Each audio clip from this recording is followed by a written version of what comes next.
All right, we'll go ahead, start putting something on the screen, I guess. Still waiting on pairings for the tournament. There are 15 players in the tournament, which is nice because that means I don't have to stay up so long, you know? And there's a lot of spicy decks. I'm glad to see there's some different stuff compared to what I'm used to seeing as I look at all these deck lists here. So I'm kind of excited. Just waiting on them pairings to get posted, and we're bing chillin'.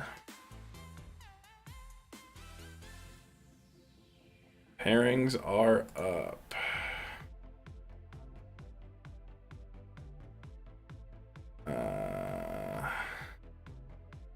Let's see.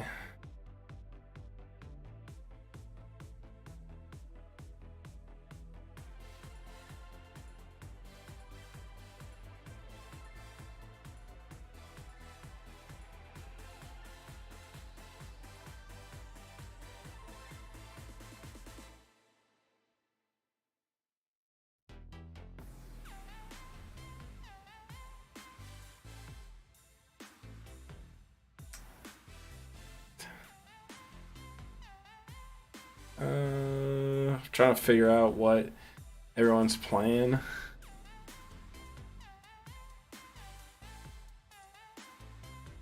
Oh shit.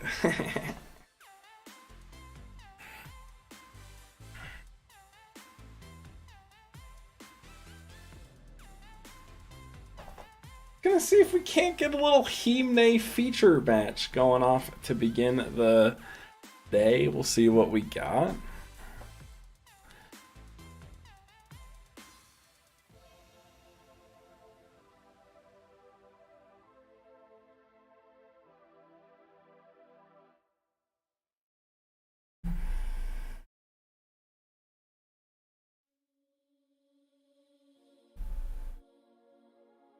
Nice. Good call, King Vegeta. Don't go to sleep because I can't go to sleep. You know, we drank the Red Bull. Drank the energy drink. Trying to stay alive.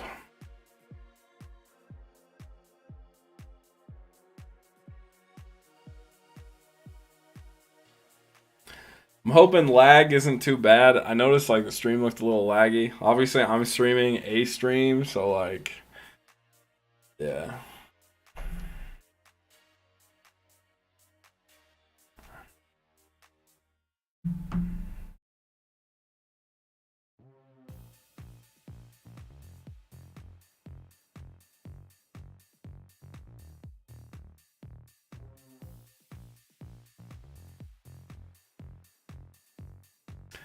I am. I'm so tired. Honestly, I have had a like. I mean, this is just a crazy month for me. Like in terms of like my actual day job and trying to do content and like traveling. I'm gonna be like, literally, I am fully booked every single weekend. Not including the fact that I work 5 days a week, right? And I usually have weekends off, but I'm fully booked up every weekend all the way until after December 2nd. So basically the entire month of November, I'm just like fully booked with something every weekend. Whether it's like an event for work or like I'm going to California for a Tengu event.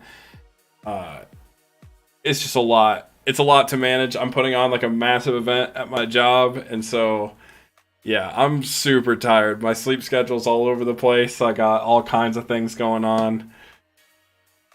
But we survive and we dealing with it, you know? Gotta be a trooper for Tangu Plant. Gotta support it, make sure that the content is present. Plus we gotta start the day off with a nice little Himne versus Halfar, which I'm really stoked about. Two excellent players, two top players in our Discord. Oh, absolutely. Yeah, no, I'm excited to meet everybody. You know what I'm saying? There's gonna a lot of fans of the channel and stuff will be down there. I'm excited. I'm gonna play. I don't know what I'm playing yet. I always end up just defaulting to X-Sabers because I just love playing X-Sabers, but I don't know if I'll do that. I'm trying to avoid doing that. I might play something different. Who knows? Oh, perfect. My cat is begging for food already.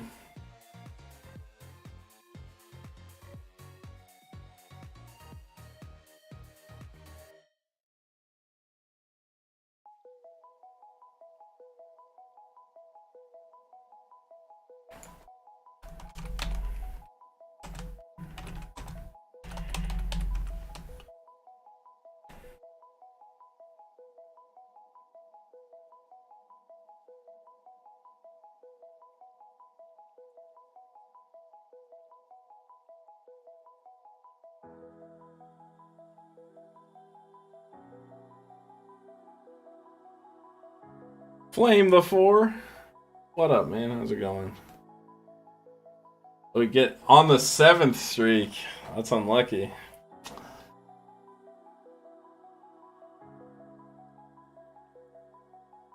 Never be lame and play agents. Agents are too lame.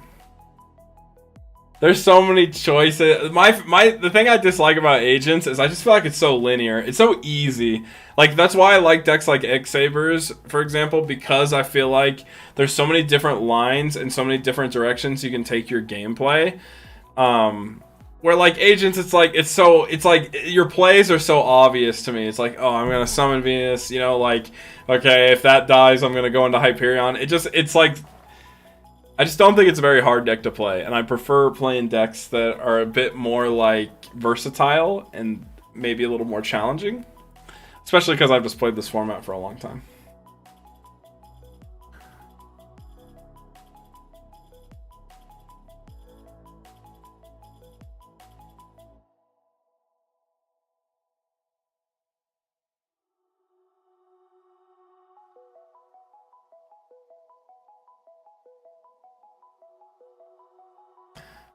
Yeah, both these guys are very good players in the Discord.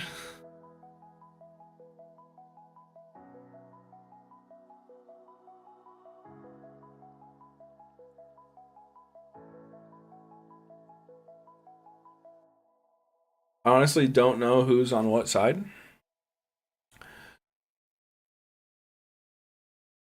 I know what they plan. Have you guys been abusing the 25th anniversary rarity collection? I got my ancient fairy dragons recently. The green screen kind of messes with it, but woo, do they look good? The quarter centuries. I now have like quarter century Black Rose Stardust. I just picked it all up. They look so good. And they're so cheap.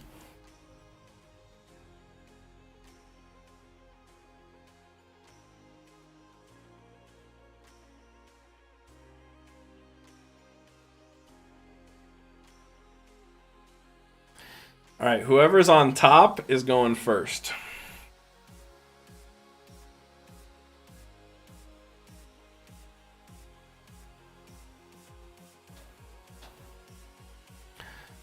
Alright.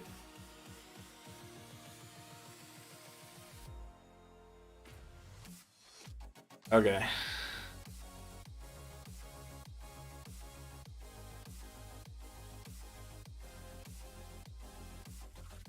Oh shoot.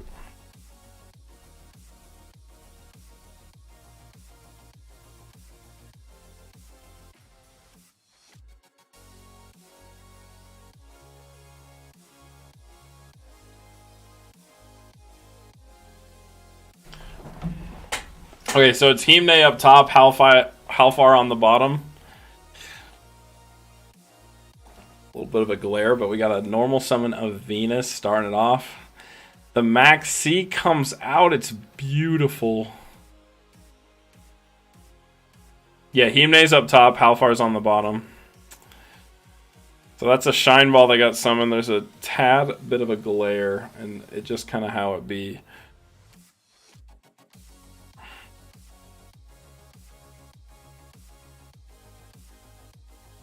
attack. Pashul. Alright.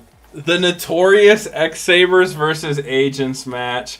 Will Himne win? That's what I'm hoping for. Oh, the heavy. Okay.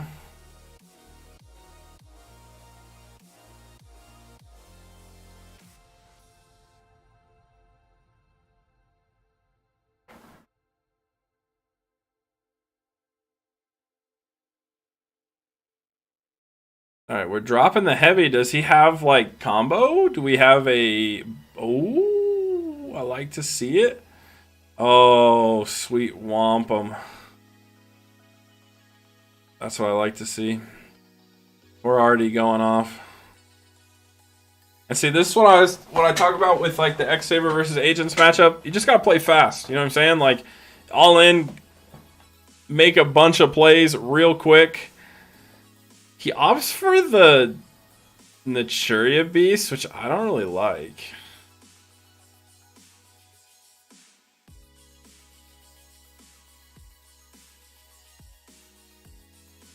I feel like you Cataster to play around Honest there.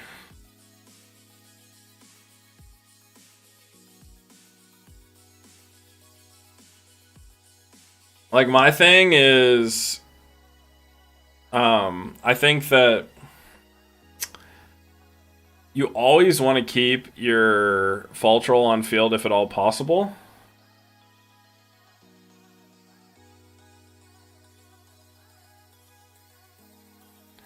I guess he's playing around Dark Hole.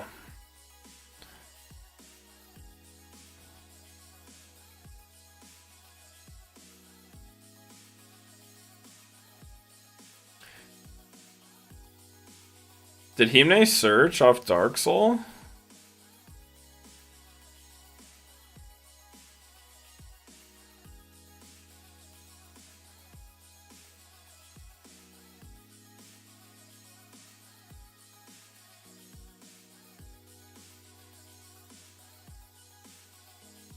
Yeah, the 2 back row makes it good. It makes Beast a bit better. It's just, you know, as long as you don't lose to Honest.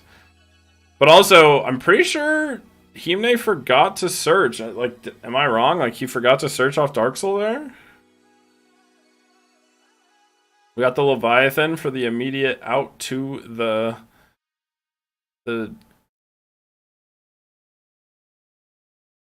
Yeah, I mean, I don't see a hand. We attack the Fall Troll. Econ it to defense. That's actually really big. Because if he could get a full Helm Knight on board, it's like game-breakingly good. I don't... Okay, he drew and put something in hand. If he actually, like, Big Brain Surge full Helm, that's huge.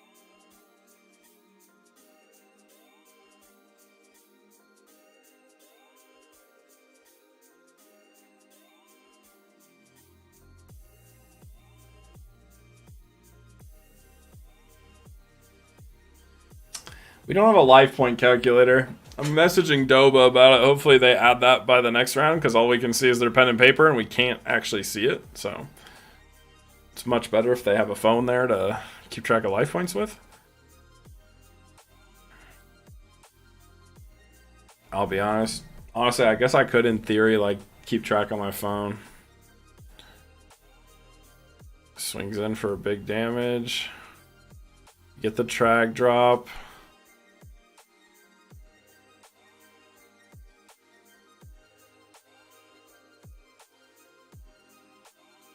I mean, Himne could just go Scrap Dragon right here.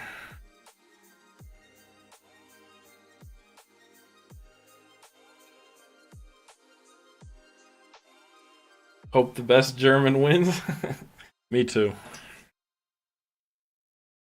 How many players are at the event? 15, which is fantastic news because that means, oh, we got, because that means we got four rounds into top four, which is great. Yeah, keeping Fall Troll is always ideal. And that mind control play is really fat.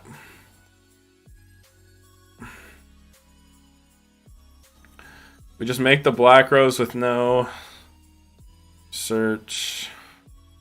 Okay, so now we're getting Dark Soul.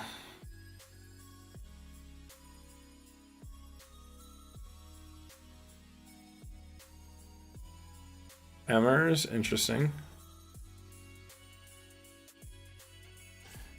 Is this a locals? It's like a...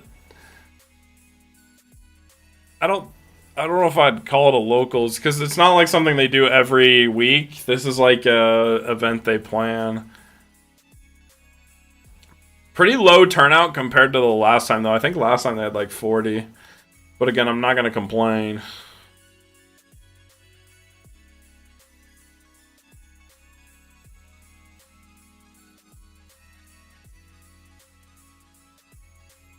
There's the Hyperion.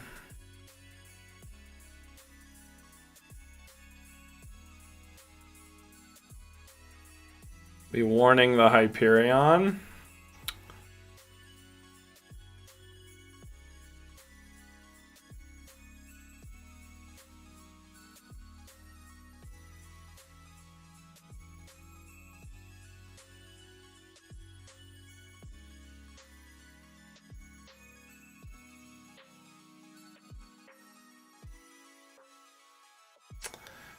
Yeah, this is looking like a bit of a GG here.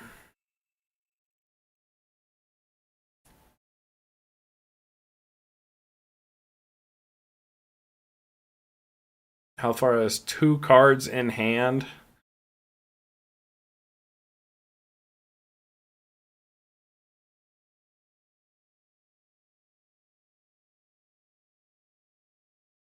I mean, I'm pretty sure I saw a bit of Halfar's hand and he had Spirit Reaper. So there's a world. I mean, Spirit Reaper is kind of uncommon for agents, so there's a world where Himne doesn't read it.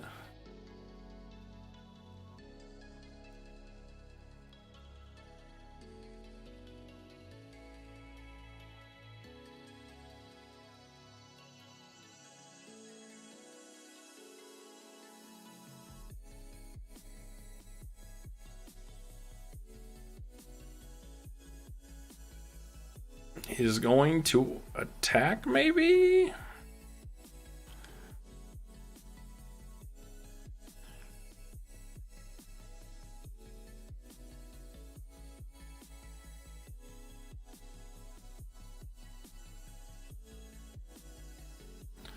Bring back the Pashul.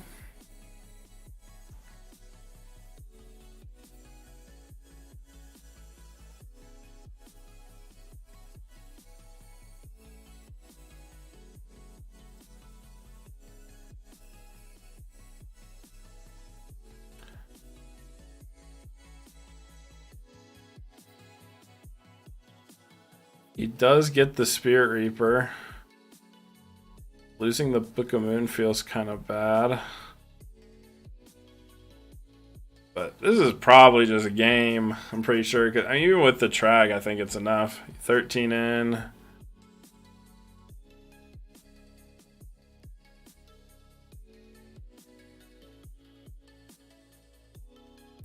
Yep. That's a GG. See you guys.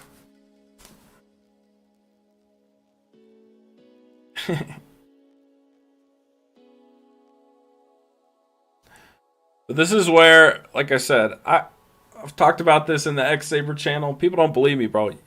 X-Sabers do not just have like such a hard losing matchup versus agents, in my opinion. Like the Hyperion there was like a big drop, right? Like he dropped Hyperion, it could have been game breaking. Obviously, Himne had the warning, but it's like I just feel like if you play fast, you can overwhelm agents quickly.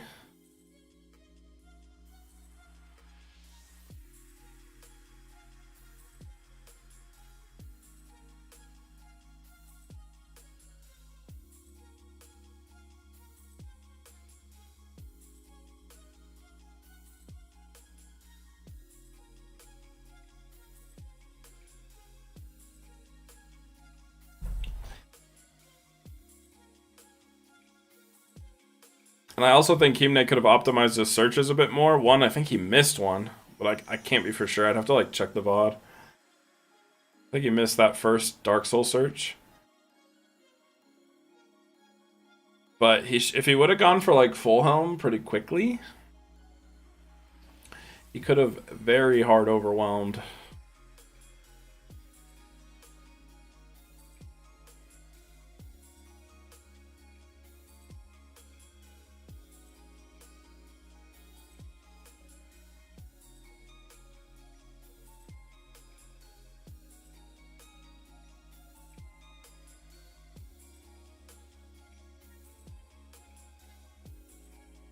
But I'm happy to see Himne playing the X-Sabers, guys.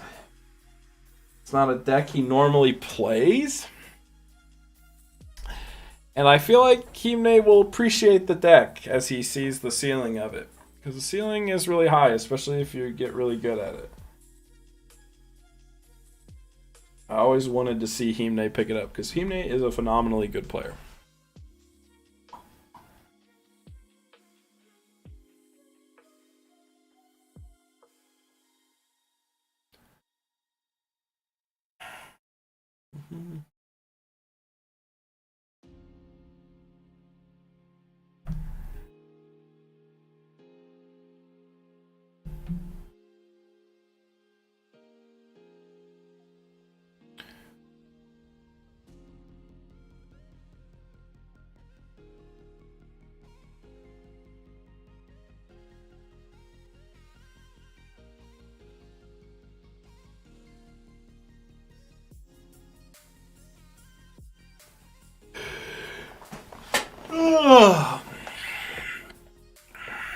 It's only round one and I'm yawning, guys.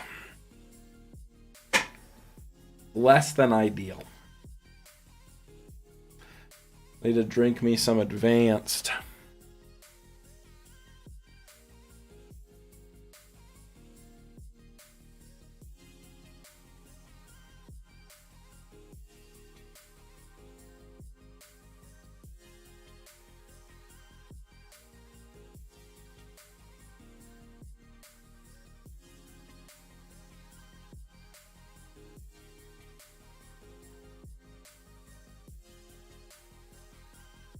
Wide awake. I wish I was wide awake. My cat is hungry. I think daylight savings time actually ruined my cat's life. Because I think my cat operates under an automatic feeder, so you gain an hour, but for my cat, it means, you know, she doesn't get fed as quickly, which means she is going insane. Is there a bracket for the tournament? Nah, they just sent me a doc with like pairings and deck lists, but obviously I can't share that doc because it has deck lists, so out of respect for the competitors at the event, we cannot give that information. See my cat? See how cute this cat is? Alright. How far goes first? Goes for the nice little gotchi play, I'm assuming. It looks like a Venus, and I'm assuming them's be two shine balls.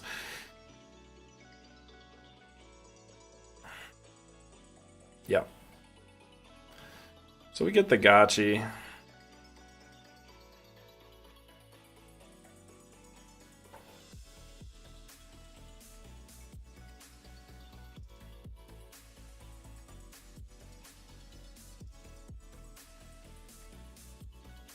Ow.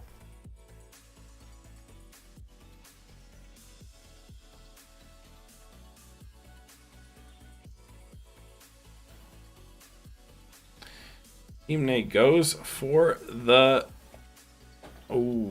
the Maxi feels bad there. Goes for the Bogart.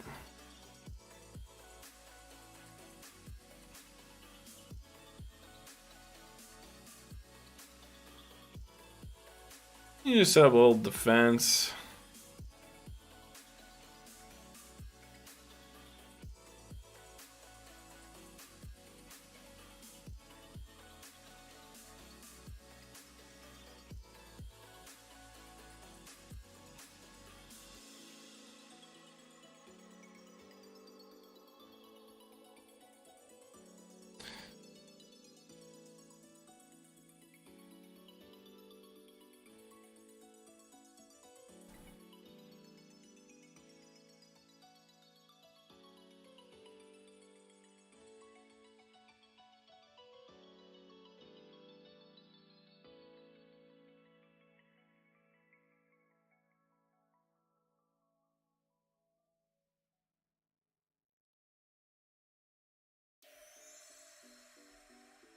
Alright. Sorry, my cat was gonna claw at my leg for the next hour. Thought I'd go shut my door. Actually, he's better in the side, 100%. 100%. Anyone who thinks Maxi is like insane in the main is just basing that off modern. It's like just... It's too dead. Like, basically... Valor has some dead matchups too, like heroes. You can at least hit a Stratos with heroes, but then at least it's a level 1 tuner, so you can use it to synchro. Maxi just does nothing. You know what I'm saying? Like, you can maybe chain for like an upstart against like a Miracle Fusion when they're pushing, and if they're pushing, you're probably already in a bad spot. So it's just like dead. And I just think Valor as like a preventative for like things like Trishula and stuff like that is so important. Like, I'm happy opening double Valor, for example. I just don't think Maxi is nearly as strong in the main. It's just not as versatile as Valor is, and so yeah, it's not it.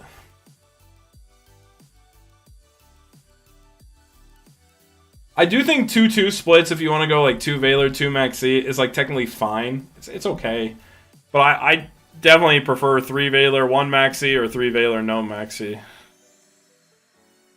Oh my god. Hime coming in with a Vanity's Fiend. That is a spicy side choice. But honestly, it's a smart one. Because agents are going to run back row, especially into X-Sabers. You're always going to have a monster to tribute, basically, because you have so many floaters, and they're not going to really want to attack. Kind of like it. Kinda like it.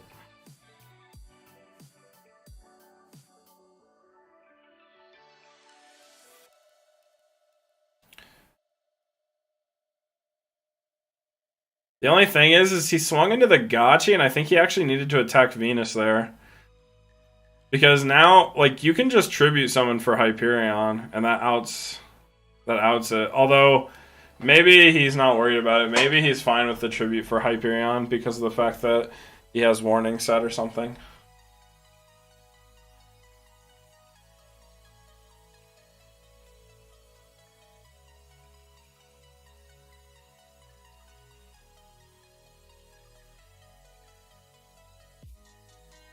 Wait, I'm so confused as to what happened there.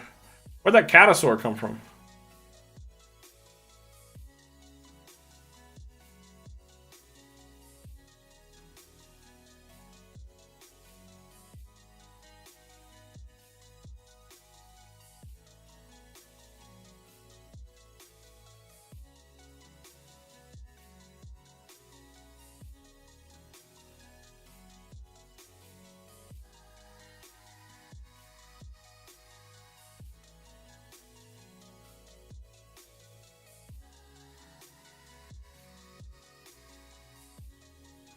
So,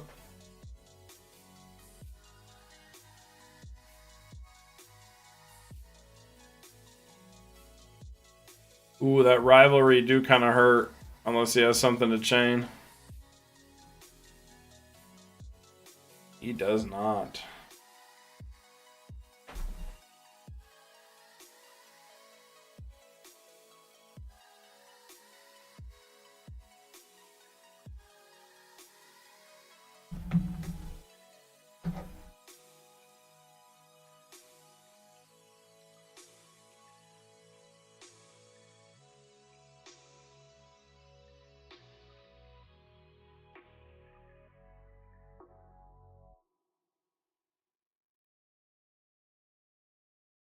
I mean, the rivalry hurts, but Halfar also has Gachi, so he can only summon rocks. So, like, you kind of just chill. It's like a long stall. Well, I wonder if Himne has any back row clear.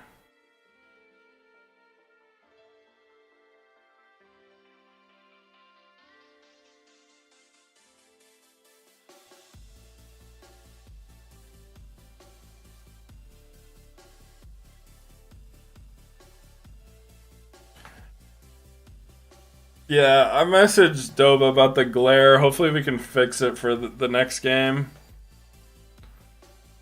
I mean, I know that it's Gachi that's in defense, so we know most of the field. But also, we were saying that like he synchroed with an Earth, but how did he synchro if we had Vanity's Fiend on the field? That's where I'm confused.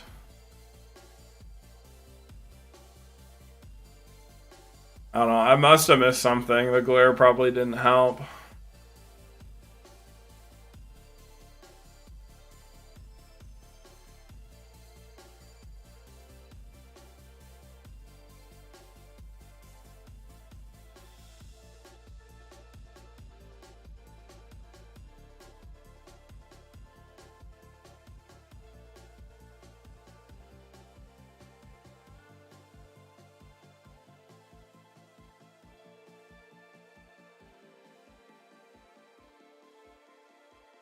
He's attacking the set. Interesting. Big Shield Gardena for the donk.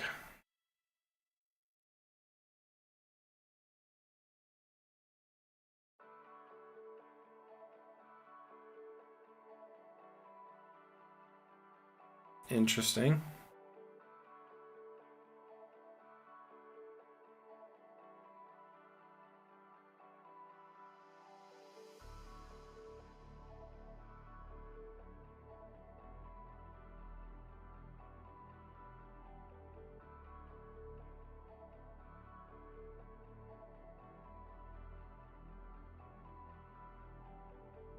Okay, so he books his own Gachi to play around his own rivalry. Oh, and he summoned a card. I don't know what it is.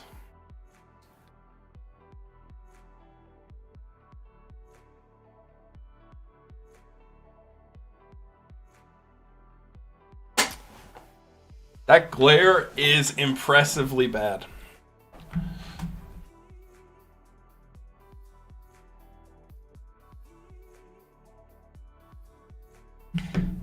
It's the new Ghost Rare, guys. He just summoned the Ghost Rare, which is just a white piece of paper, you know? It's pretty cool, I guess you could say. Was that a special summon? Did he summon Christia? That's my guess, because he obviously normal summoned here, normal summoned the Earth.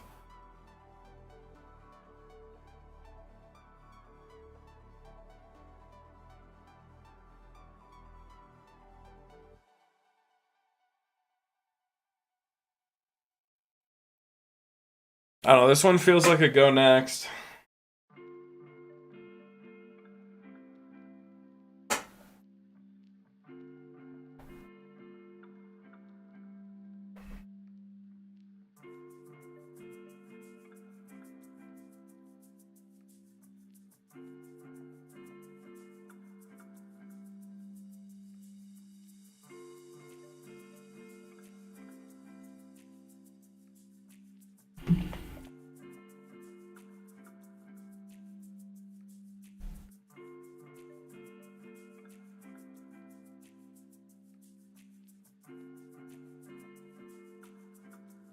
Huh.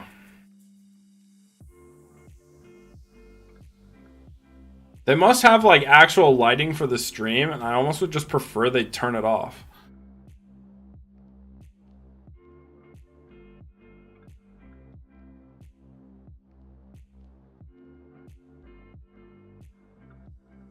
Oh, that's a big dark hole.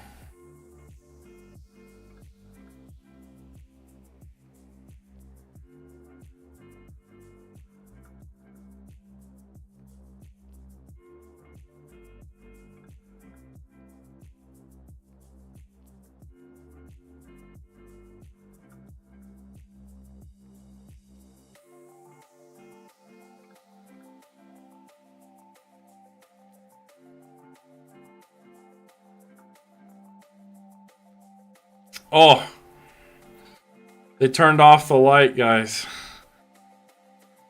We're saved.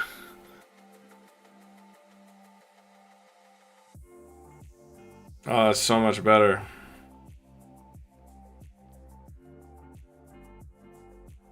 Or is it? Fuck.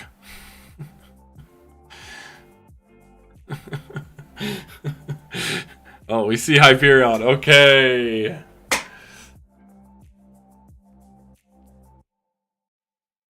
You risk the my body? Okay, we're warning the Christia.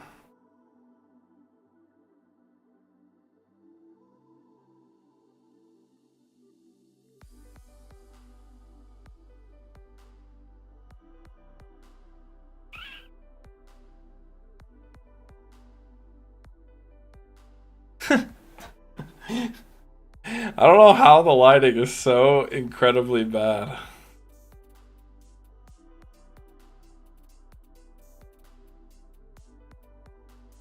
Wait, he couldn't chain it? That's game. That's game for sure. Oh wait, he can't chain because of rivalry, I'm trolling.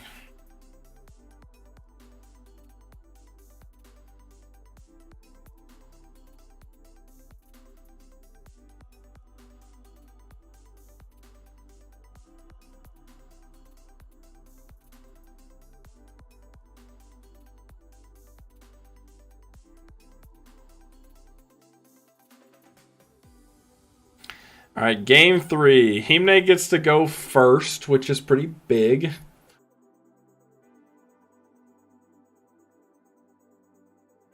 Yeah.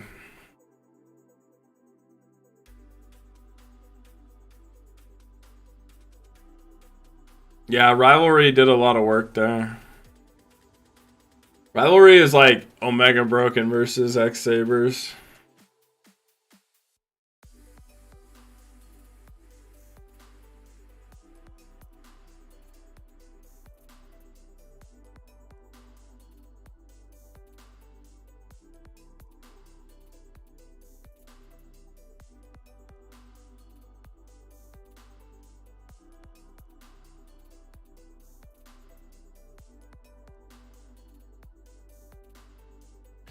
Oh, the stream buffs are coming, guys. Look at that. We got life points now.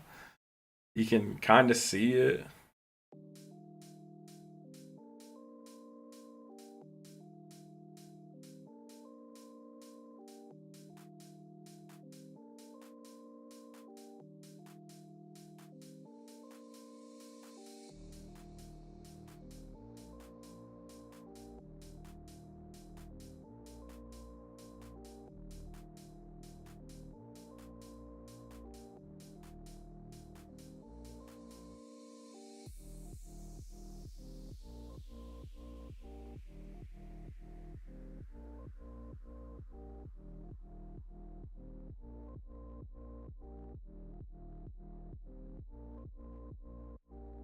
All right. Will Himne win the match versus Agents? The Devastator. The Unbreakable.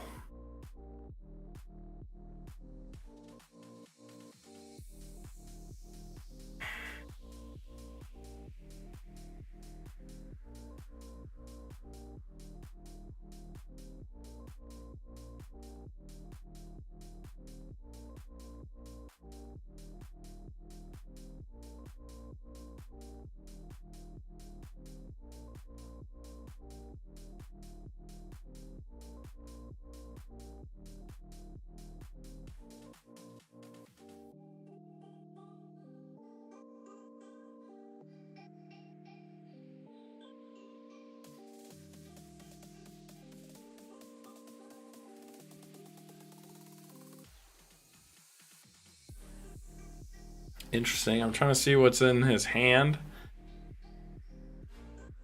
Looks like a Herald.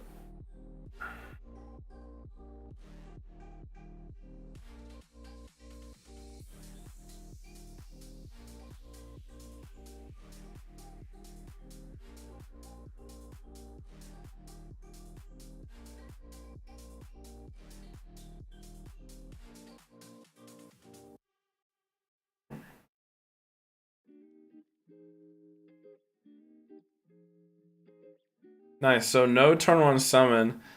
That means if Himne can go off.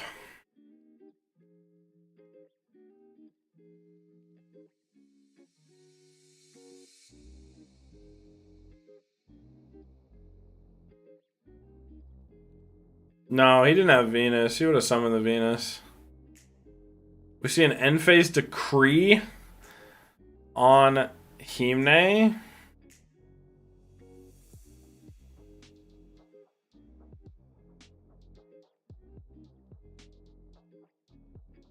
And a set monster.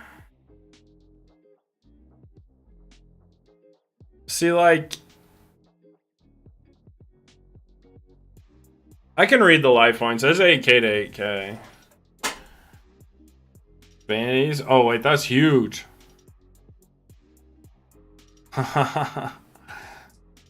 That's broken. Because now, Halfar's own decree feels really bad for him. Okay, so he's gonna get an Earth.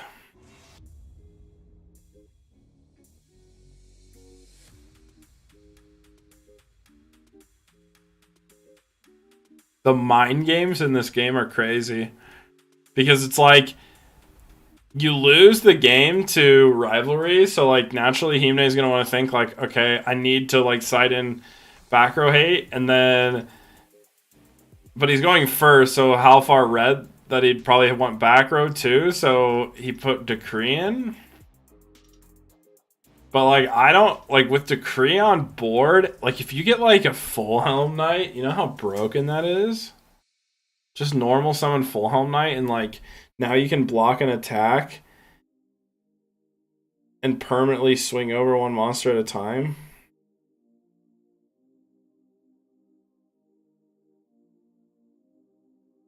I don't like that he didn't normal summon anything. Does he really not have a monster?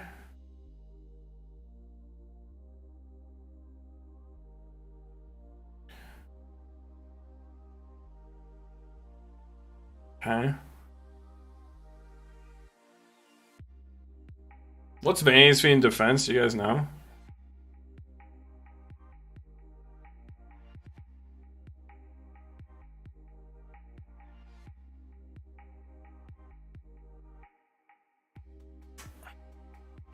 Ugh. Okay. Venus attack. The Vanity's Fiend.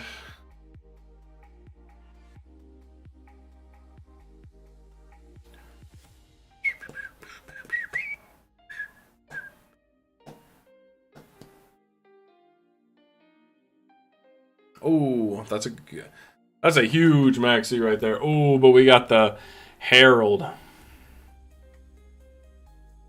You can't debunk it either because of the decree. Oh, but he has Valor. That's big.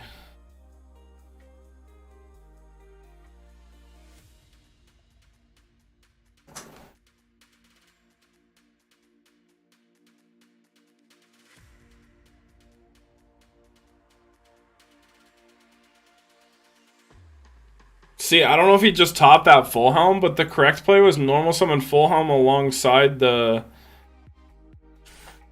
Oh, that's insane. Normal summon full helm alongside the Vanity's Fiend, and then you can just swing in with full helm knight, and then if they try to attack like via Honest, then you can just, you know, hit them with the... You can just negate the attack. Like, using the cheeky little X-Saber effects is really big. Oh, he has Crow to banish what gets brought back, but who gives a shit? We have enough to kill both monsters. That's all that matters.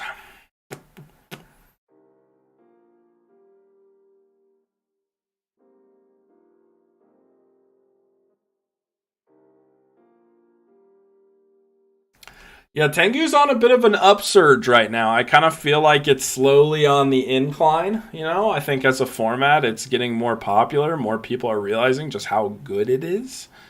And so it is kind of exciting. I'm honestly, like, I bought multiple playsets of Secret Tour Guides from the set because they're, like, dirt cheap. The, like, quarter century, or the 25th anniversary set or whatever. I just bought the plain Secret Tour Guides because they were like dollars, and that's insane, right? Like, if Tengu goes up later and this set comes out, falls out of flavor, like those cards will spike. Oh, interesting. He pops the Decree. I feel like the Decree was doing him favors, but maybe he just wants to hold board control, like, and prevent the Hyperion summon if he has warning set. That makes some sense.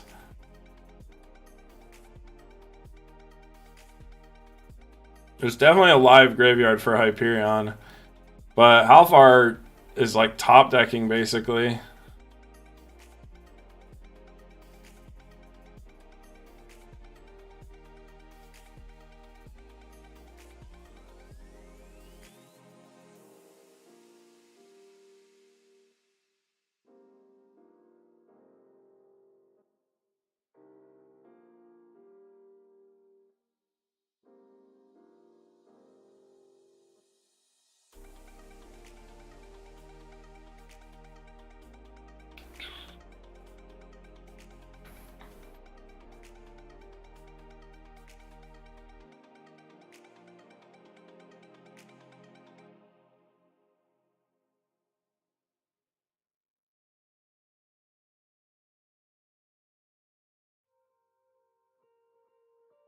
Oh, we're banishing for Hyperion. Do we have the warning?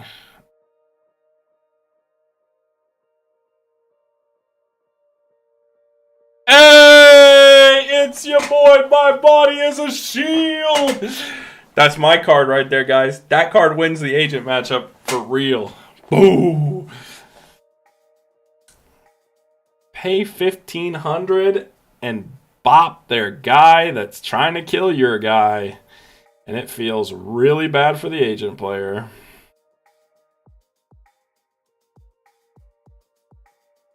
And there's a very real world Himne still has warning set, because like if he knows that the only option for Halfar there is to try to attempt pop on the Scrap Dragon. He just gets to save warning because like there's no way. You know what I'm saying? What kind of tech? My body, I wouldn't call it tech. I feel like it's pretty common. I mean, I kind of pioneered that card a bit, low key. I'm a big fan of it, but I think it's like really good in this deck. Okay, so he has a Venus summon. Do we care?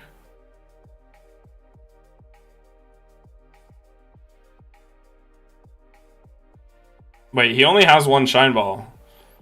He's just getting it out of deck. I don't even think he has... He can't make Gotchi here. So I'm pretty sure he pitched one off of...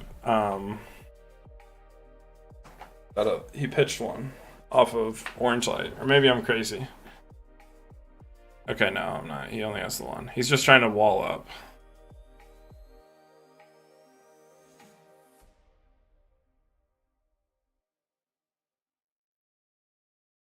I noticed he also put the Shine Ball in defense, which...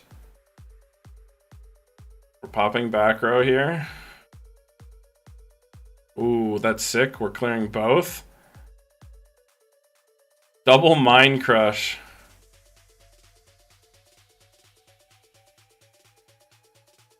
Oh, that's disgusting. That's so good. That's like game, no?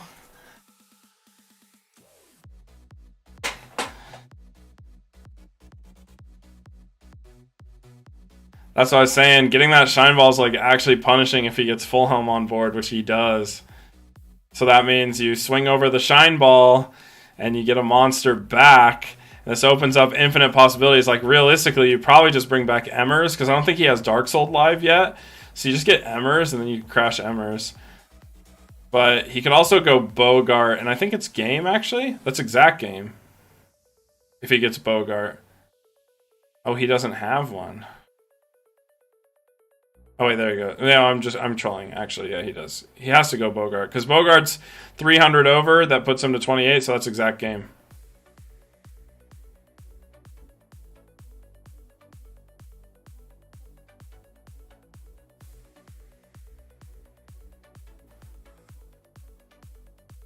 She X-Sabers can't beat agents. It's an unwinnable matchup. He and I just proved it right there. He just win.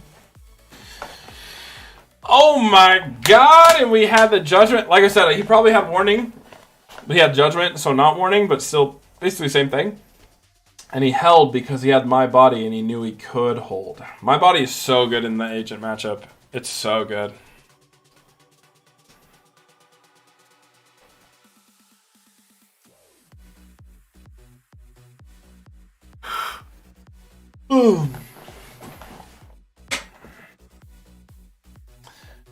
By the way, that was competent agent player versus competent X-Saber player. Just saying. I don't think it's that losing. Himne sided in leeching? Psychopath.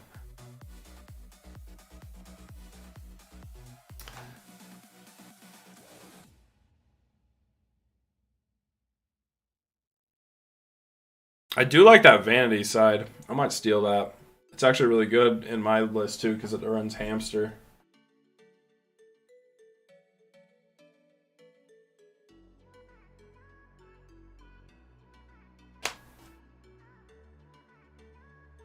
Alright, King Vegeta.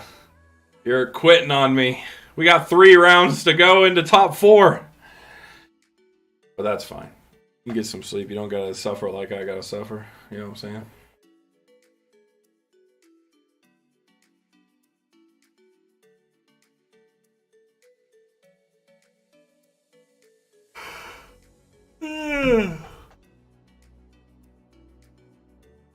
Sounds good, man.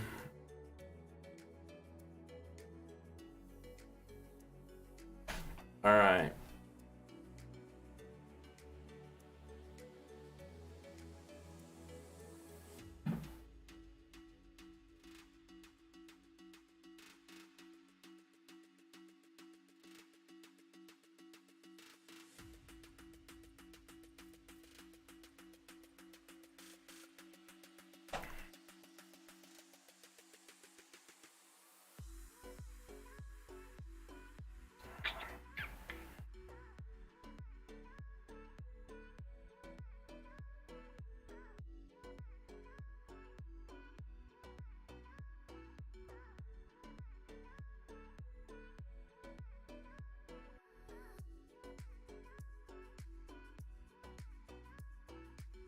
We got all kinds of cultured decks in the tournament today.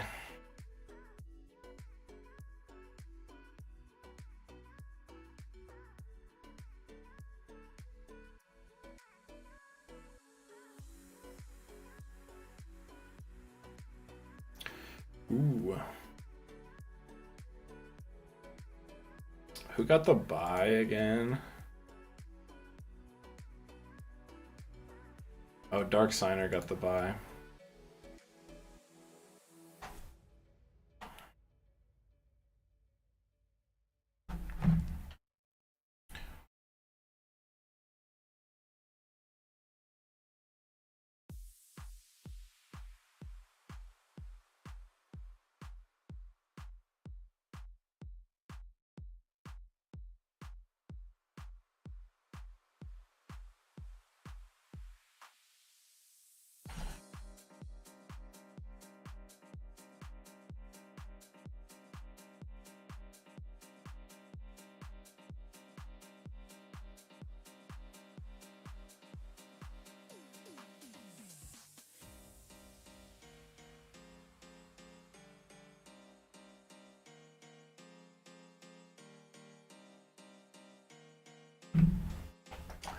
All right.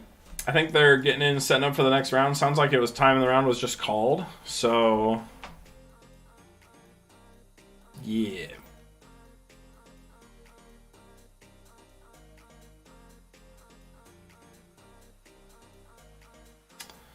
Oh, nice. Yeah, they just posted round 2 pairings. So I want to watch.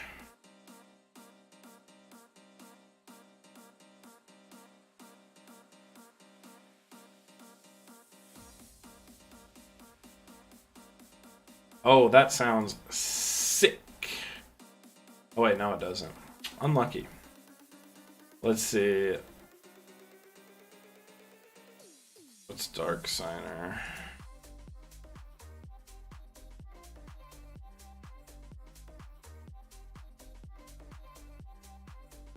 Okay, that sounds.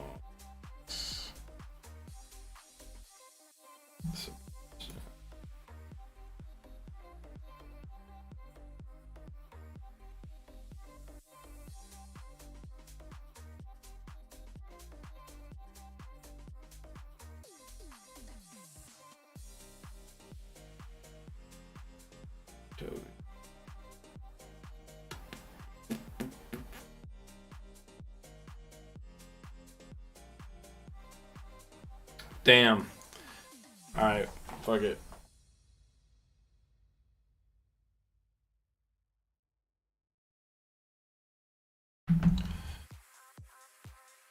Oh.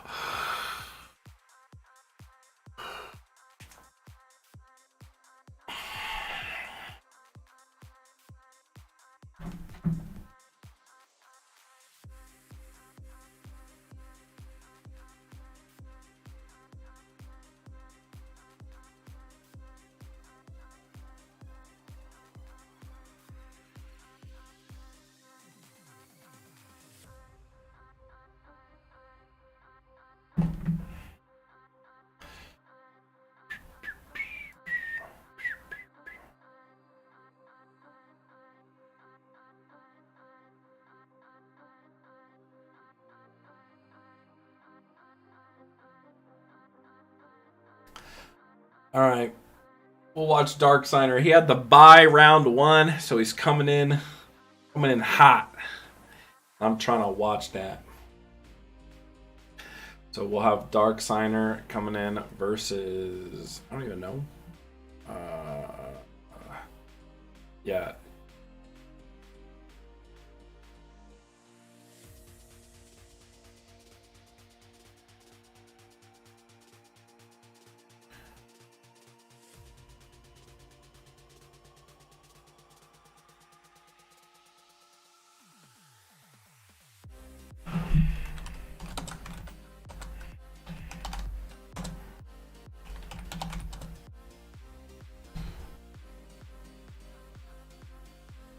It's this. This is the matchup. I don't know the person, so. But it's Dark Signer playing Falcon Punch.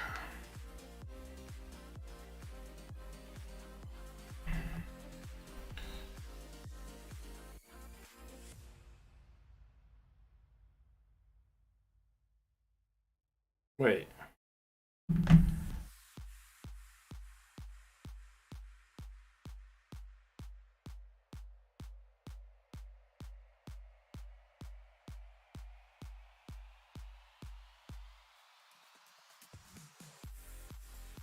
Oh, I misread it. Never mind. It's Dark Signer versus Doba. Change that.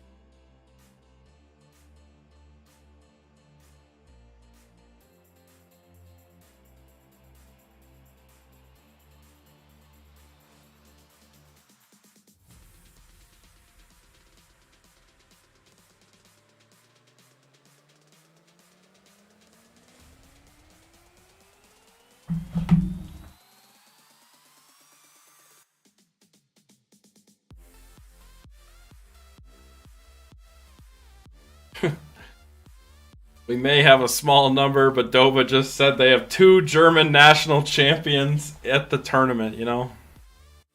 So big names attending.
All right.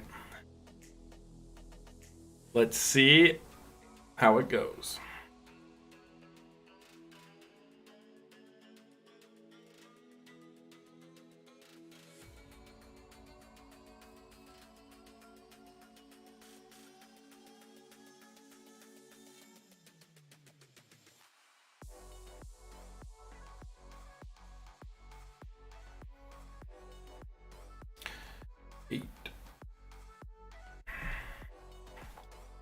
I didn't even see who's going first. My attention span is quite short since I am so sleepy. But we finally got life points. I'm in.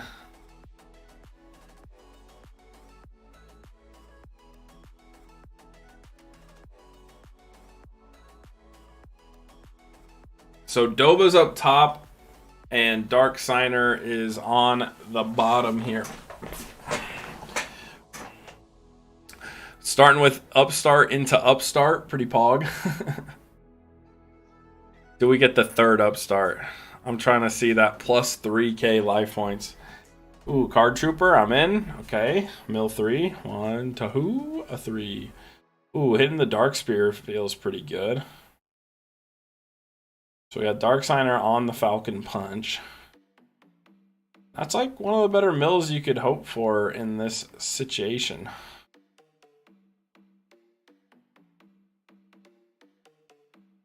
Does he just pass though? Is he set in back row? He does just pass.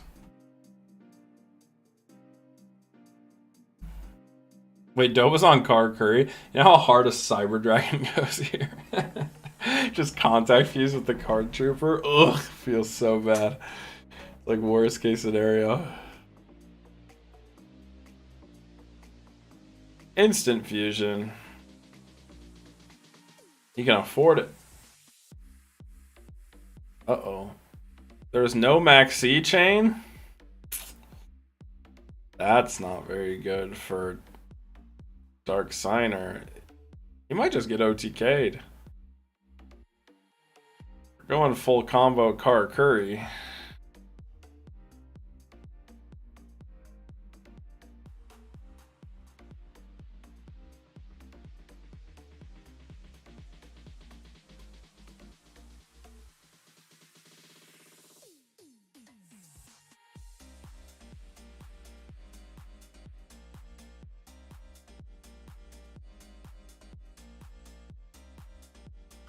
Get a nice little draw one.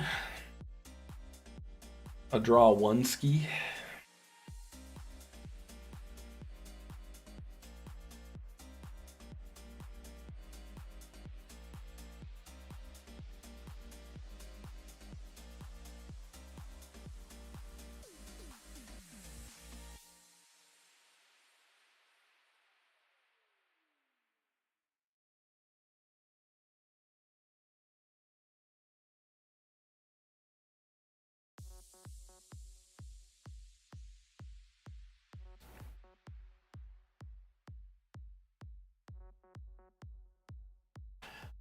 I'm glad to see we get to see some of my decks out there. You know, we got the Car Curry seeing representation. We got the X-Sabers seeing representation. A very different look from the last time we did this tournament. Or I streamed a German tournament. They were all on back row decks.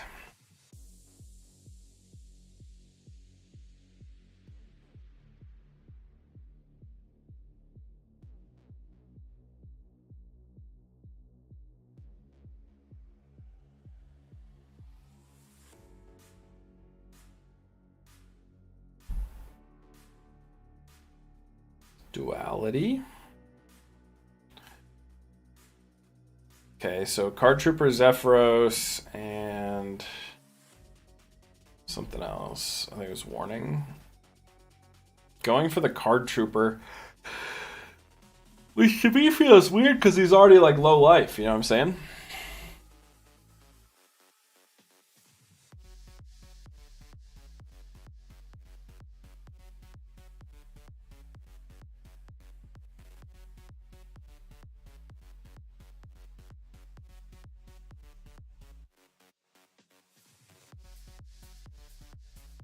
Ooh, the Dark Hole.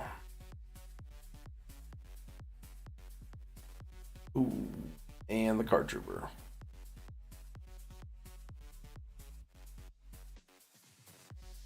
Milling some back rows.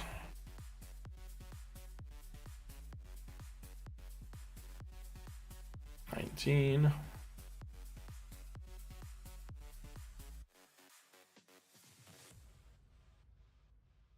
All right, now we see the back rows get set because they will probably be chainable.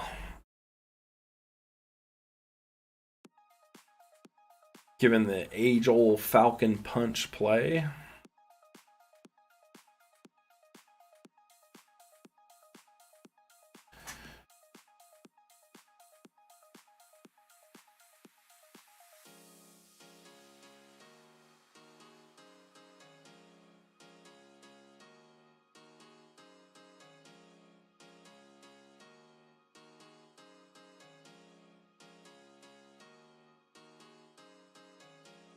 Ooh, get a nice little search.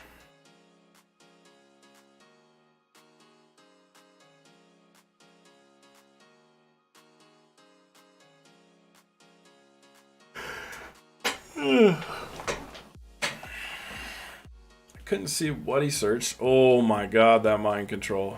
That is a juicy mind control for sure. Because Card Trooper is an Earth, right? He could literally just summon Barkion here.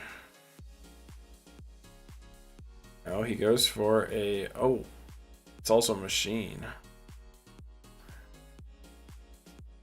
I think I would have liked the Barkion better. But that Avarice goes pretty hard. Slurp, slurp, slurp. Interesting, he's not putting the Komoichi back. I always put the Komoichi back.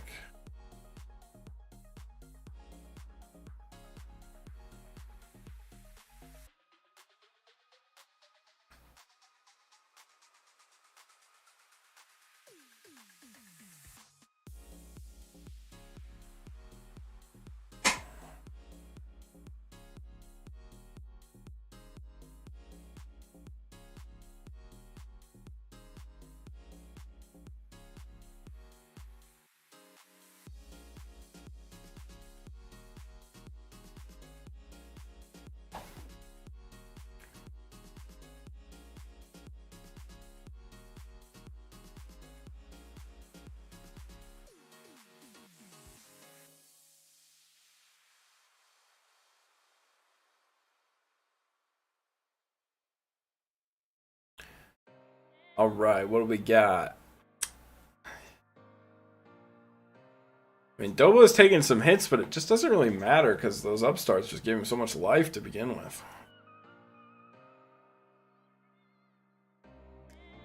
We go for another level 5 play.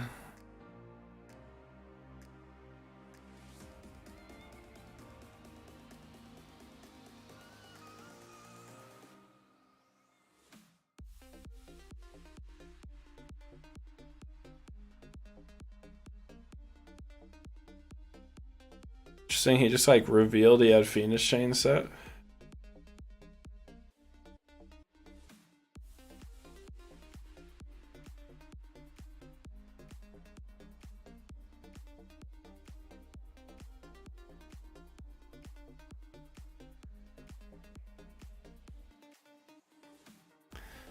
Not sure what that was about.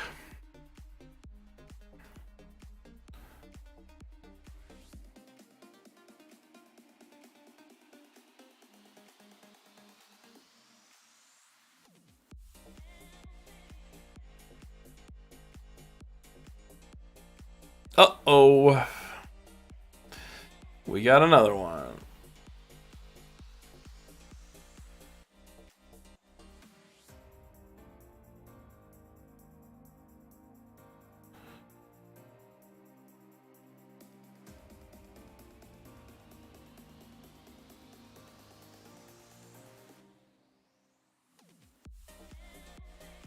Interesting.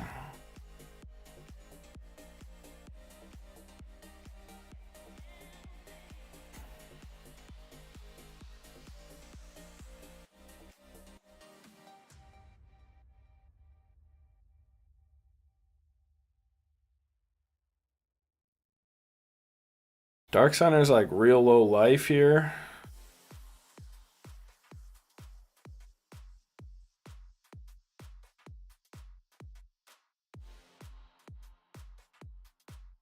So it's probably a big debate on if you want to do all this. Take all that damage.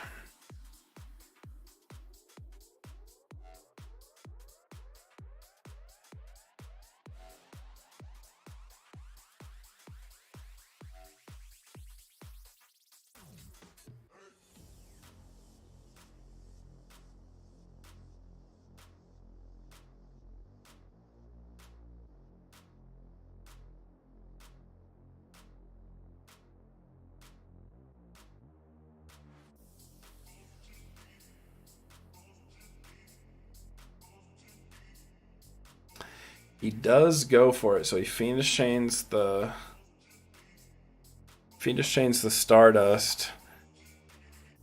Just to save the life points, I suppose. But Phoenix Chain on Stardust feels real bad.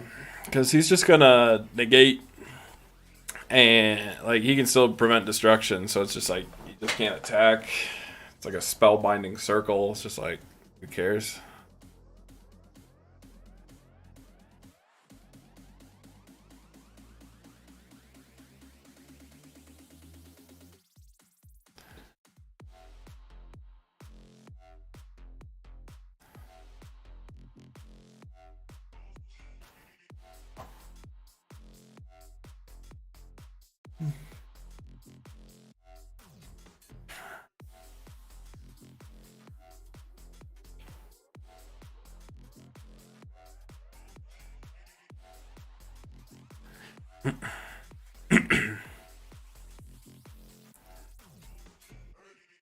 What do the Dark Signer do? We're big thonkin'. Tour guide. Effect.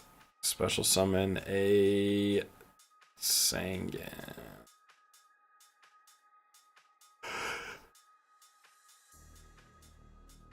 Honestly, this is pretty good. Because you could just go for the 3k Leviathan. He can't attack you. You got some time. I'm honestly down for that. You get a Sangan in your grave, which sets you up for your Falcon Punch plays.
Synchro for 6. I don't know. Wait, maybe does he have Orient? No.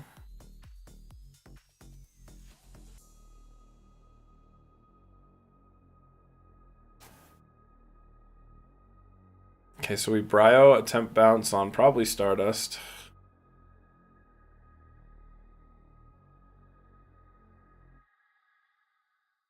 We attack the mat.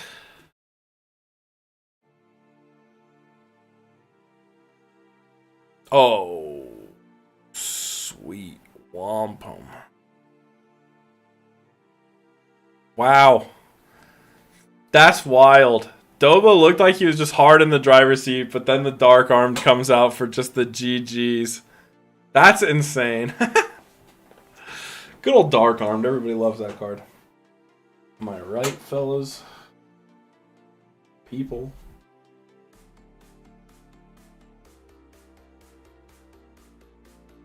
Watch the Germany-Kansas City Chiefs game.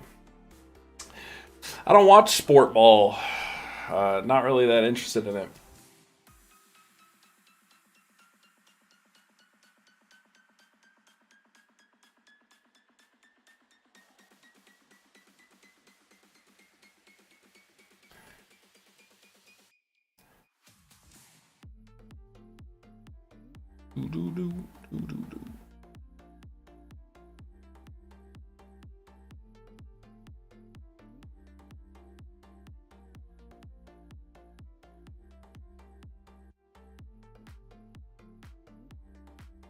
We just waiting on the side deck in here.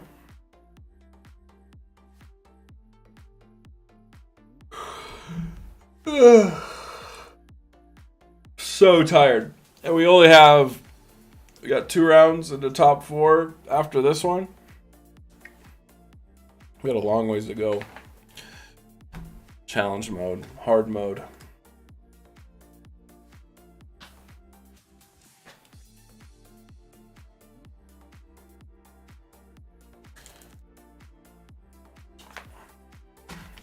What I'm confused about is there a Kansas City Chiefs in Germany? Is that what you're implying by that comment?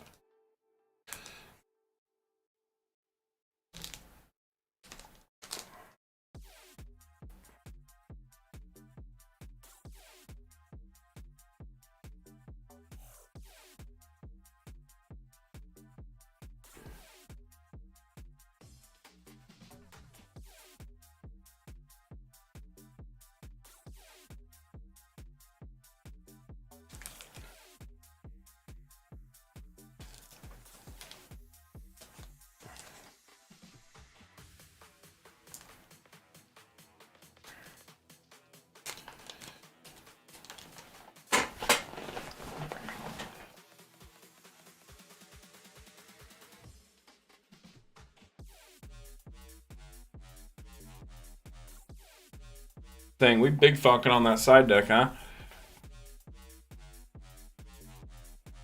Ooh, I see that spicy Granmal.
Ooh, we starting off with the upstart Upstart and Instant Fusion. The Max C comes out and we scoop.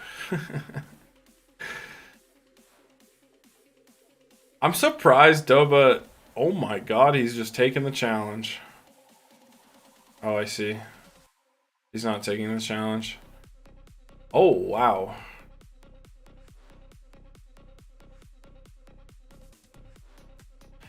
But I'm surprised Doba keeps in Instant Fusion going second, or like in game twos. Because you know your opponent's siding in Maxis, right? So like, trim that shit down.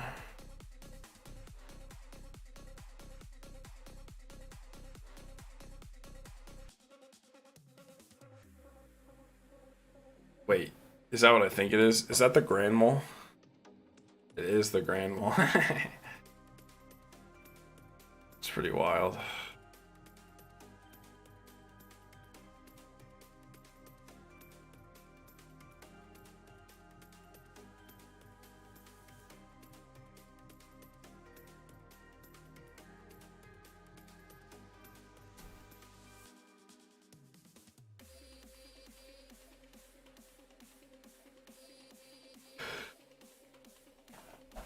Yeah, Solid Warning needs to come secret rare.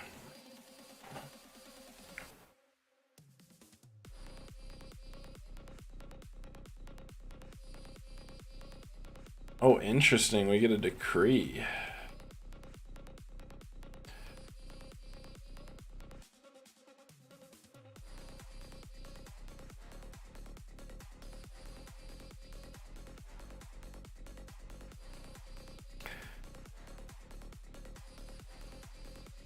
Damn, that's unlucky.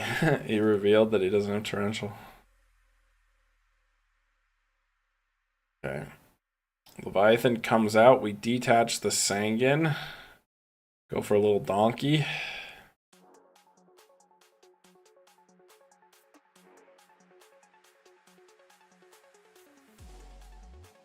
Ooh, but that Book of Moon is big. The one of. Feels kind of bad.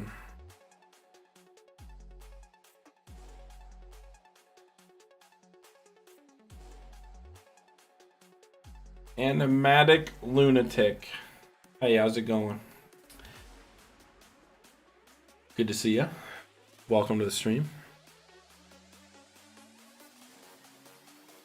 Sorry, but if I butcher your name, I'm also absurdly tired, so. Ugh.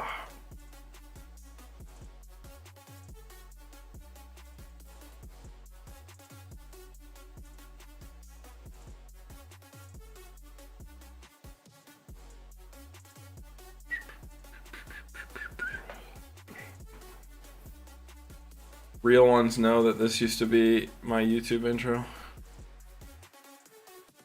This song.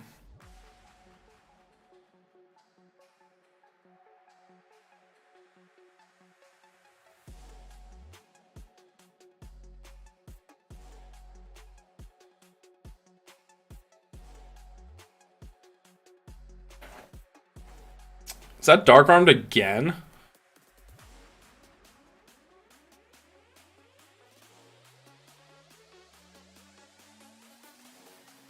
I can't tell.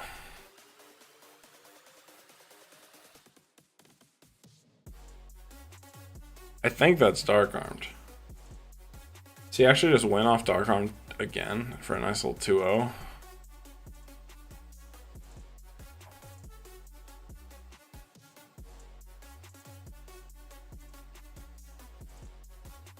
Oh wait, this goes so hard. So you can go Leviair plus Dark Arm pops? Ugh. That's insane.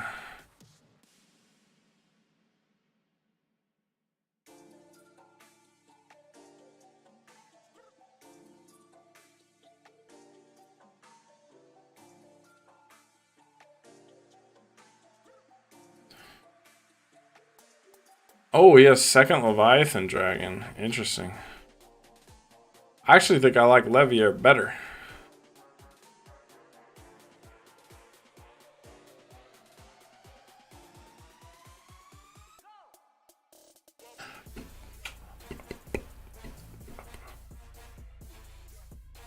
Do you even Dark Arm? Yeah, I guess you do.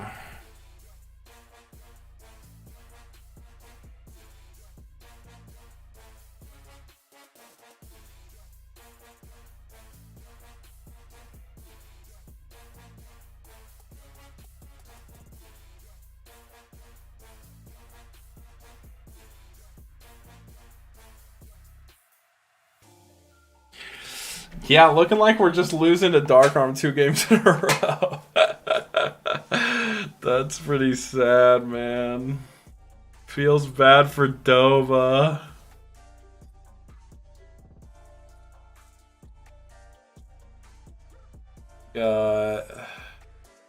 He's got 2 in hand. He needs like exactly Dark Hole to save him.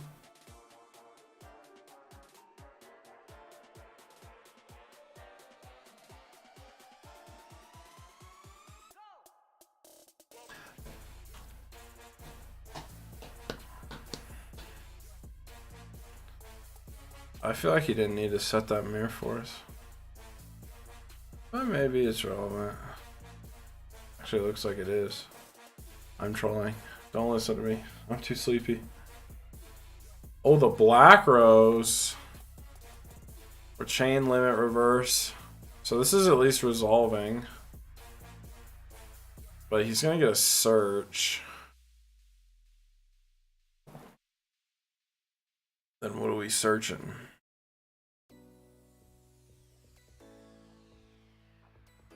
He doesn't have... Is it Card Trooper?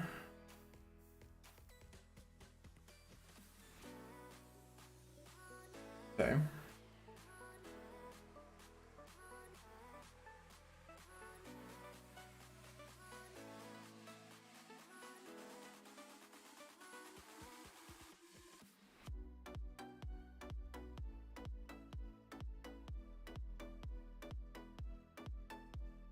We have the Heavy Storm. Man, Dova's feeling so bad here. 1, 2, 3. Ooh, double Warning Mill. My god.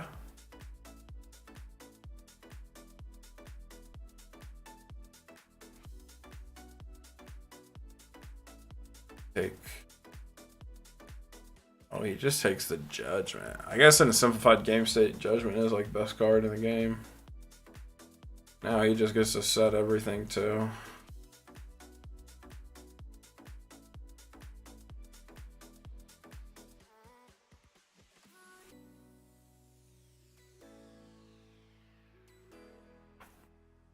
Although low-key the Limit Reverse goes hard. You bring back the Grand Mole, then you can like bounce.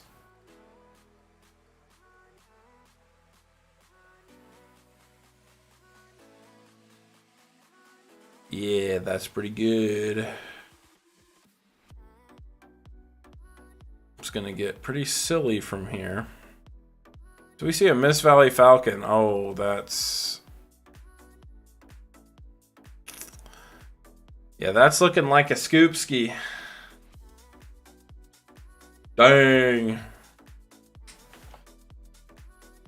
Dark Signer accessed his dark powers to conjure Dark Armed Dragon. GG's. Now I want to play Falcon Punch. I want to play Dark Armed Dragon.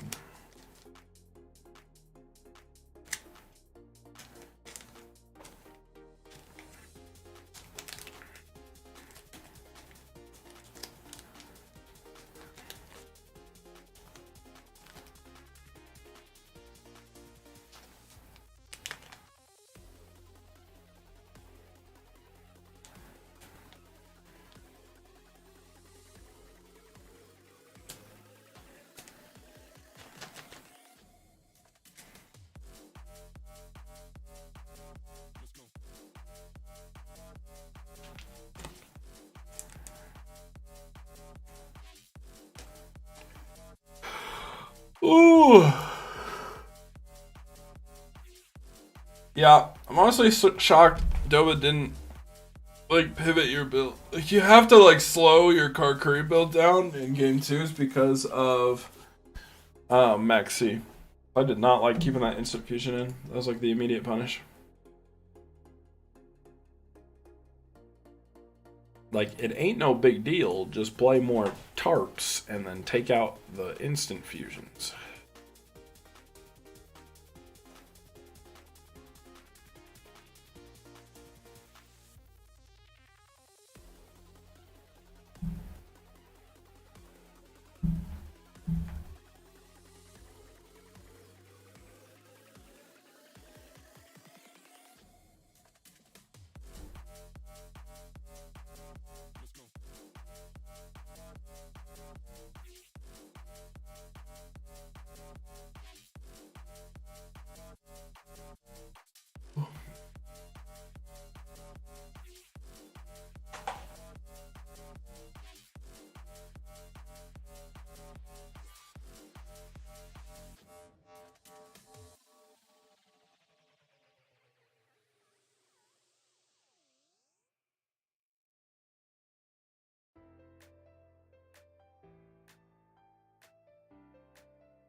Oh boy.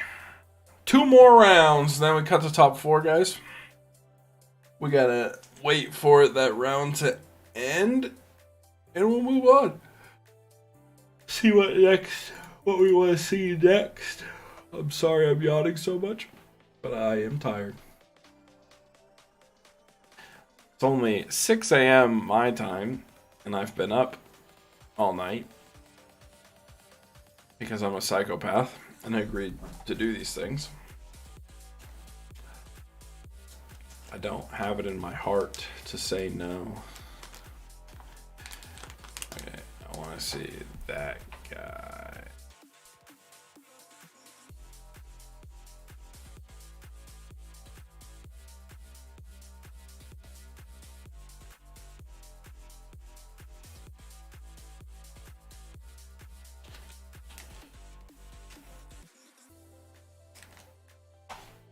Alright guys, what's been your favorite rarity out of the quarter century set? Is it quarter century rares? Mine is platinum secret rares. I actually think they look amazing. That's my favorite one out of it. But what are you guys messing with? What are you guys enjoying? Question mark.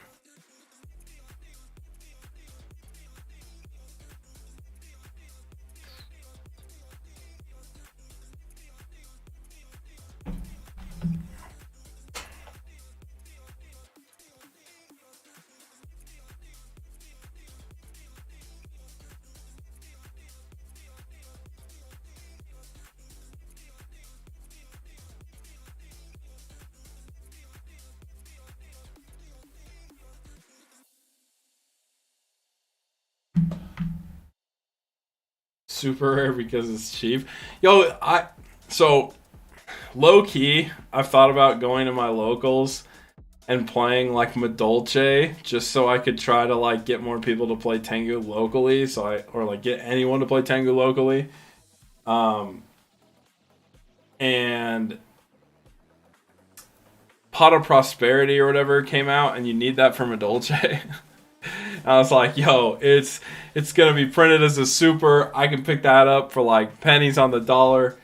And it was like last time I checked, they were like $8, like $8 for the super rare. It's like sitting in everyone's bulk. I have to pay $8 for that? No way. I'm not gonna do that. So I still refuse to buy into Modern until it's like so cheap that there's no reason not to. But if anything, it's Modern Yu-Gi-Oh! Fault. Let me check them right now, though. Maybe things have dropped today.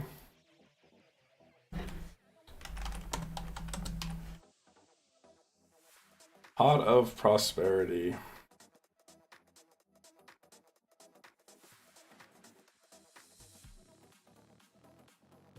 Okay, I'm seeing 5s.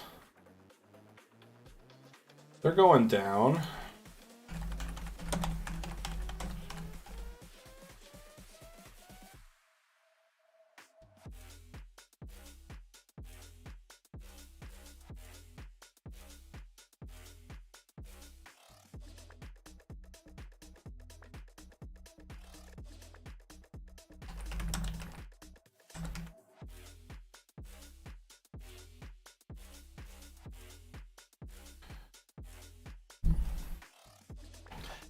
For the most part, most of the prices seem relatively firm. They're slightly dropping, but the market's really saturated with cards from the set right now.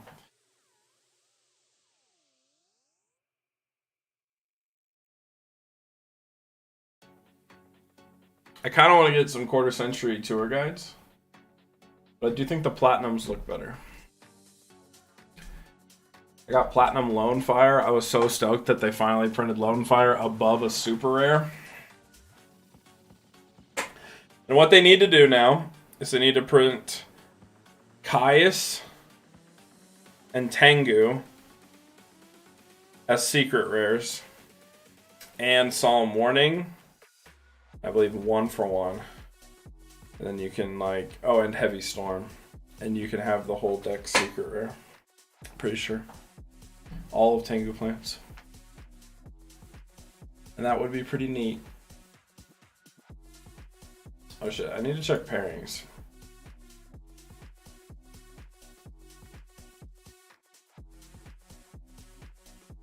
Doesn't look like new pairings have been posted yet.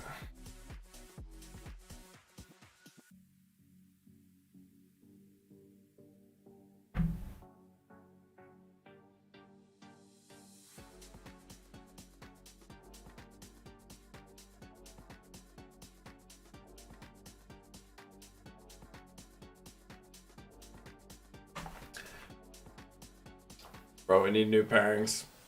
I can't stay awake.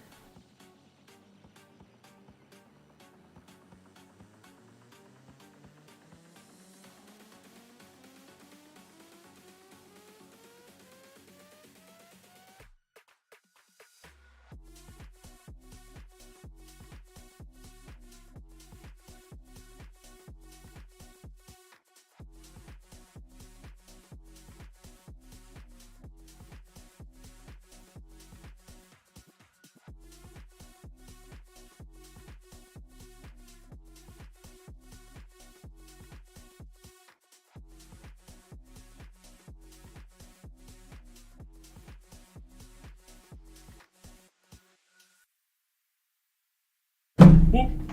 Almost dropped my phone. That kind of woke me up though.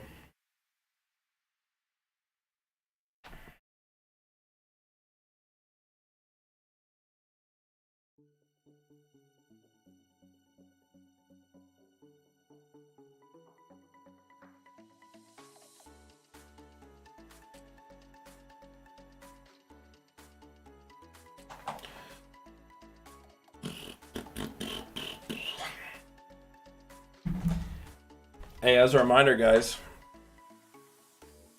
next weekend is going to be the next qualifier tournament in my Discord for Tangu Plant. You want to try to win that fatty money for Worlds? Well, you best join my Discord and come compete and try to qualify for Worlds.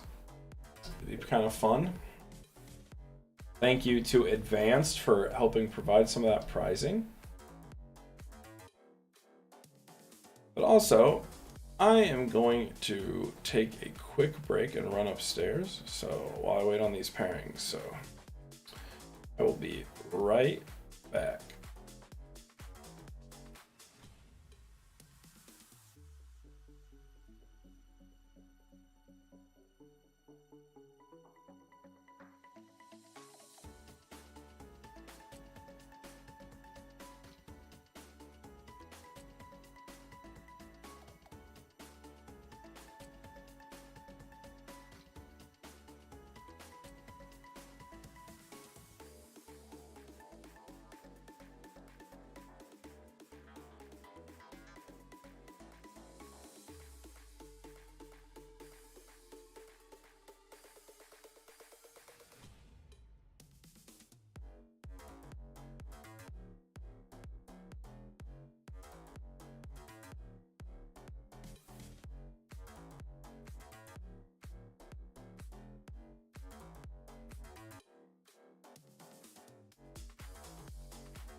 All right. Not sure what we're waiting on.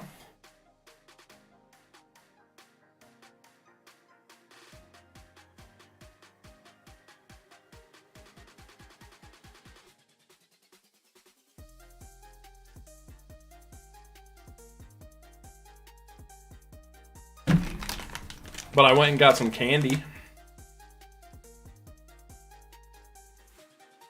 had that Halloween candy, you know what I'm saying?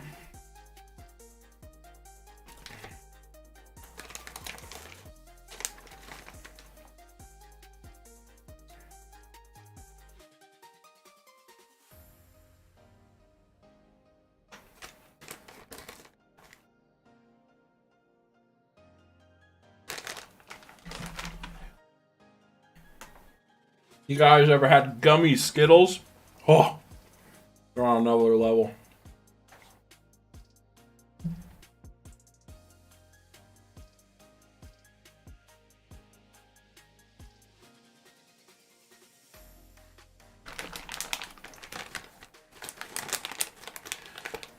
I got the sour gummy Skittles. Insane. 6 a.m. and I'm eating candy.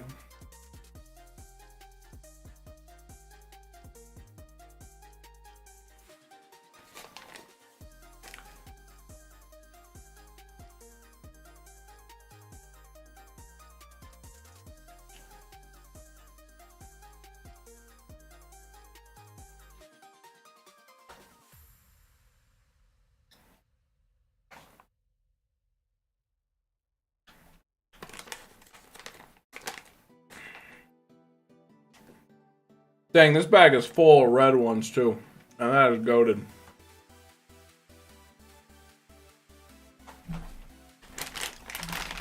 Red sour gummy Skittles. Woo!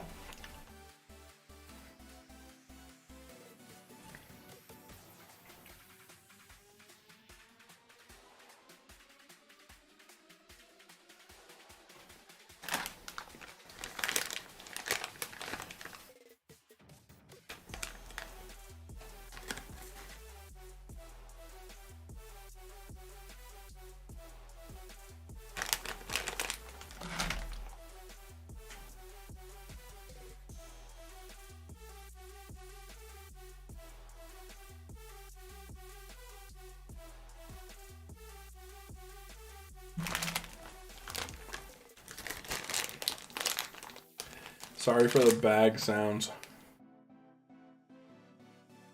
But they must happen.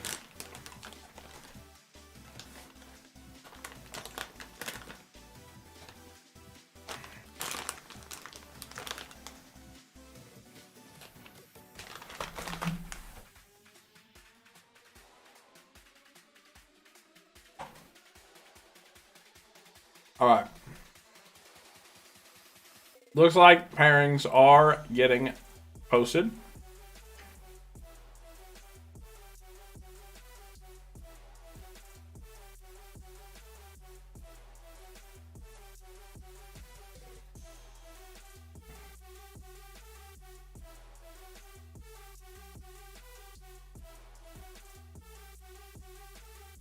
Nice.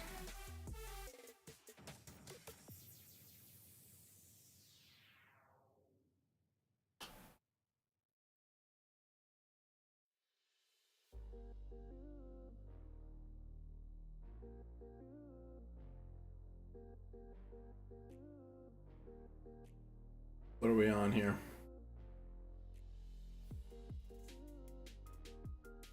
Oh, okay. Yeah, I'd be down to watch that.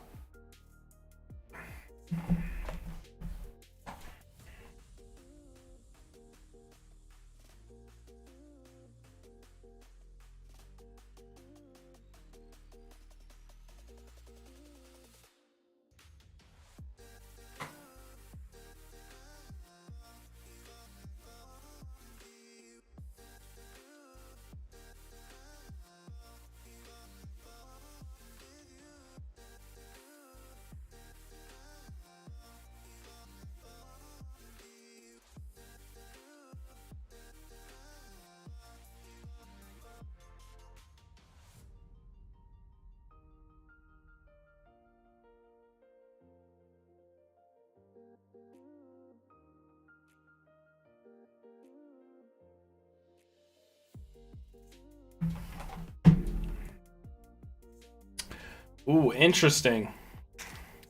We got a spicy list here coming up. And this is actually at table 1. Which implies that I think he beat Himne. I'm not sure. I'm asking Dobo for confirmation. That's spicy.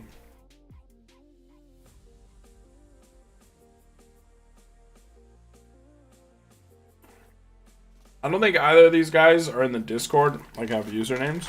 So they're like local German players. So I'll just put their decks up once they start playing in the title.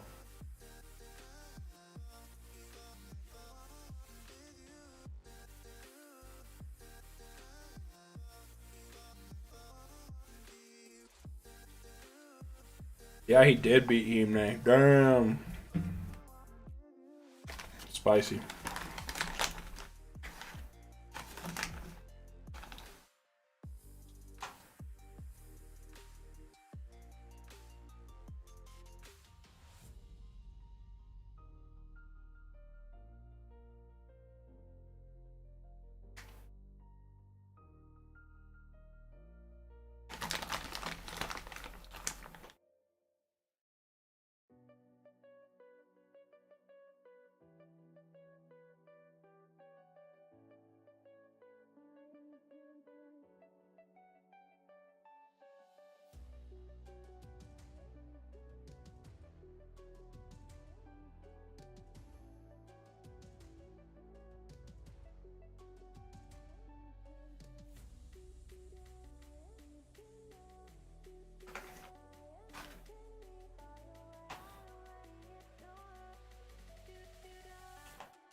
Getting into round 3, our third match.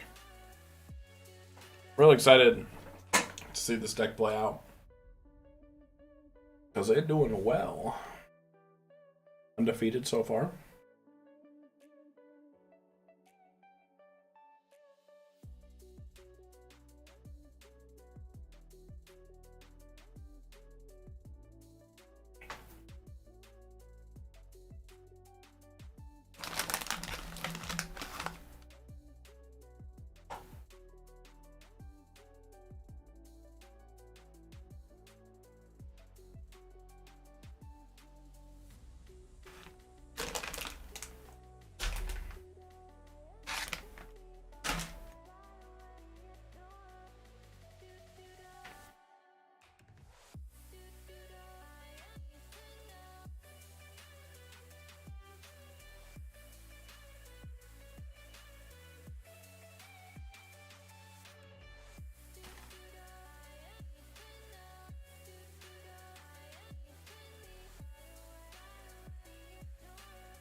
All right.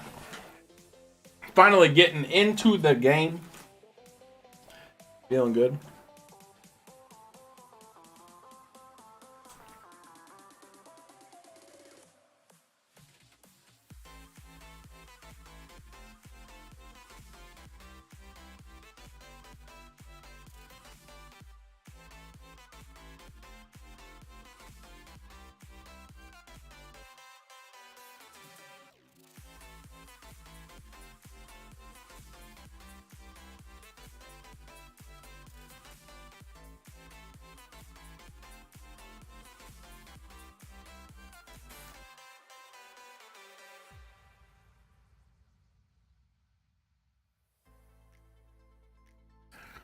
Seven. Oh. 9.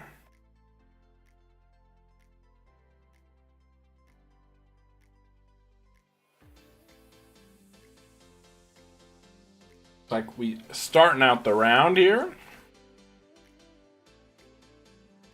So we have Tangu Plants on the bottom. And I'll spoil it for you guys.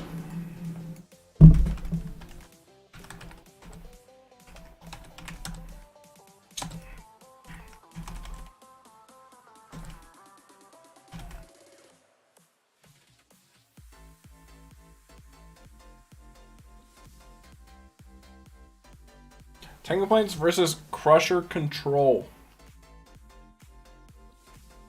And this is table 1, so both these guys are undefeated so far.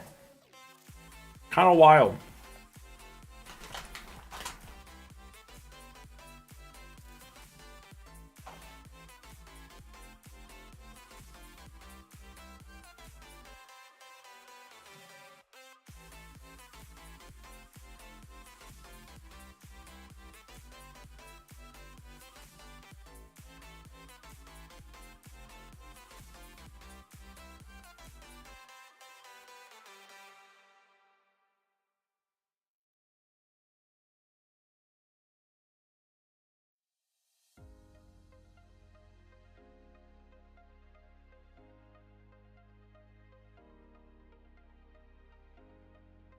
Reading the Crusher. Anytime a dark monster is summoned, I believe you get to pop a card. I actually have one somewhere right around here. Oh, yep, there it is. Once per turn, when a monster with the same attribute as this card is normally summoned to your side of the field, you can select one card your opponent controls and destroy it. It's a dark.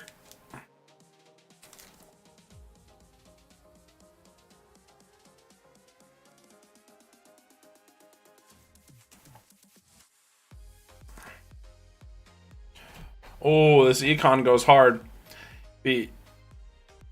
Oh, interesting. I was thinking he was gonna like take the Crusher and then like summon Tour Guide and then pop the tomato. That goes really hard. But instead, we just tribute and banish. Ooh, get Veilered. That's fine.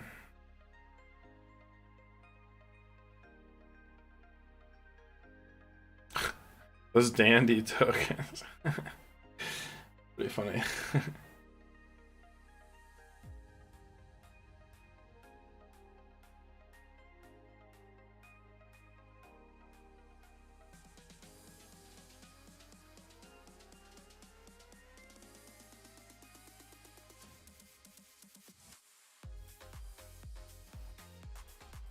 Crusher Control sounds like fun to play too. I want to test it. I've never played it. But it has had its moments where it does well, so it'll be kind of fun. I'm not gonna lie.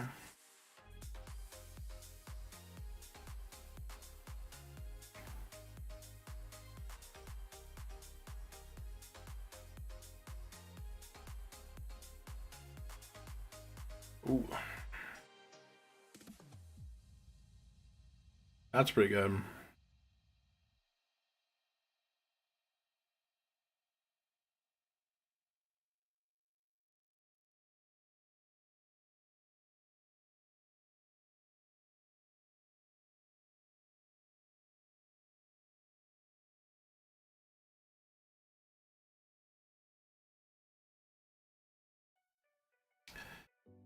We do get the big synchro.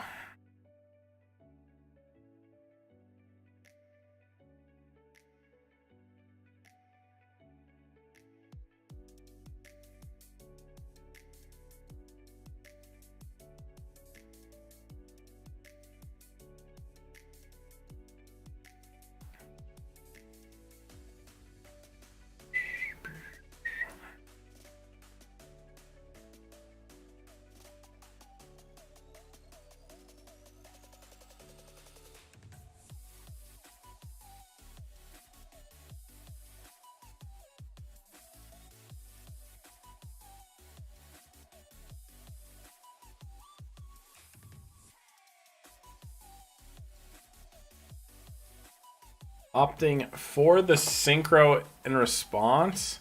Maybe trying to prevent the black rose.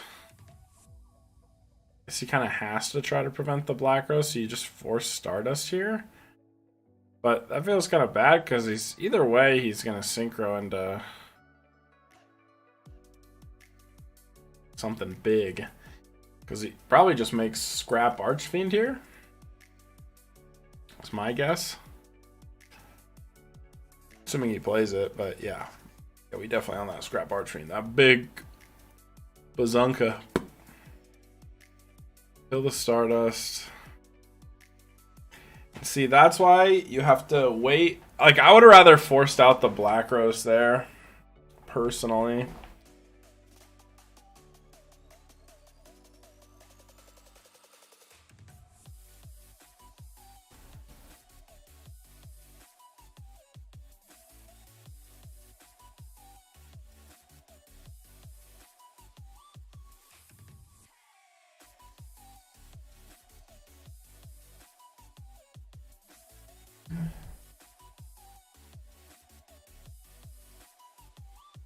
Oh, the BLS comes down. Plus Tangu. Is that game? No, it's not game. It's gonna be a lot of damage though. It's gonna be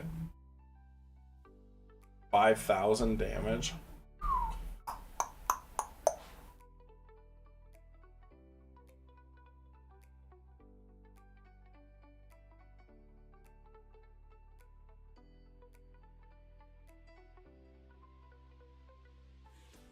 Wait, that is just game. Damn. We got one of. We got Tangu Plants.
We got the big Fonks on the side decking.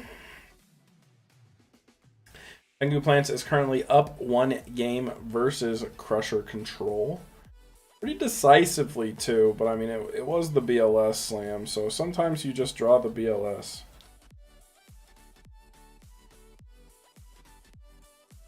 Dang.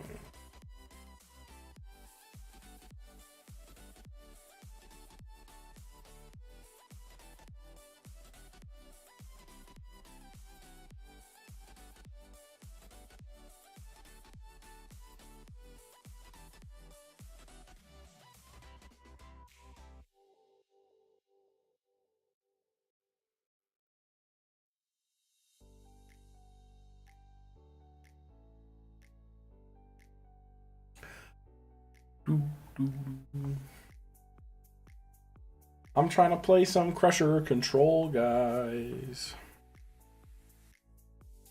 Dang, we got a nice looking Tangu Plant list. He got his list looking like my old list. With like the ulti Thunder Kings and everything. I do miss those. They were beautiful. But you cash out when the market is high, and then you switch to becoming a secret rare purist when it comes to your Tangu Plant decks, like what I did, and it's cheaper and still looks quite nice. Especially these platinum secret rares. Sweet wampum.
big shuffs coming in.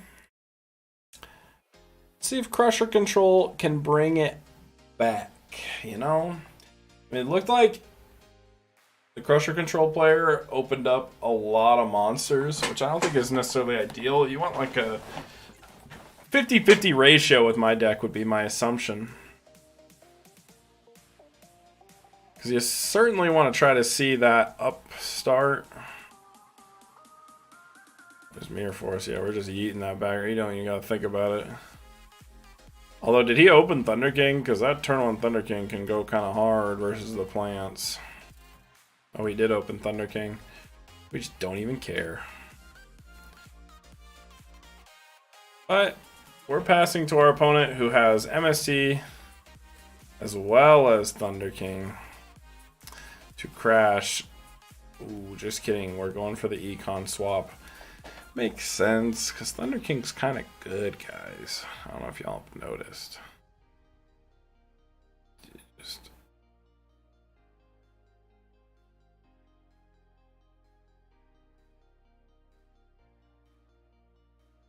Well, he just said him pass. That was really fast. You guys are playing quick.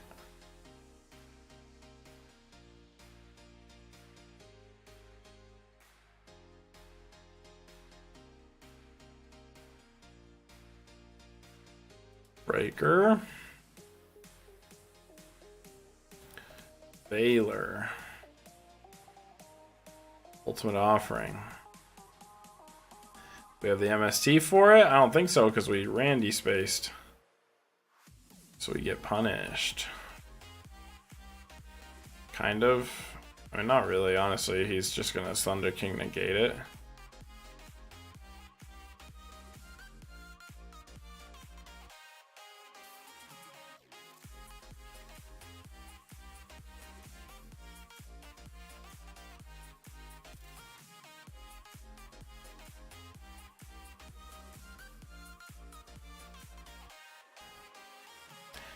Someone's the Cataster. Is Thunder King gonna negate, or is he just gonna flip a warning?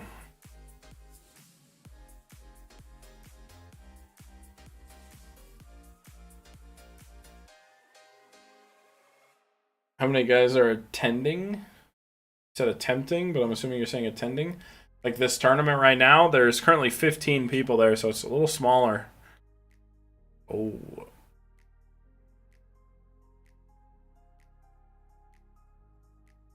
Interesting. He just yeets the BLS because he had to get rid of that Thunder King.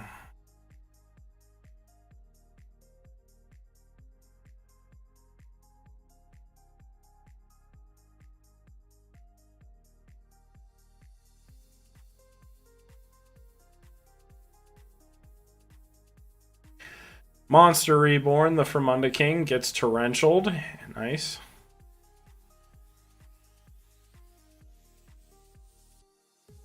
Dang. This Tangu Plant player just having the responses and feeling pretty damn good about it too.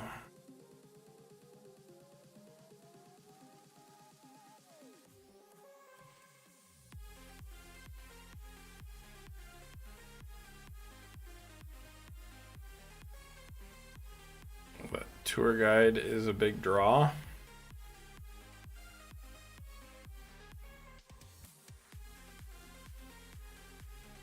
You have the Veiler? No Veiler.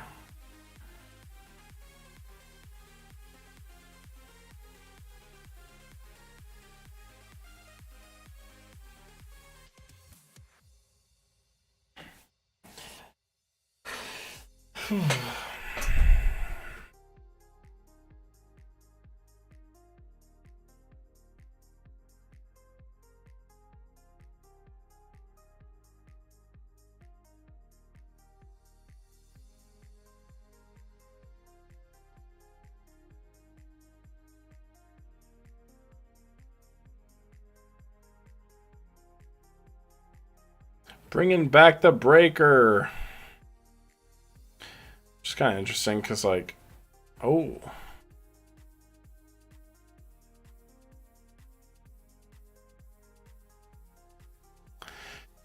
But I'm also confused here because Gets another Tengu in attack position. But Breaker is not going to be able to swing over the second Tengu. He's only 16 without the counter.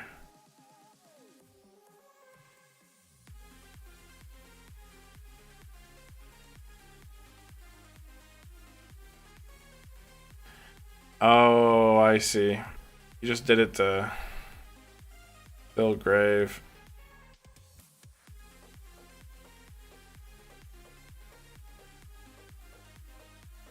Maybe they'll draw a little something something.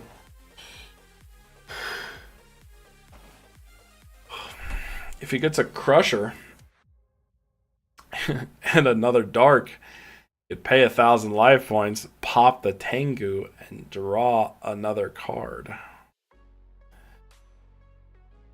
Kind of big.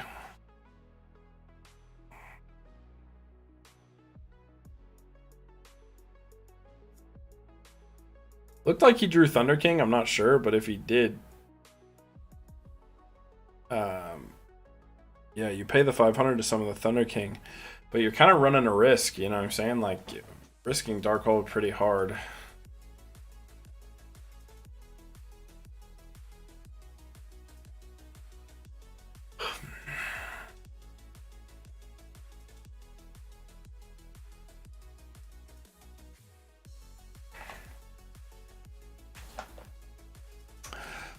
Let's see.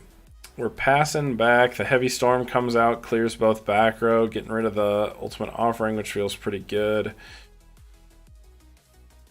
That Thunder King's obviously problematic. Ooh, but the Caius is perfect for it. Dang, Heavy Storm and Caius.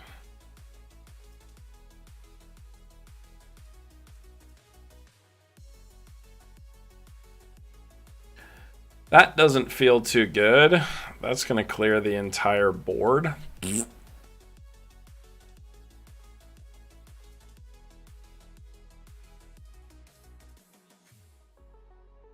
It's looking a tad grim for the Crusher control.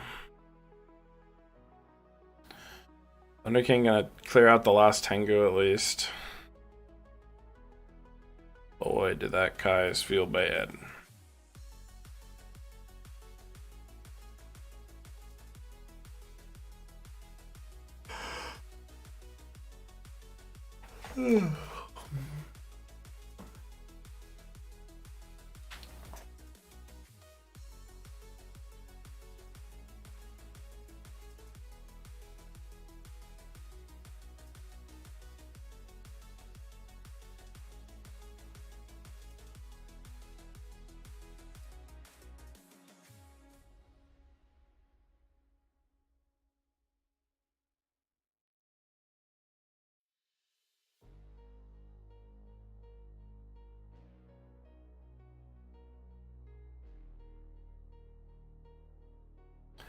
Can't tell if that's the Platinum Secret Lone Fire. It looks like it might be.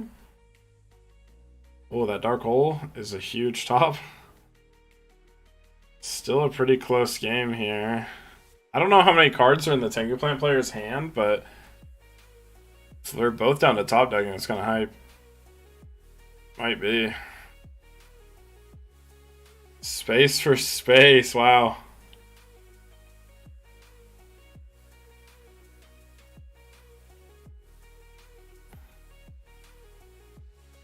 Okay. Blow up for a 2, just trying to get some more cards available. But we already used the normal summon, so it's just going to be a pass, probably.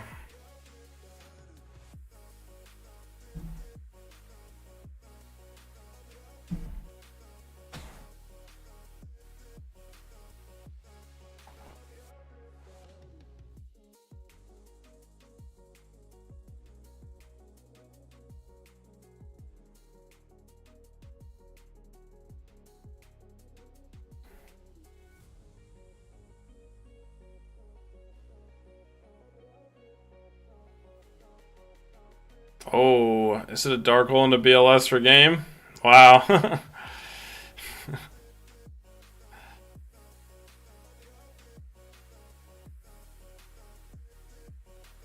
The one of factory was pumping out them 1-ofs today.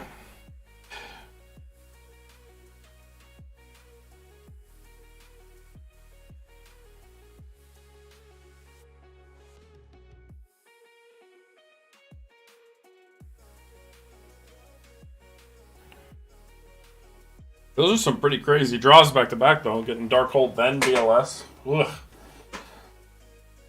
Oh.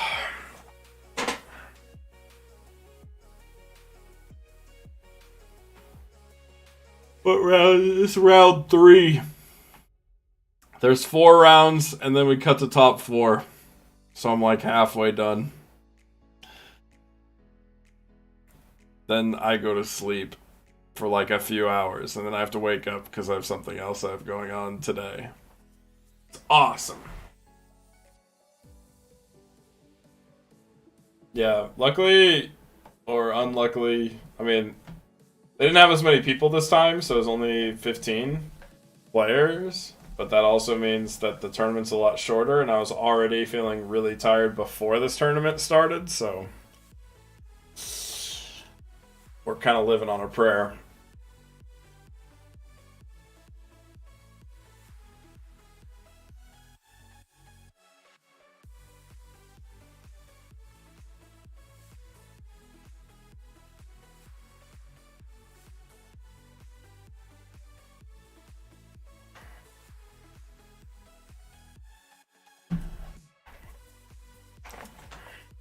Bro, Greg, I gotta message you something. I can't say it on stream.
Oh.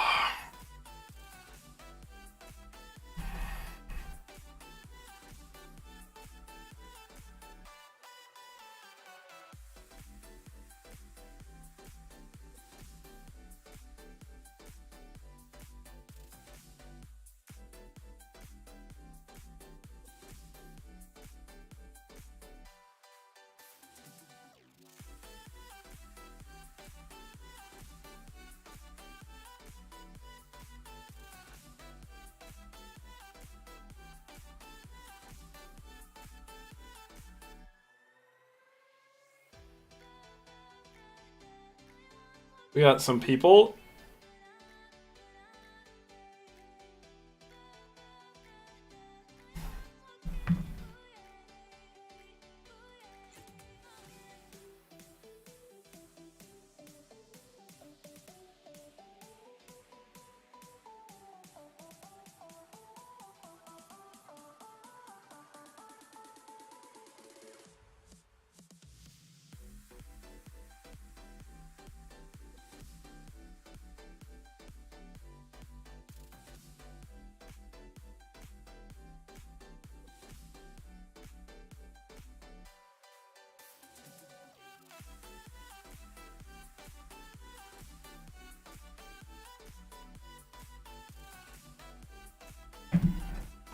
Who's sitting at the table?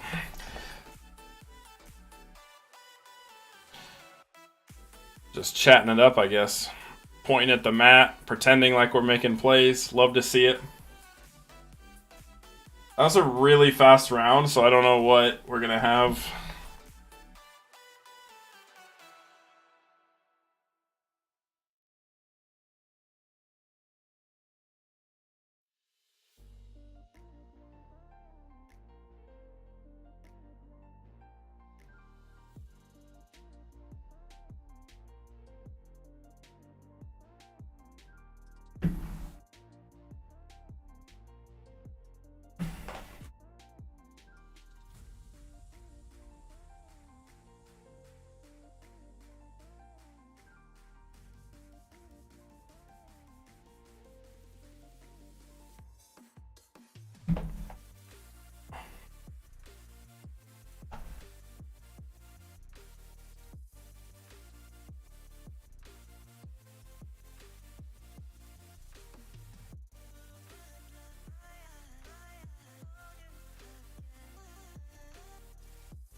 Boo, boo, boo, boo, boo.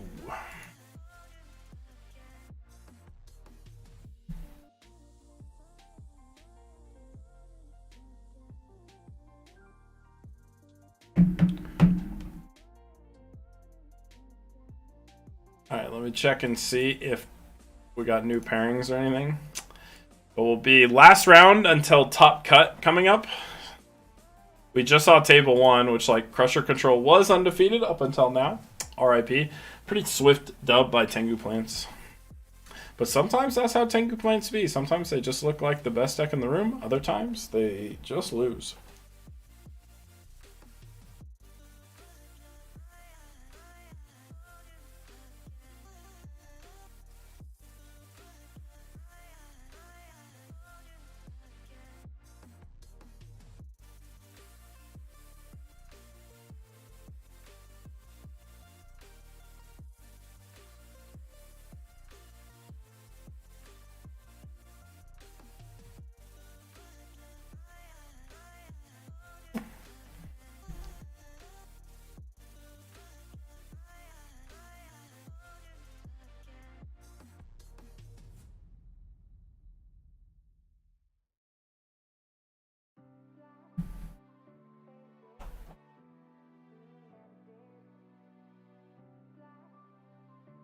This is my favorite non-copyright music song.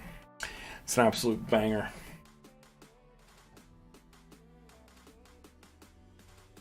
So someone might for fun a match on stream here while we wait for next round. If we're lucky. I don't know.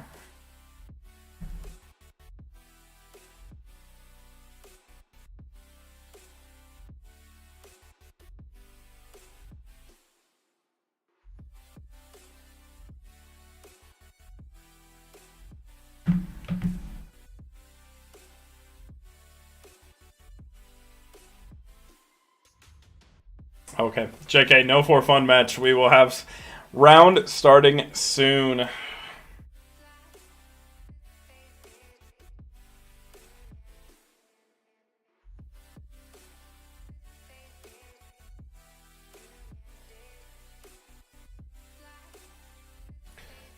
All right, IBRB then.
Boom.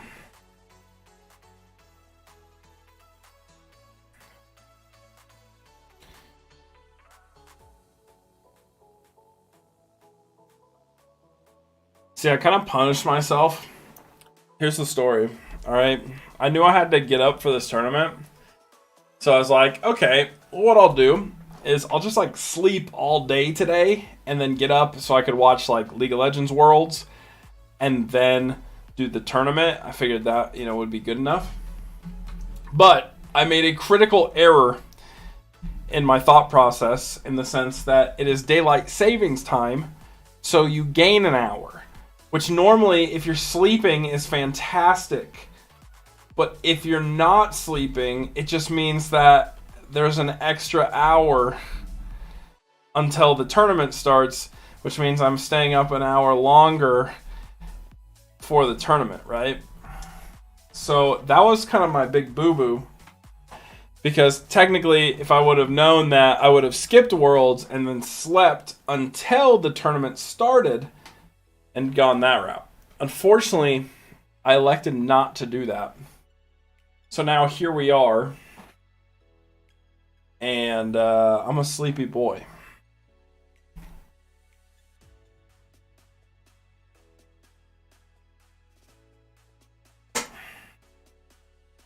But hey, I got to watch T1 just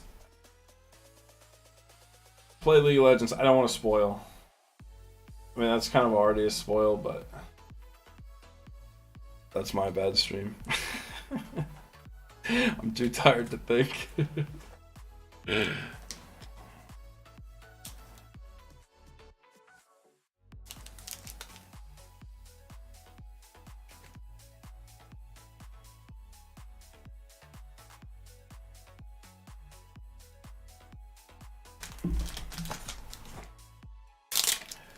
Yeah, I'm gonna sleeve my Gen Exile Crushers. I got them in the mail like a while ago, and I just kept forgetting to sleeve them up.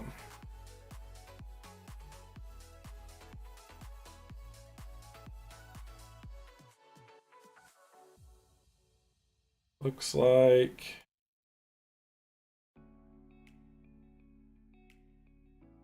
yeah, we're still round 3.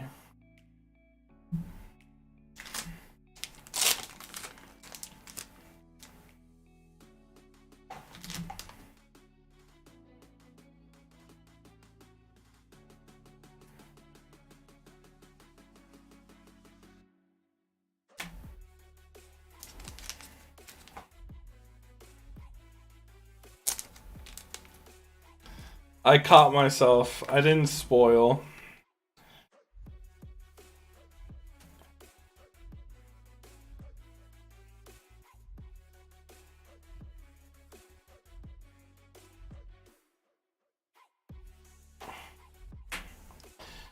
But, sometimes you just kind of forget that spoilers are a thing when you don't sleep.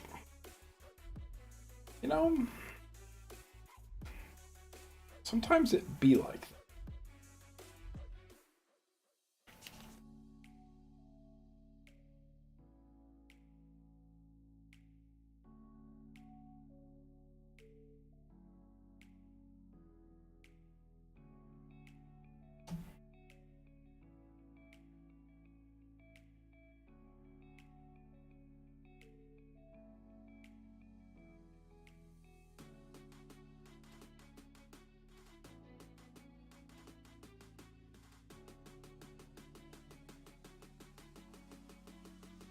What you laughing at, how far?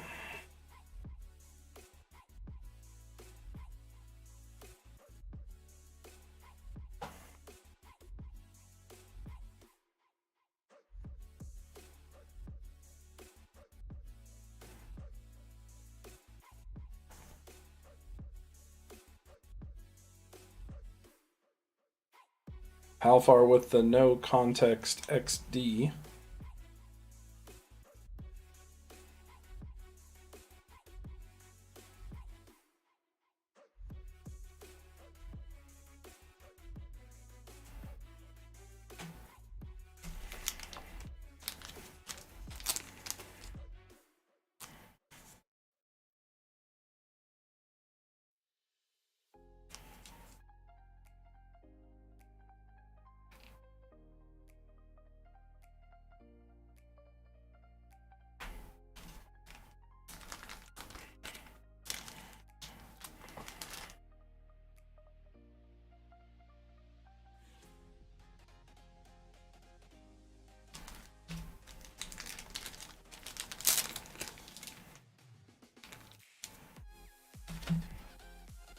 Oh. Alright. We got to double check now. We finished sleeving. Let's check and see if pairings are posted. They're not. Sad day.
Alright, pairings. I need you to do me a solid and get posted. So we get through the round, we go to top 4, then we go to top 2, then we go to I sleep.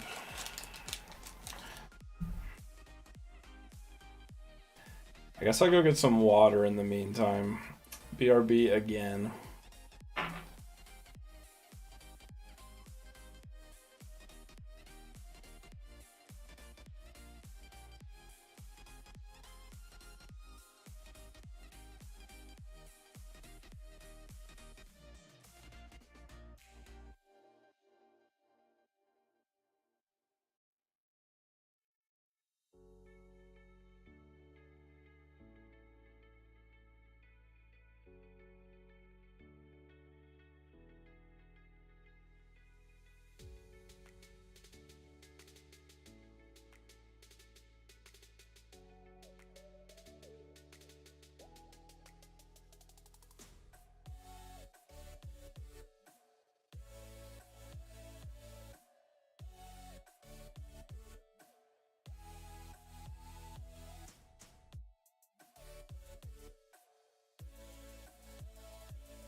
All right.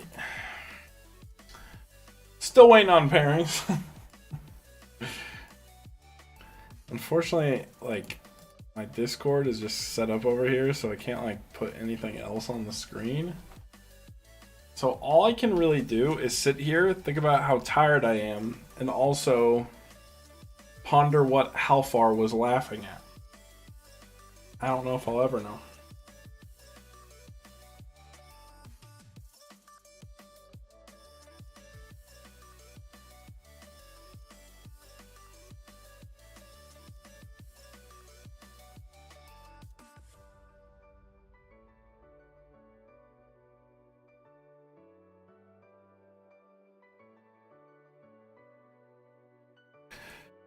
What do you think Halfar was laughing at, chat?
Oh, guys, I'm hanging on.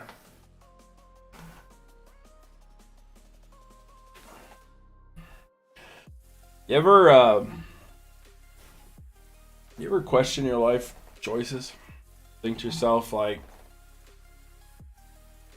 you know, you're almost 30. Maybe you shouldn't be staying up till 7 a.m. to stream a children's card game. You ever think about that?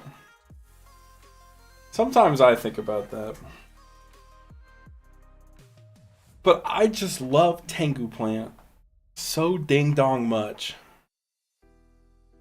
Can't resist. But I am actually terrified I'm gonna fall asleep if we don't get some games on the screen that I can pay attention to.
Alright.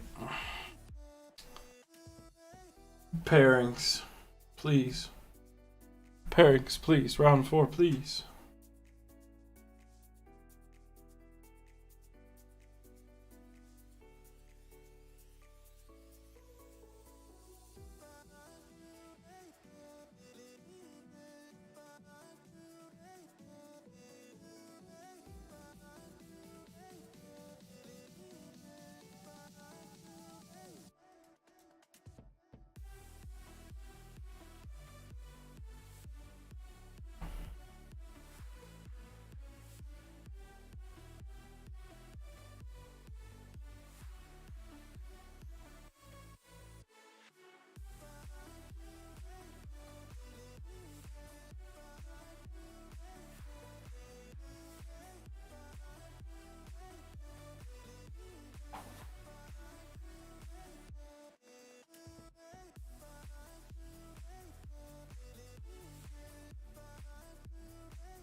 Wait. Is it finally happening? I see the dock moving. Kind of. We might finally get another round, guys.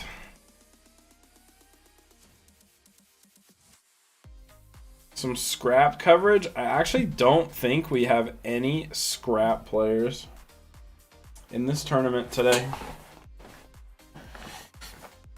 Yeah, no, we don't got no scraps.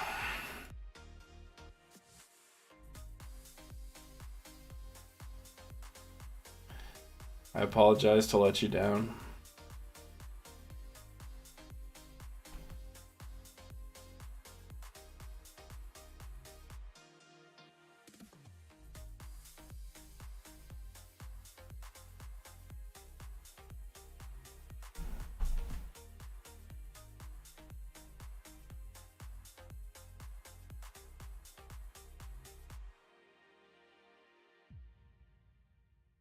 Okay.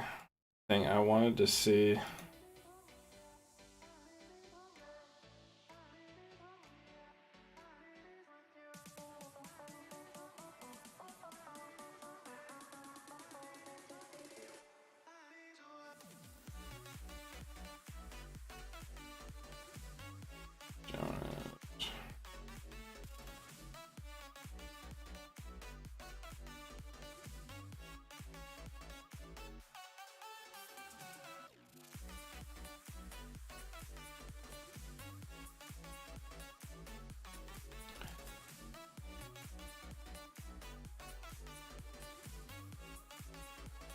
Dang, I've seen like everybody on stream, but let's do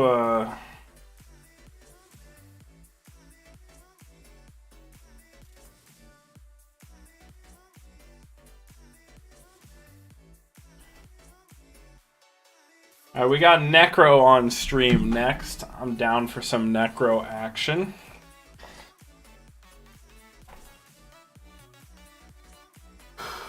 Oh. And I think we're bringing back the Crusher control. Get another spotlight on it. We got a swift 2-0 on the Crusher control last round. And I think, you know, we need to see it again. Mostly because I was lazy with how I picked the next feature match. But also because I do want to see some Crusher Control pop-off moments.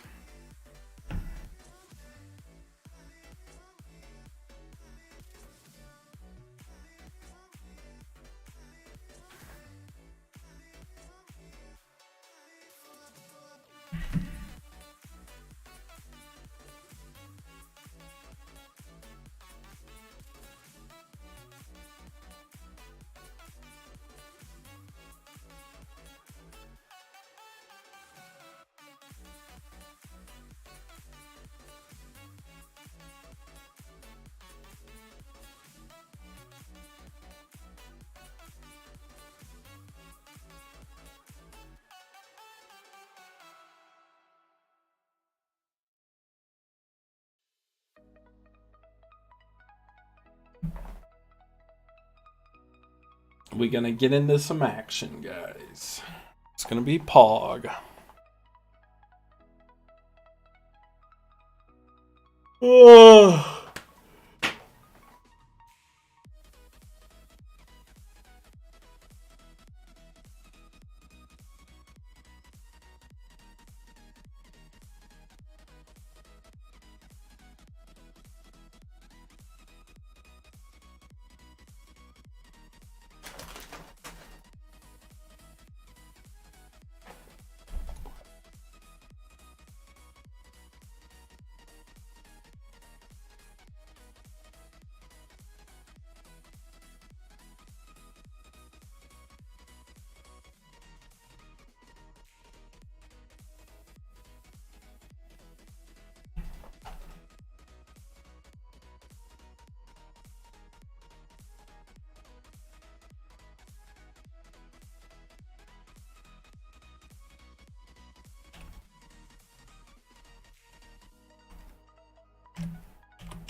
Alright, so we got Necro on top, and then we got that same Crusher Control player on the bottom.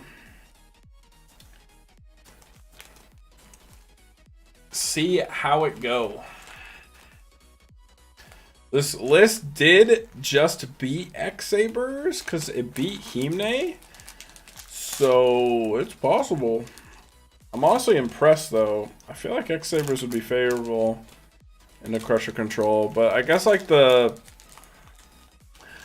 Crusher popping like your Emmers could feel really bad.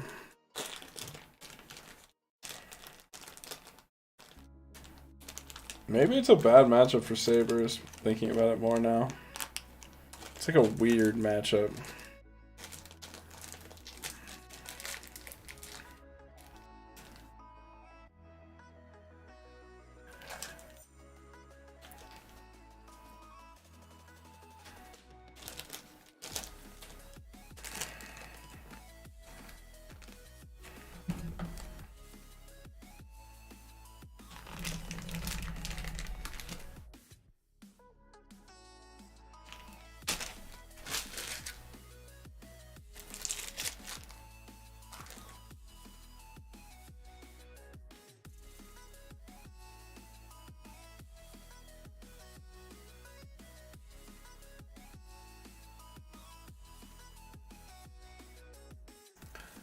Necro got that. That's a cool looking Gengar card in the calculator.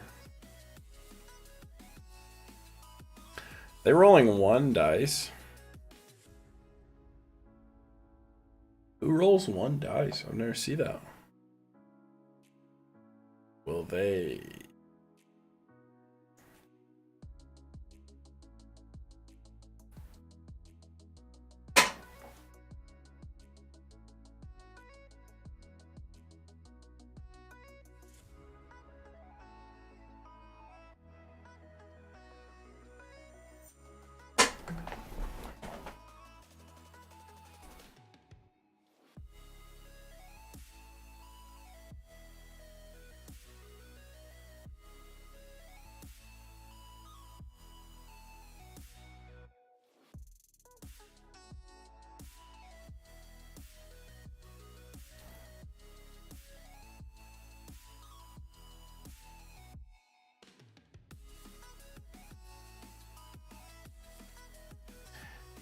Secret rare Karkuri monsters win. Honestly, foil Karkuri monsters win.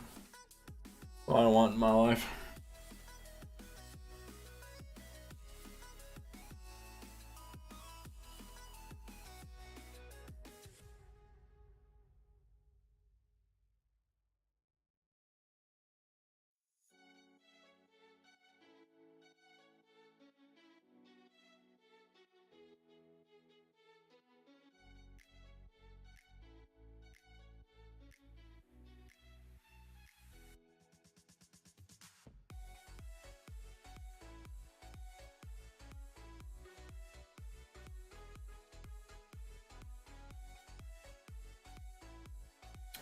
Are we finally starting? Please.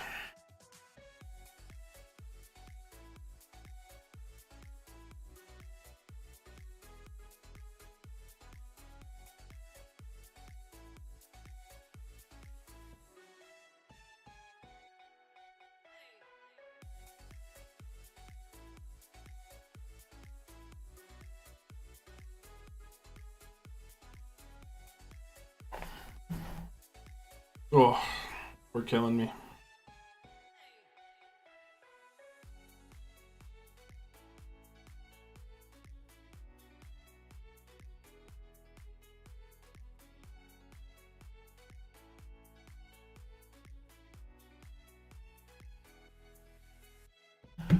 Hey, we getting into it.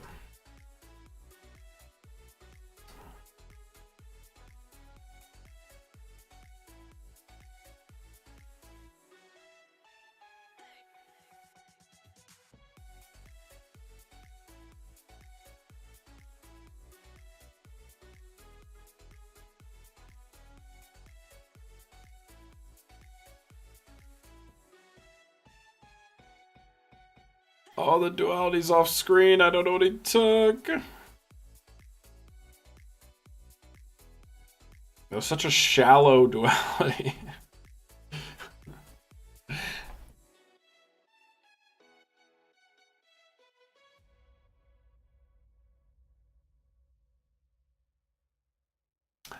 Oh, the Fermunda King attacking in.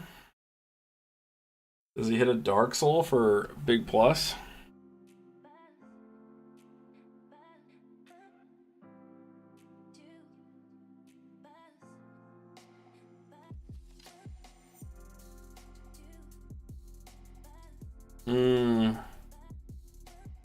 Oh, it's Emers. That's fine.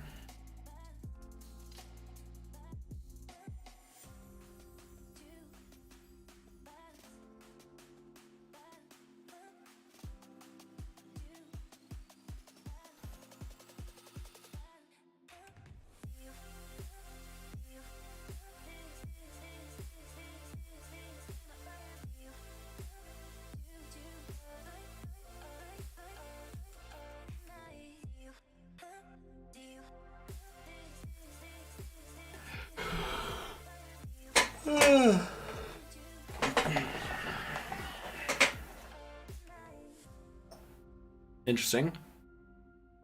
We Emers into Emers. It leads me to believe that Necro might not have a follow-up play.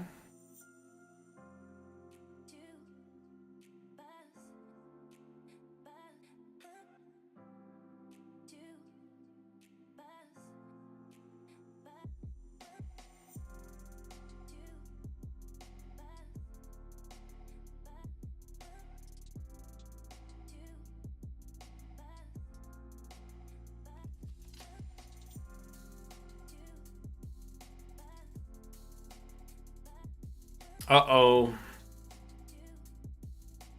That doesn't feel good for Necro. If we have an ultimate offering.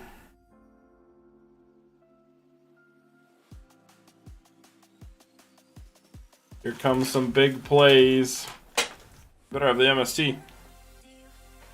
Or the Decree. We're on a Decree build.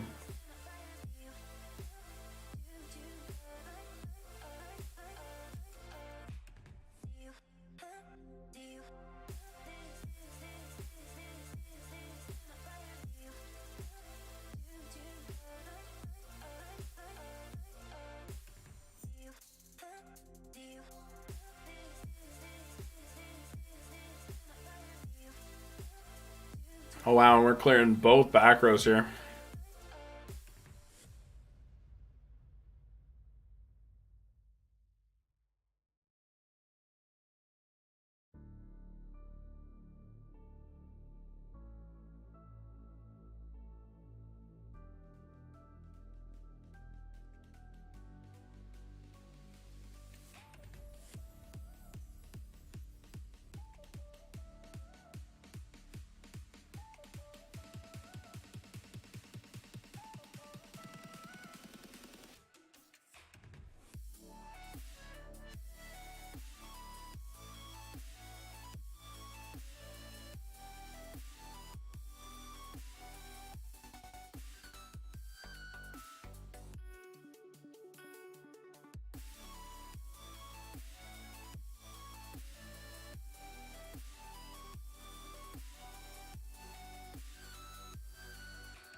We get the Dark Soul.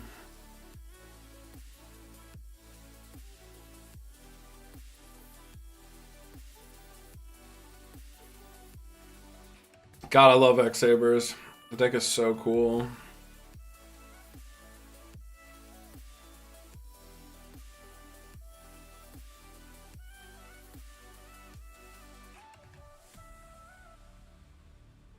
Oh, wait, do we go for a Trish here?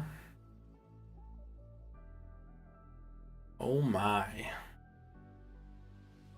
You have a Veiler?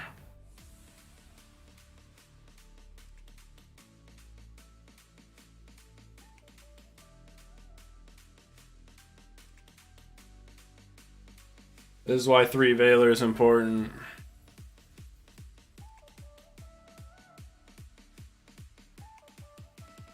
Oh, and we hit double full helm. Feels kind of bad.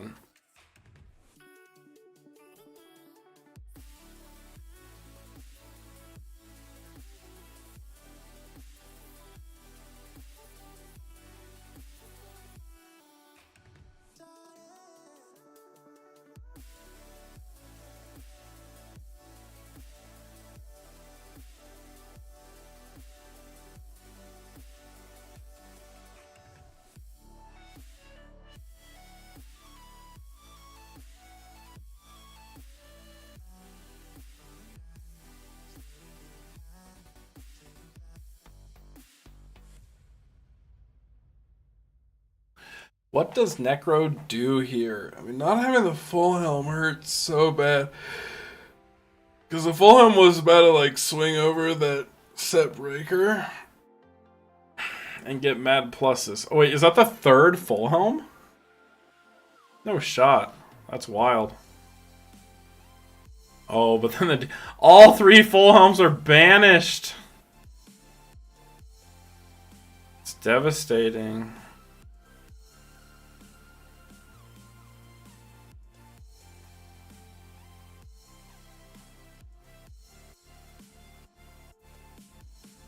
See, kids, this is why you run the Decree build. Because your monsters are good enough on their own. You can stop these Ultimate Offering shenanigans. And then you get to win the game for free.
That is not looking fun for old Necro over there. That's looking like a a game too, if you ask me.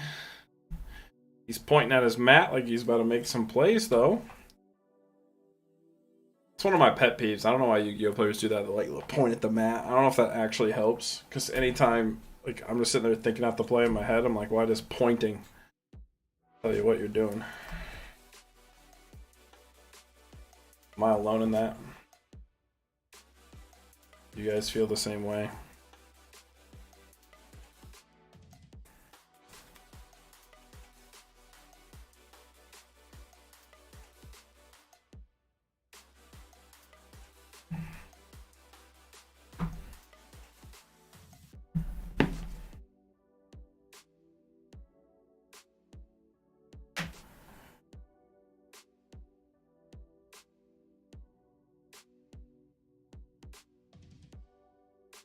He's got the econ. He's just hanging on. He's trying to survive. I feel like I would have just scooped it up, though. This feels like so losing. Maybe I'm crazy. Okay, there's the scoop it up. Survived one more turn. See what happens. And what happens is nothing, unfortunately. So a dub for Crusher control. It's kind of big. Big stuff, big stuff.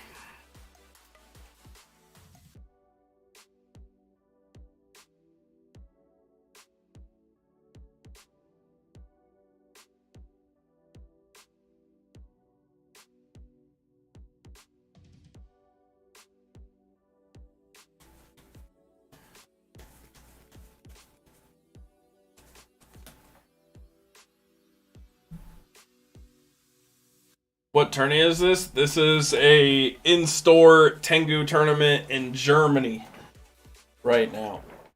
Ugh. I dropped a card on the floor, and now it's devastating.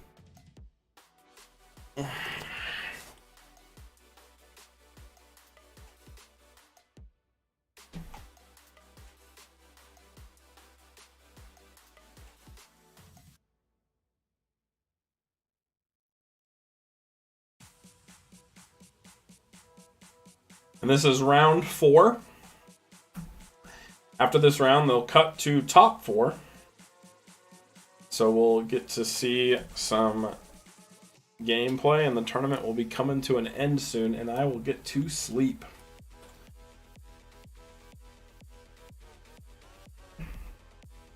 Which is quite exciting, if you're me.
Someone considers sleep to be tier 0?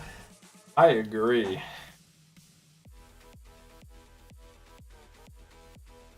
Ooh, Necro with just the set 1 pass. Doesn't feel the best. But it also could mean he's got a reinforced truth set. You're trying to bait an MST.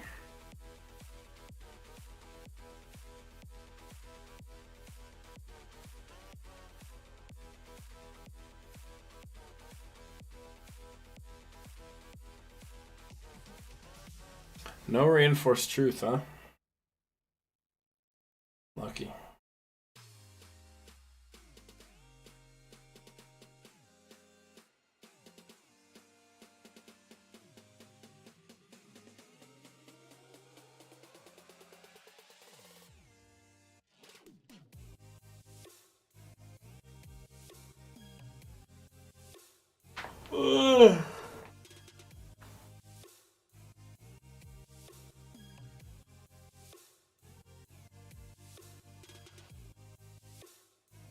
Wait, he shuffled duality back into the deck? Uh-oh. Ooh.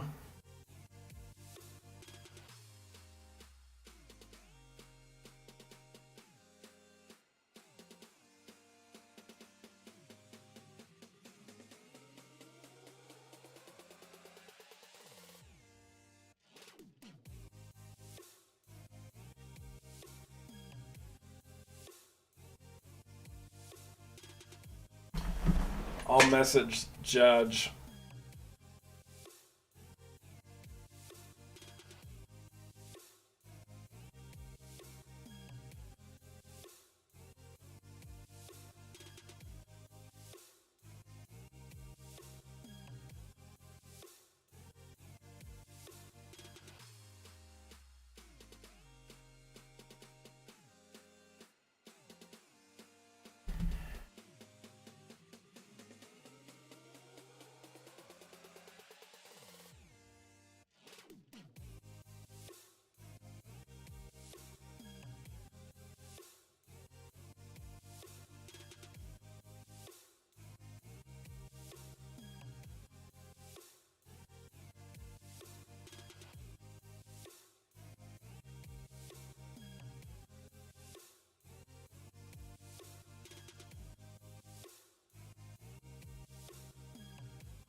Oh, they got the duality out.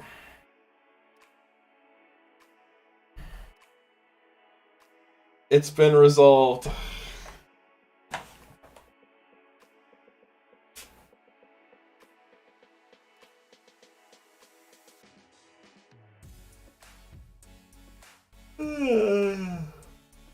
Another crusher. 2K defense. Big booty. The Chungus, if you will.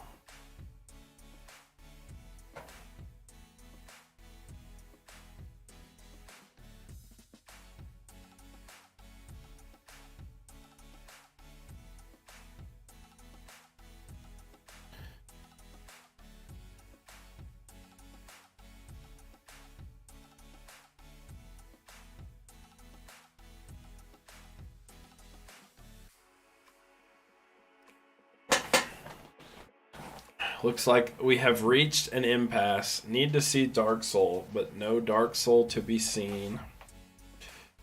Oh, the heavy feels pretty good, though. Oh my god, it hits all three. Gee! Now summon a Dark Soul. Imagine how broken the Dark Soul is right here. Synchro for 6 into literally anything. Oh, he just goes Leviathan. Unlucky. Synchro for 6 into anything. And then bada bing, you gotta take a card and search a card? That would have been insane.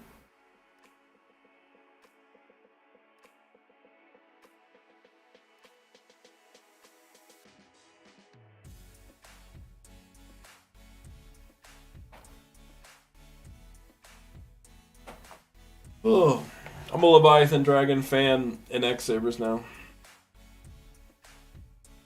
I will be in Cali for the Tangu tournament in December. I'm currently planning on it.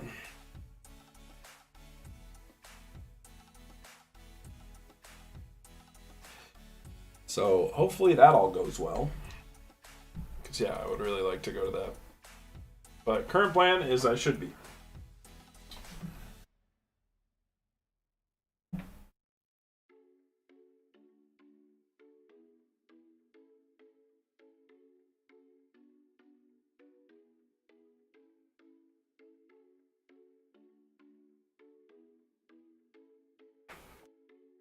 Oh, Dark Arb Dragon.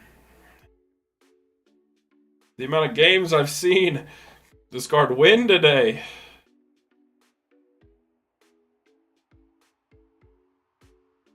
Is absurd.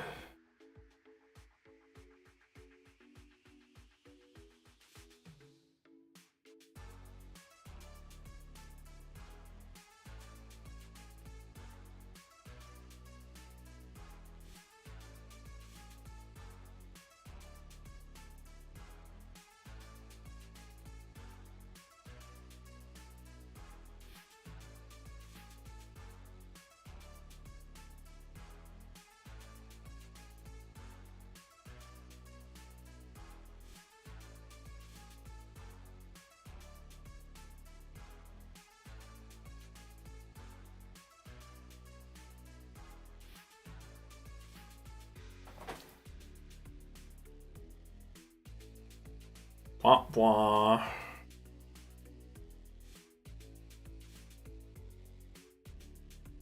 Dang.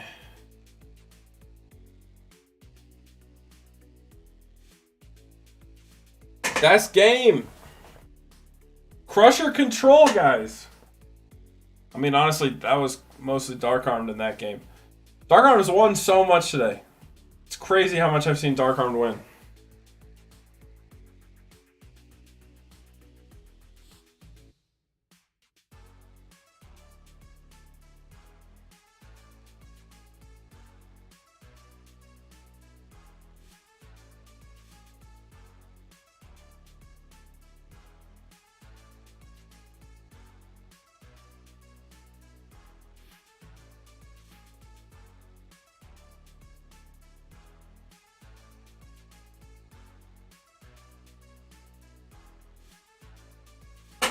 Woo! Alright, with that, we will be moving on to top 4, guys. I think that means Crusher Control makes top 4 would be my assumption. Only dropped a single round.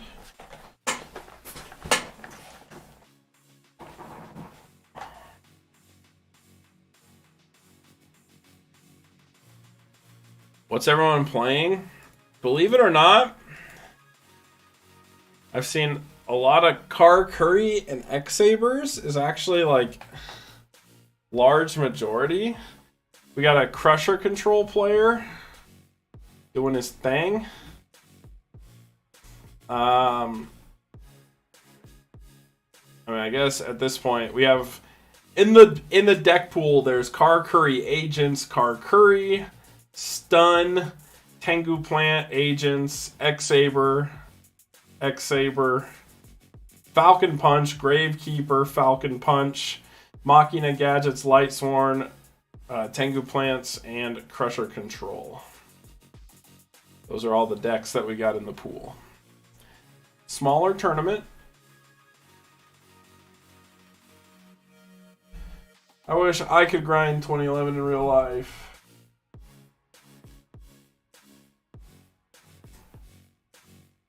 Ojama top 4 sounds pretty pog and doable. But honestly, these were like, oh, that was the play. The like Platinum Secret Tour guy or Effect Veiler. Those look so nice.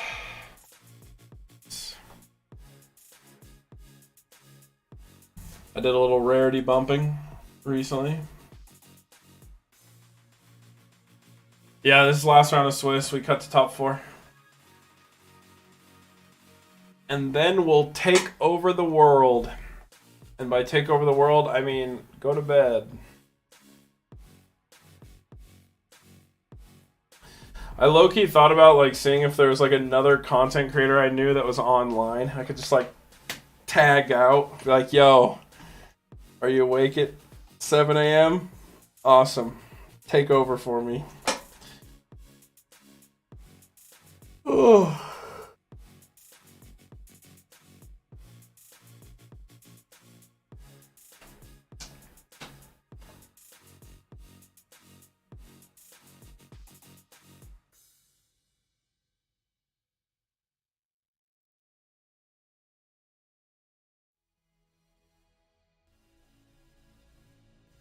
Just hit up Joe for games? You mean generically speaking or right now?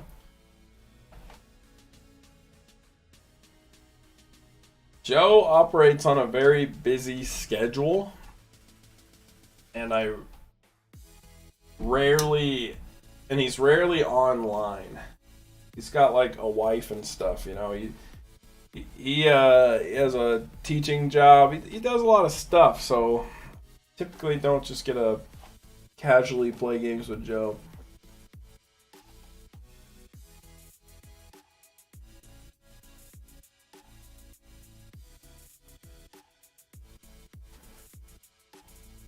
Yeah, I mean, we even struggle to like find time just to record Tournament of Tournaments, let alone try to play casual games. Just not really within the cards, you know. really hard for both of our schedules. Like my schedule right now is wild.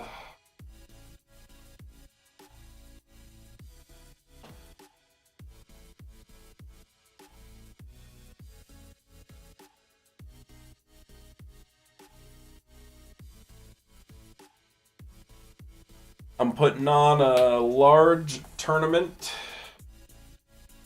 type event at the school I work for, and that's going to be pretty big. So a lot of my energy is focused on that. I'm going back and visiting family on Thanksgiving, doing all that stuff, you know.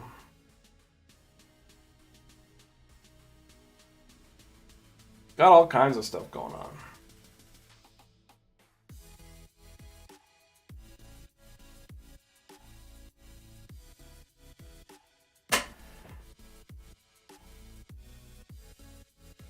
Wait, what's happening now?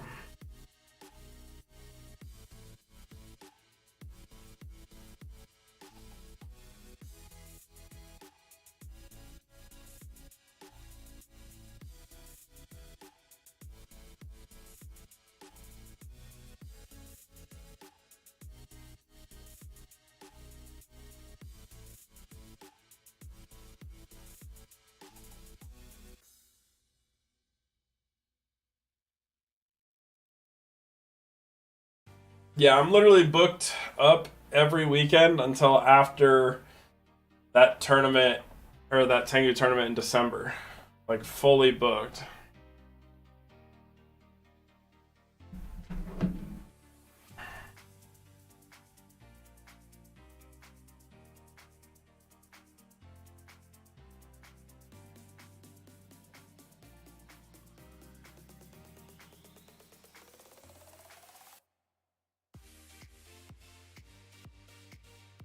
You should post in my server. I have like a replay channel. When I have time, I will watch them.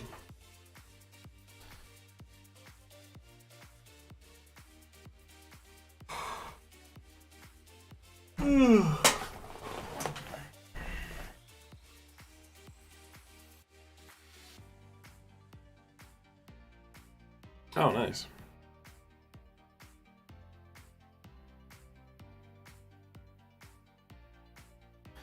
I'll have to look. I haven't checked my server lately, or much today. Got a bunch of other stuff going on.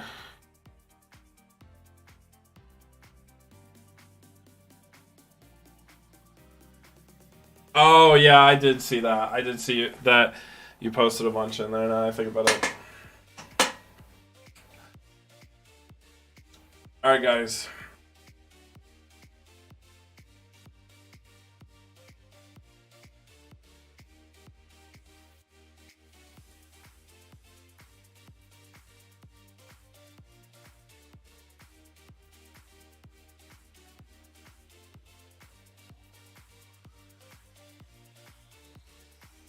I think machine duplication on Kamoichi is a sin.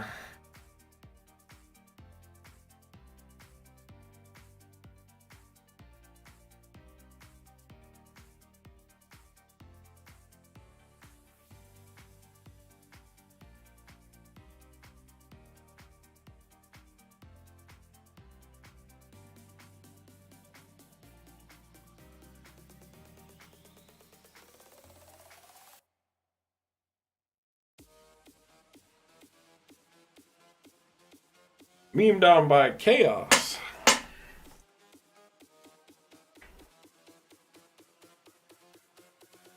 I have this theory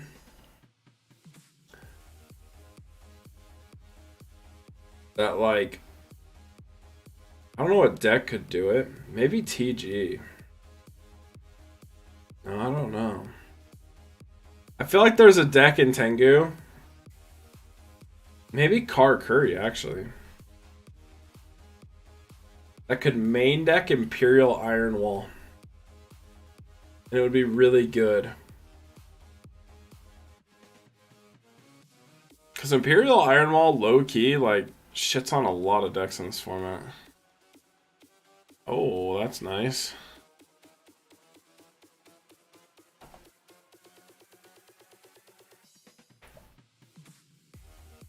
But I also can't see what cards are on Dova's field here, so.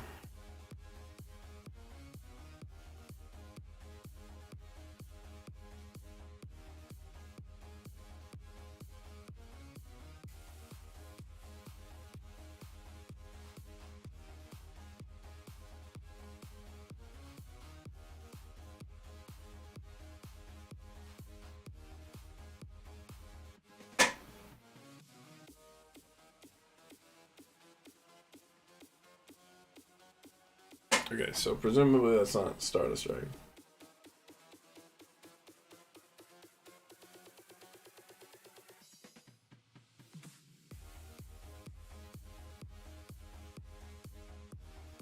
I appear on Chaos Strats Retiari. Now I'm really confused. Oh. Yeah, true. This is just a for fun match. Oops.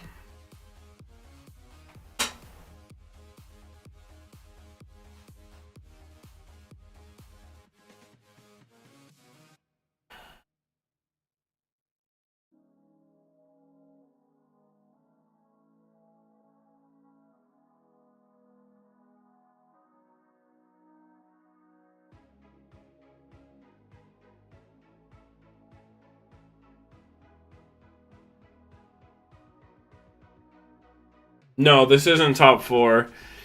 Because, like, we just saw round 4 and that went out pretty quickly. So I think they're just for funning while we wait. So there's something on stream.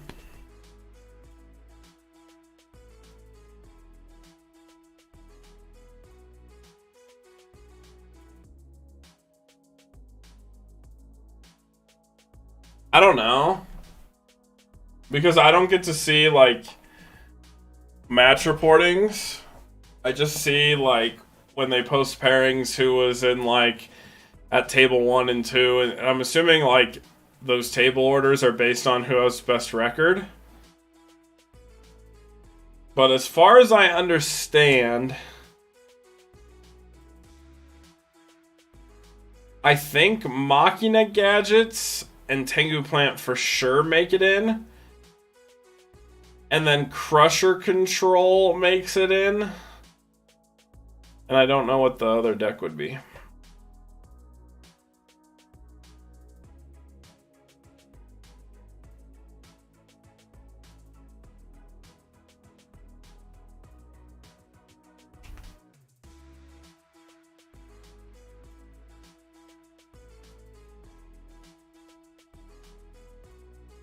But I'm pretty sure it's 1 Tengu Plant, 1 Crusher Control, and 1...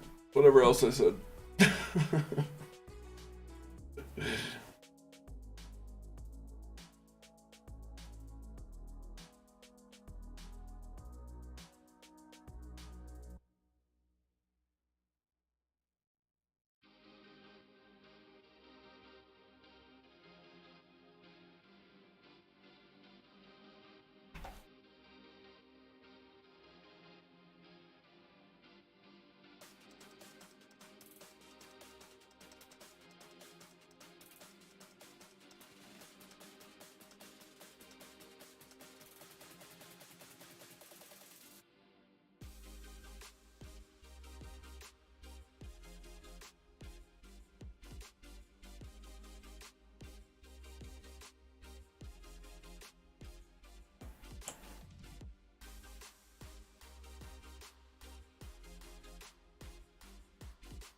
Yeah, I think Econ is one of the best cards in the format as well.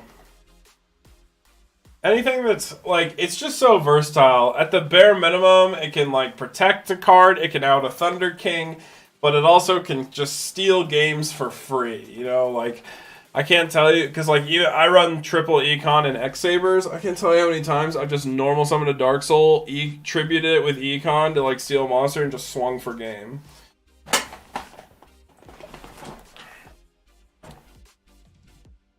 Like even my Tengu plant build runs triple econ. I just think it's like so good. And so versatile. You can also use it like, for example, let's say your opponent turn 1 summons Tour Guide, gets Sangan, right? If you also have Tour Guide, but you have econ, you can normal summon Tour Guide, and if they Veiler, you can like chain econ tributing your Tour Guide to resolve, and then get a monster, and then steal their Sangan and overlay with it. There's like all kinds of weird things like you can do, but it's super cool.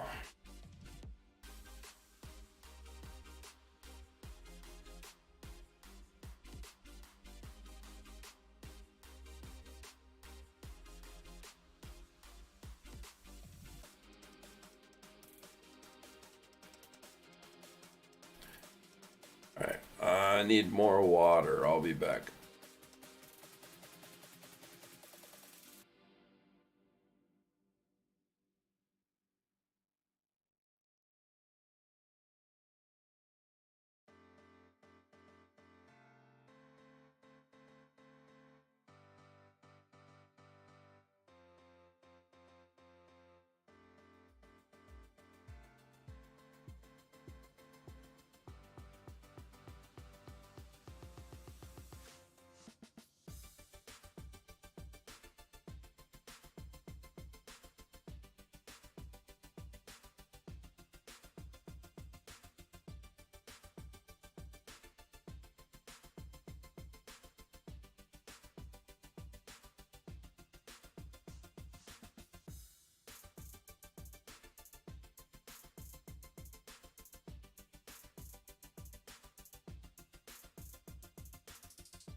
I'm back.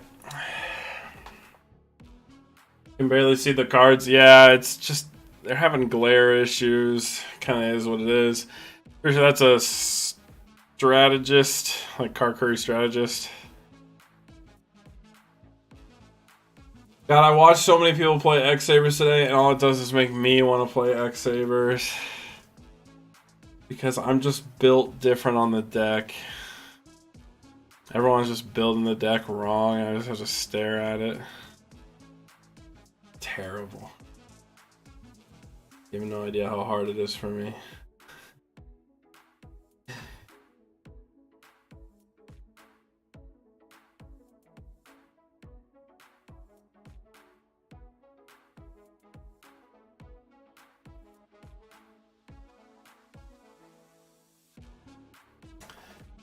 Oh yeah, the Book of Moon or Econ to dodge Veiler.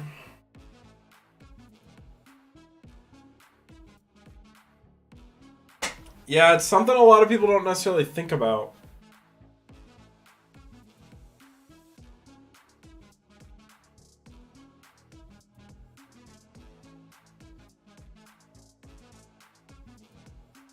But it is really OP.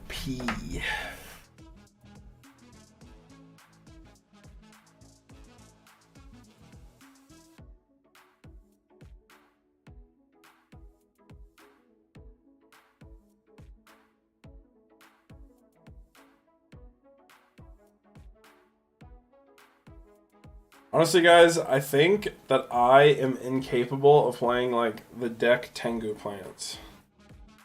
I played some remote duels with some people the other day, and I just always open... Like, I literally drew into all 3 Tengu, like... I just, like, open multiple Tengu way too consistently. I just don't have the luck for it.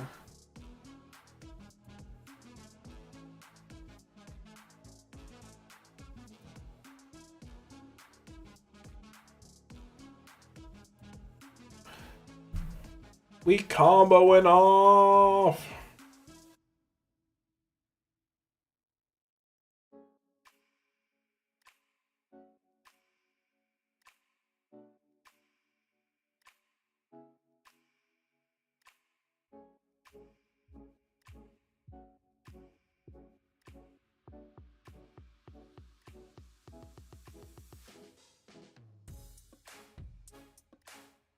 Yeah.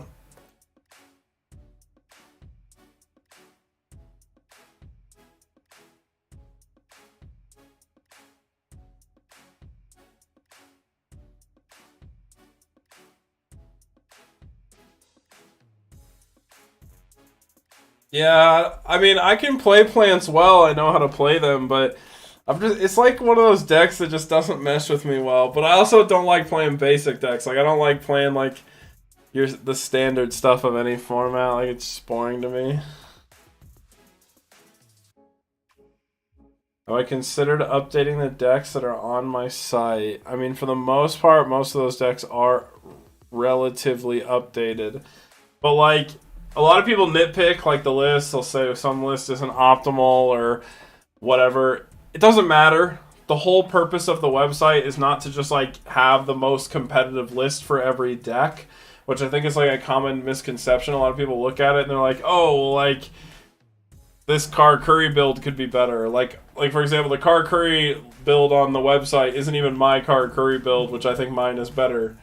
But it doesn't matter, because the goal is to just showcase to players, hey, this is how this deck would be built, and it's a starting point for the download link. You download it, and there's your starting point. You now can play the deck or understand what most people would run in the deck as, like, a good example.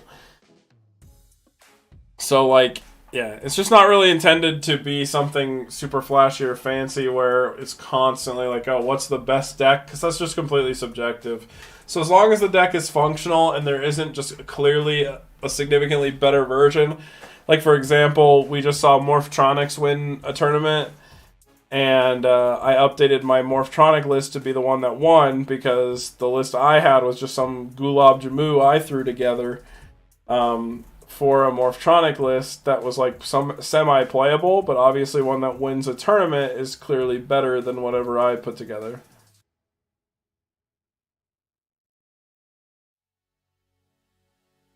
Yeah, I mean, if you're trying to, like, update the decks to be, like, the best of everything all the time, it's just not gonna... It'd be too much. It's, I mean, in all honesty, like, my biggest goal would be to add other formats to the website, which I definitely want to do. It's just a matter of, like, I think the biggest thing I want on my website is I want to showcase all the different decks. Like, every playable option, even if it's, like, bad.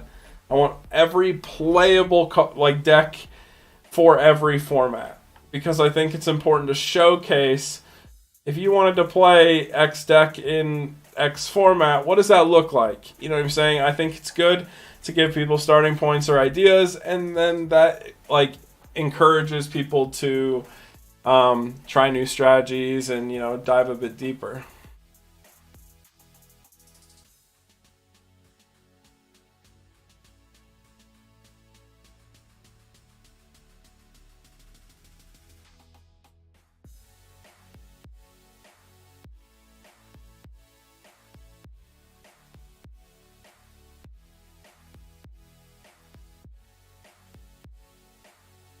I eventually want to have all the formats. I just want everything on there.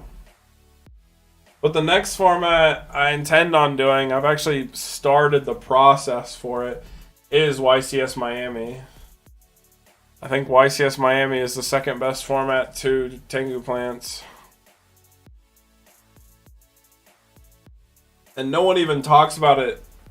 It's like weirdly forgotten. But that format's like astro good.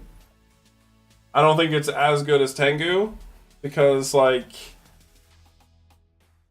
I mean, I think Tangu is perfect or near perfect in terms of its gameplay, card pool, diversity. Every aspect of Tangu is positive for the most part. I think the only thing that sucks about Tangu is like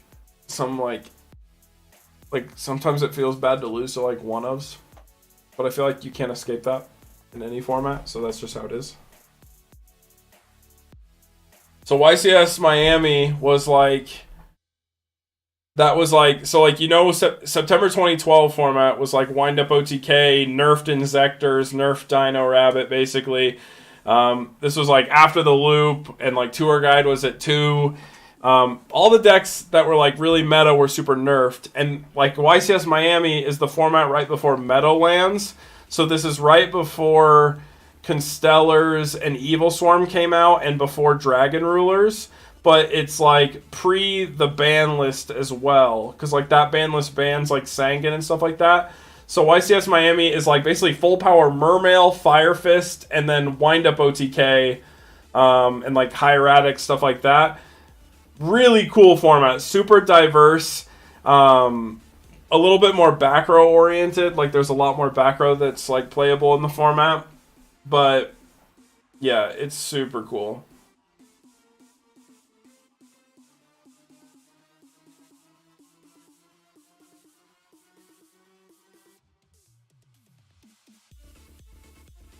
You started on Master Duel? That's wild.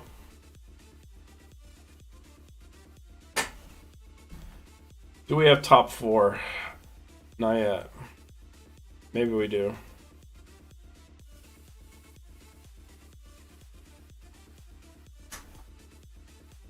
But yeah, YCS Miami is just like, it was a really diverse format because all the decks were like good, but like not super good.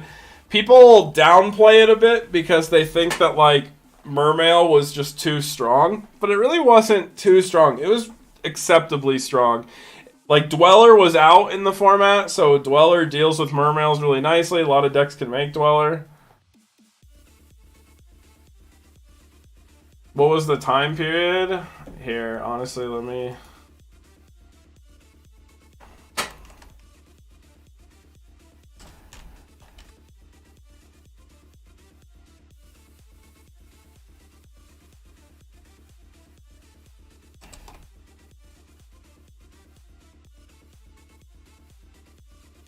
Here. We'll just simplify it. Boop. I just linked it right there.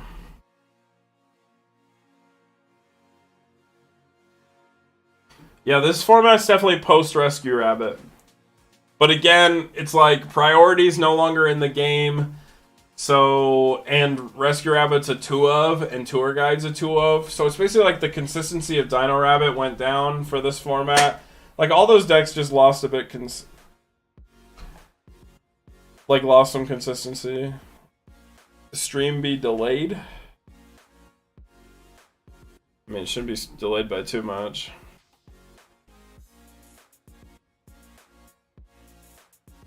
No, this isn't Vegas. Vegas is like 2014. Because like YCS Miami was one of a kind. It was like it occurred obviously in Miami, and it was like a one-off event before they switched to Meadowlands. Yeah, but it's like a really good format. I topped with Junk Doppel in the format because Quasar was out, and yeah, I don't know. Like all the decks, like for example, Mermails are like pretty glass cannon. So like while they're strong, they're also glass cannon and lose to Dweller. And there's just all kinds of different decks that you can play that are really strong.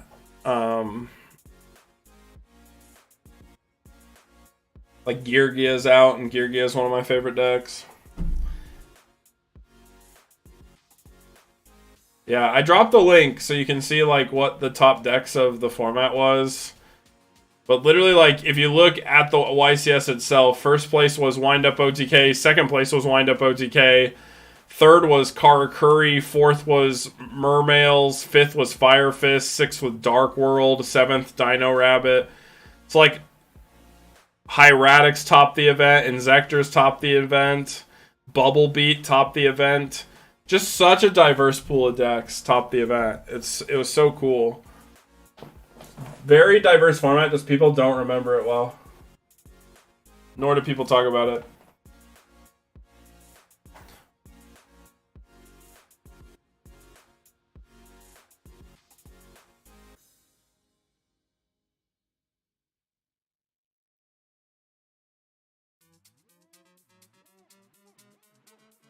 Okay.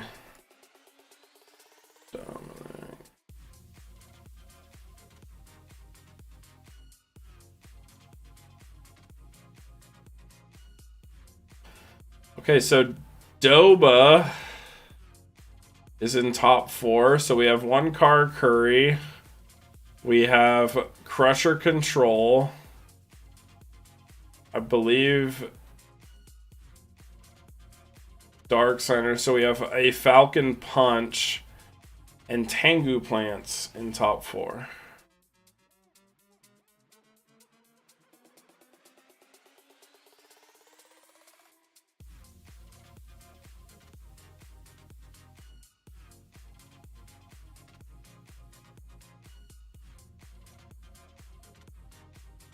Yeah, I refer to it as YCS Miami. I mean, typically all formats are based off of a YCS or event. You know what I'm saying? Like, because that's the only way you can really do it reasonably. So this would be YCS Miami, but there's also, like, for example, Tangu Plant format is just called Tangu Plant because Tangu Plant was so popular. But in reality, it's like September, or it's like YCS Toronto.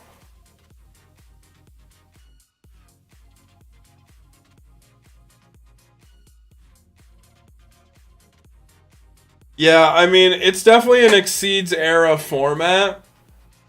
Like, Synchro isn't as good, but like I said, I topped with Junk Doppel in the format itself, so it's not like Synchro's completely dead, because like Quasar comes out, which basically gives Synchro decks a hard win con. No, Machina Gadgets didn't make it into Top Cut.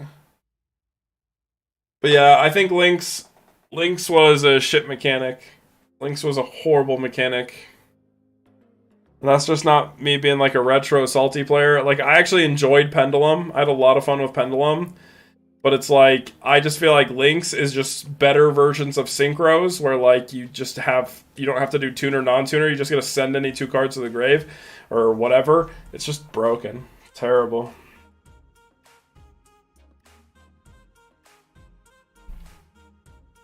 It's the format that made Bill, or like the cards made Billy Break quit. So you already know. You can make Billy Break quit the game. You know you released a bad mechanic. Which he still commentates and stuff, but...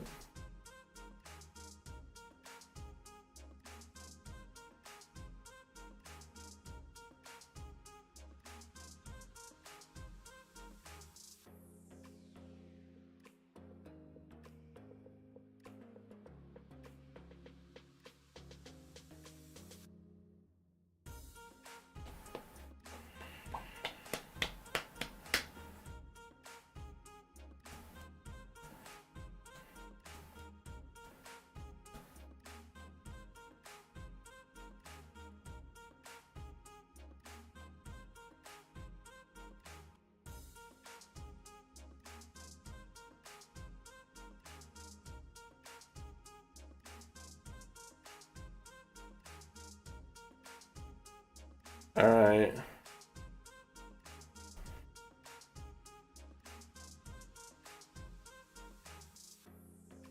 We are moving on to top 4.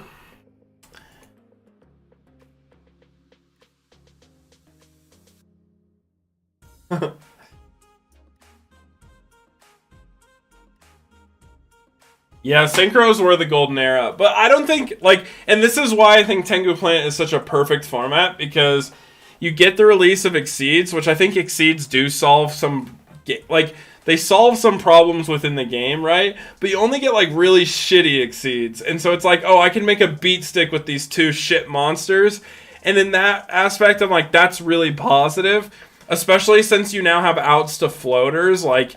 You can like econ or mind control a Sangan and overlay with it to turn it off. I think that's super nice, because before, like, you're just forced to let that shit go through. You have to give them the search, you know, and or unless you have like a Thunder King or something. But it feels so much better.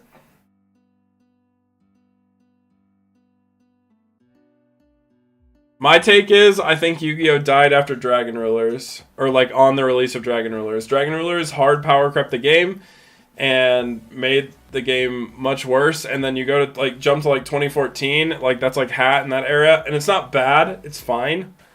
It's playable, but at the same time, it's just like gameplay is objectively worse than everything before it, and then.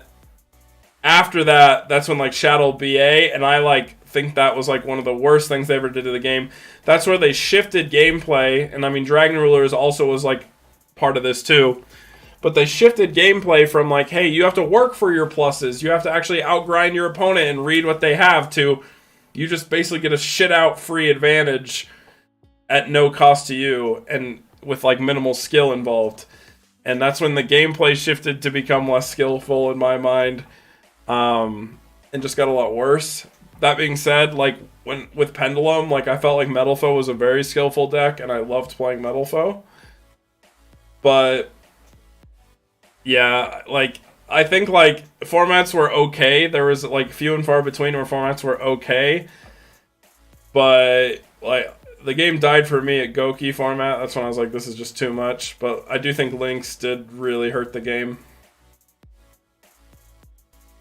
But for the most part, I think like Yu-Gi-Oh's peak, like, was before Dragon Ruler. That's why I think Tengu Plant and YCS Miami are the 2 best formats, and everything else is like okay, okay to bad.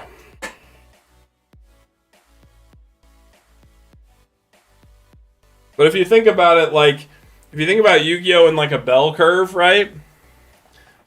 You start out with like GOAT, like early era of Yu-Gi-Oh! They don't really know what they're doing. By the time you get to like 2010, they kind of have slightly figured it out. By 2011, the game is like flawlessly balanced, and there's like it's like at its peak, and then it goes on like a slight decline until it just keeps going down, where the game just gets too power crept, and they have to keep releasing new broken mechanics to keep it new.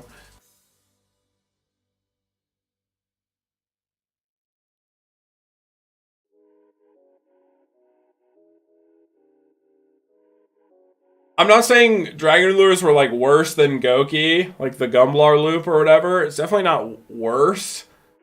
But it's just like those cards were so absurdly powerful compared to anything before it. Like those cards were like way ahead of their time. No other deck could do what Dragon Rulers could do up to that point, where again it's just that free advantage.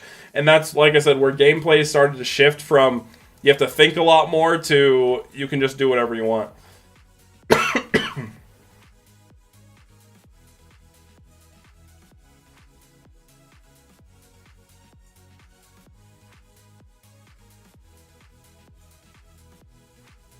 In the years between Goat and Edison, I don't mind like the cat synchro time.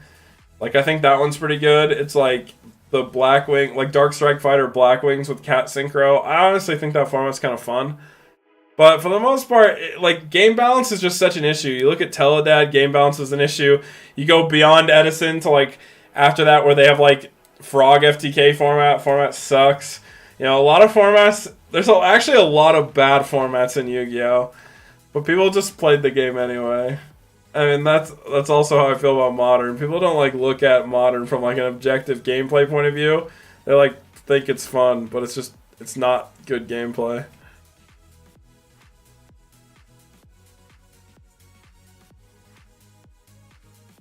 But that's why I like when I analyze like even Edison, it's like just a worse version of Tengu Plant.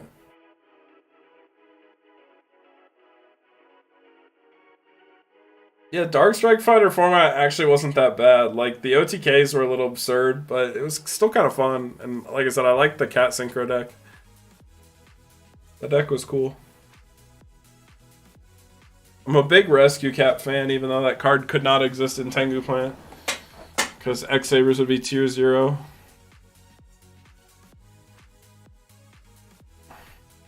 Alright, we're in top 4.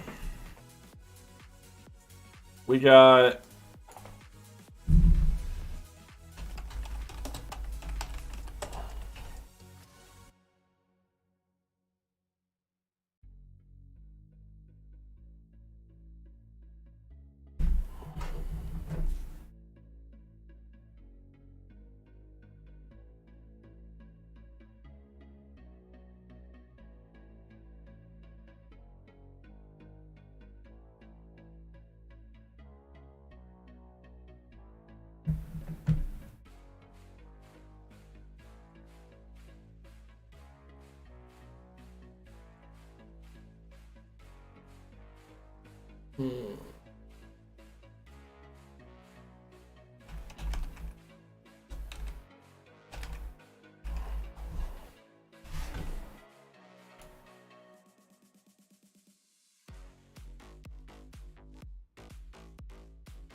So, what I've found in my research of playing a lot of old formats is there was actually a very long period of time where, like, even like Troop Dupe format and stuff like that, Brain Control was just at 3. And Brain Control is just the most broken card ever printed in Yu-Gi-Oh! Like, that card is so fucking stupid. And so, like, I found, like me and my friend, we were playing through a lot of these old formats from, like, past GOAT, and it was like, oh, hey, Brain Control's at 3, we're just gonna abuse that, and every game was determined and won just by Brain Controlling the other person's monsters for game. And it just felt so bad. So there's just, like, this extended period of time where it was just such a massive problem and felt terrible.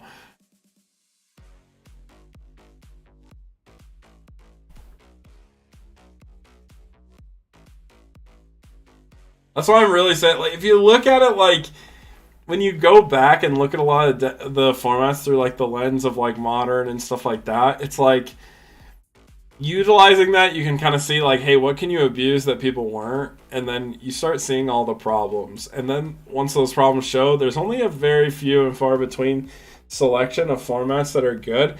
And I don't even think, like, the majority of people have not even tapped into what those are. Like, I don't think people have done the research or figured that out at all yet.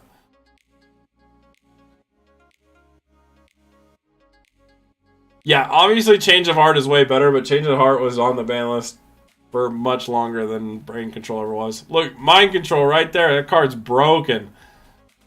Boom, boom, boom. Ooh, Deuce of Tour Guides. Love to see it.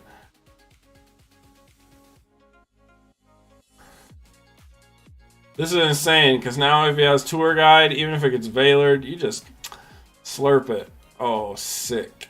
Phew.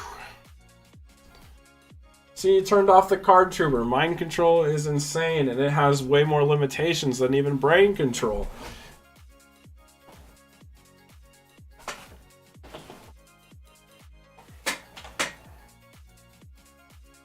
I mean, Brain Control's eroded in Modern, so wouldn't have the same level of impact, but I mean, Change of Heart's legal in Modern. Modern's just too broken.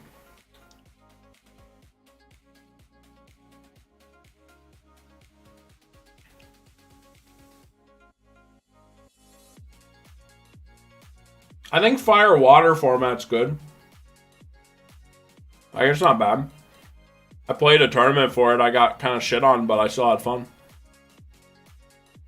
Like the games were so close.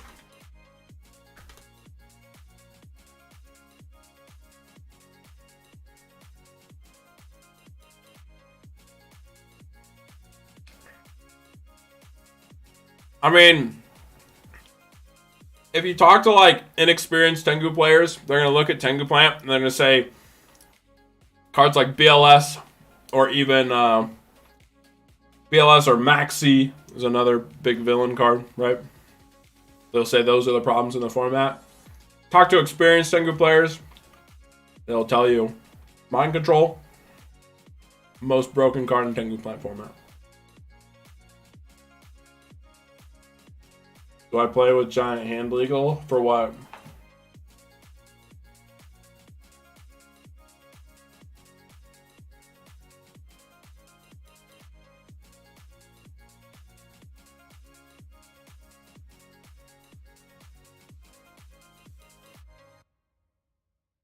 The difference between water and Vegas? Honestly, couldn't tell you.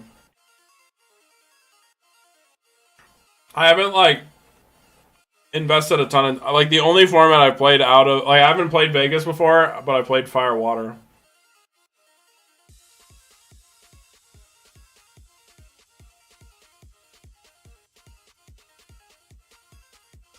Oh, I don't know. The Fire Water Discord server, like, has the card list in there. But I don't know. Like I said, I don't know the format super well to be like, oh yeah, this was a thing or not. I know the format is fun. It wasn't bad when I played it. But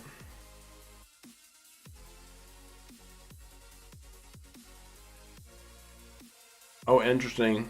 Just trying to see if we can warning. Can you warning Ultimate Offering?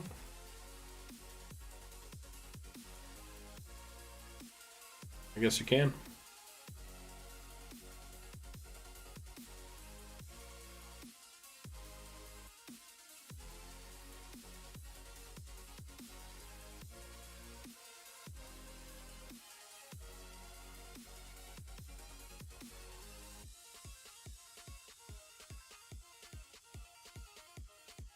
Yeah, but that's the thing is, like, I mean, I talk about it a lot in, like, my videos, but people,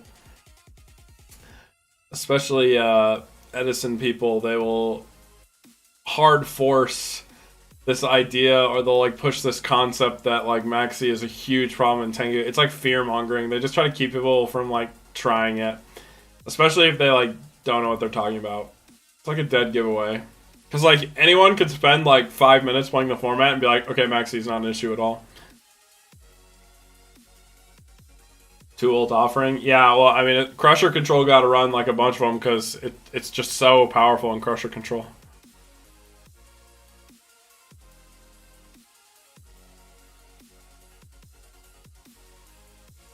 Like, the amount of takes I hear people make from people who just don't play Tengu at all or haven't played it in years, just wild to me.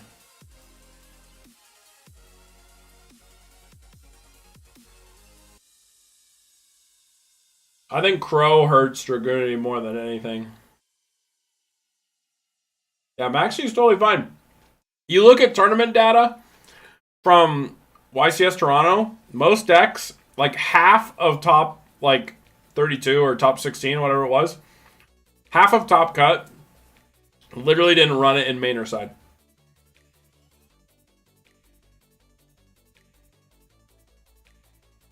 So I don't know how people can, like, look at that and be like, it wasn't mained or sided in any of these, like, by these insane players. Like, at the time, they're historically really good players. Like, Billy Break sided it or something like that. No, Billy Break mained too. He mained too. He was one of the very few who did. But it was, like, meta call because so many people were just copying Tangu Plants at that point. Like, because there was tournaments before where Tangu Plants was doing well. Like, Tangu Plants, I remember, because I played historically, there was, like, an era where Tangu Plants got massive and everybody was on it, and then people started, like, just playing to shit on Tangu Plants, and, like, Tangu Plants started falling off really hard. Like, it was just getting shit on by so many decks. Because people would, like, yeah, they just, like, I remember my buddy started playing Beast Stun and was, like, winning tournaments just because he just mained King Tiger Wangu, and everyone was on plants.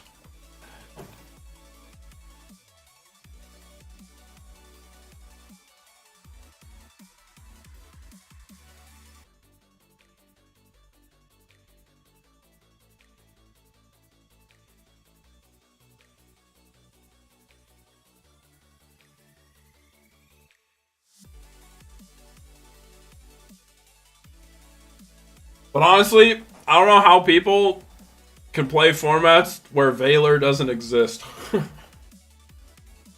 Like, Valor was like the best card ever released for the game. Especially in formats where there's like a lot of back row clears. Valor was like a quality of life buff that was so desperately needed for all decks.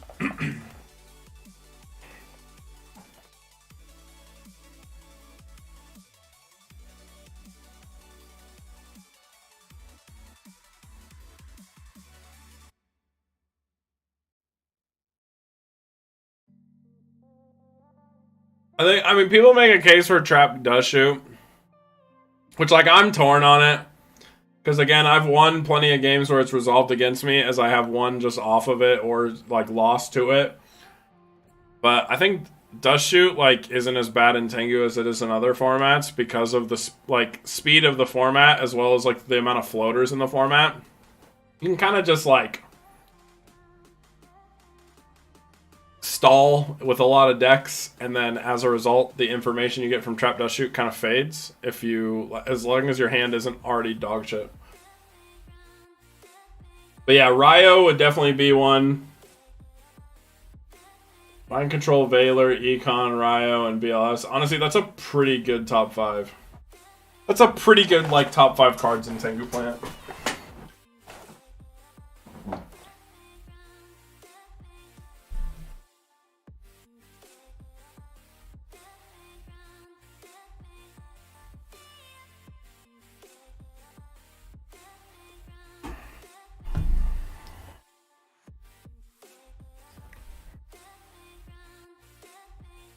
Low key, a card that I think is like really underrated in the format, TG Striker. I think TG Striker is really good. Like, I started teching it in X-Sabers just as a one-of because you can summon it off Reinforced Truth, but also, like, my opponent has a Hyperion field. Boom, I go Striker, summon Dark Soul, Synchro. You're going to replace itself and you get a Catastrophe out their card. Insane.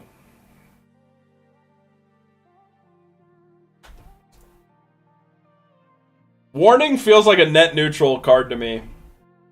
It's like good, but it's like not always insane. There's, you know what I'm saying? It's like a weird card. It's really good, but I wouldn't like call it like one of the best in the format. It's just like generic. It's like a Mirror Force or like, I don't know. It's just a card that's like, it's like good. Most decks will run it, but I don't think it's like I do not think Warning has the same level of impact as Thunder King. But I do think Warning is like essential to what makes Tengu format so good.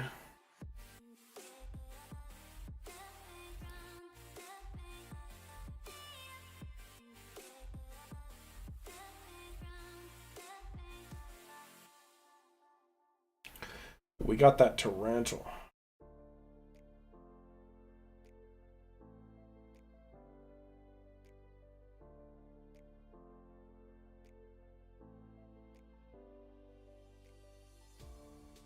Damn, we've caught Arrow Shark dubs. I've dreamed of it.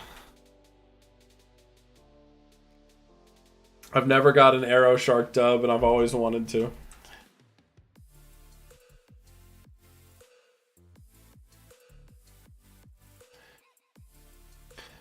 Like, if I could do a list of, like, overrated cards in Tengu, like, obviously Max C would be, like, #1 on terms of overrated. But also, I think Tour Guide is low-key overrated. Card's good, but, like, I think people run it in too much stuff where like the other cards are just better.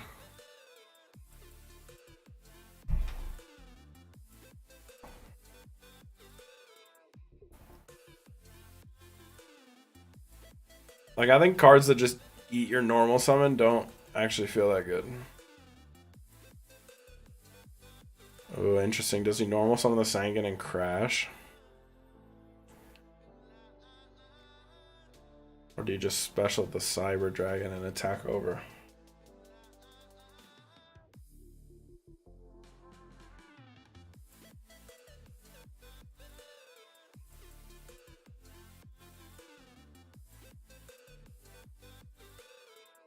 Would this be the ban list for YCS Miami? What do you mean? The ban list for Miami, I'm pretty sure, is just the September 2012 ban list.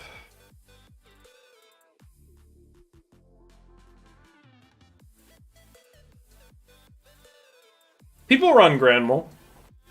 Pretty sure Darksigner is running Granmole in his Falcon Punch deck right now. I saw it on stream. It got warninged.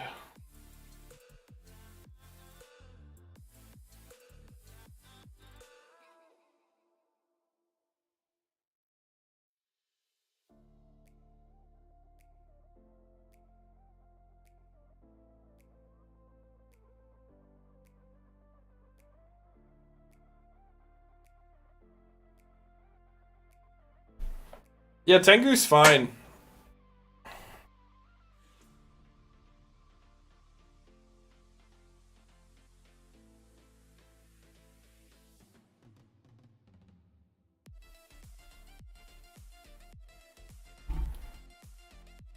Yeah, YCS Miami is literally just the September 2012 format with extra stuff. It's just like more stuff to play. You get full power. Oh my god. We saw Crusher Control get OP value off of Mind Control. And look at that again. We have Mind Control getting insane value again. Like, I'm not joking. If I could ban one card in this format, it would actually be Mind Control. Mind Control is just too good. Every time I see it slammed, it's broken. Absolutely broken.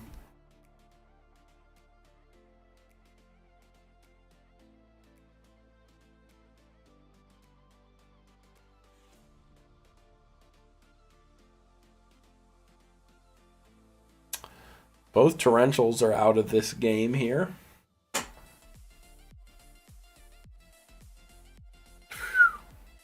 They're to BLS.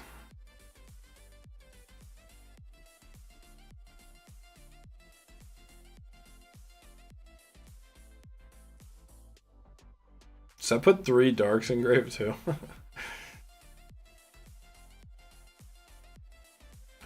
Oh, the lands for the BLS feels bad.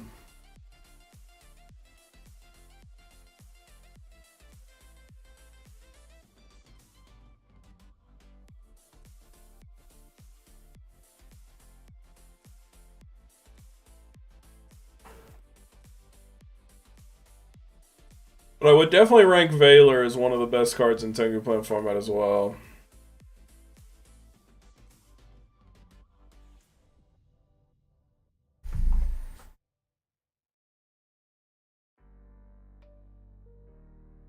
I don't know, that list of Mind Control, Valor, Econ, Ryo, and BLS might be perfect. Of like best cards in Tengu Plant.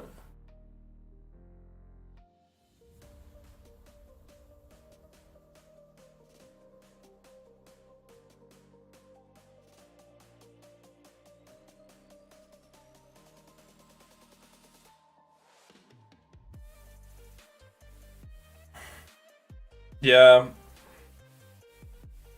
Tengu format just has just the right amount of broken cards. You know what I'm saying?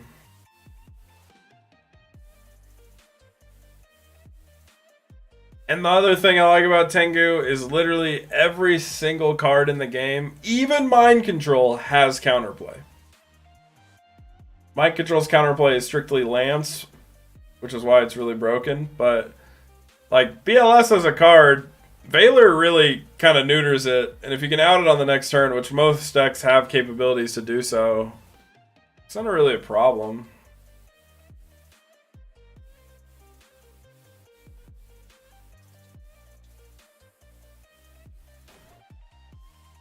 That being said, like BLS absolutely can just steal games too, which is why it's so powerful. Like I remember I was at TwitchCon and I played Tengu against Cali Effect. He was playing Chaos, I was playing Morphtronics. And I had like a sick machine dupe play, I had like a pretty good board. But I had 2 face-up attack position Selfons. And he literally just like Monster Reborn one of my, or like yeah, he like Monster Reborn a librarian and was able to synchro into his own librarian and then drop BLS and just OTK me. And it was like turn 2, just lost.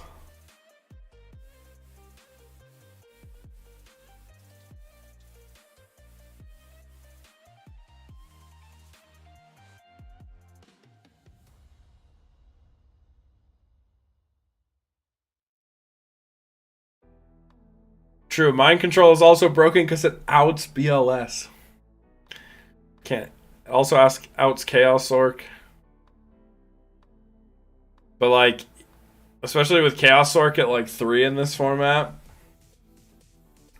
your opponent like ends with a Chaos Orc on board, and you literally like can mind control, take it, banish a monster they control, summon a tuner, synchro with it. Just such a crazy card. Ooh, Breaker comes out.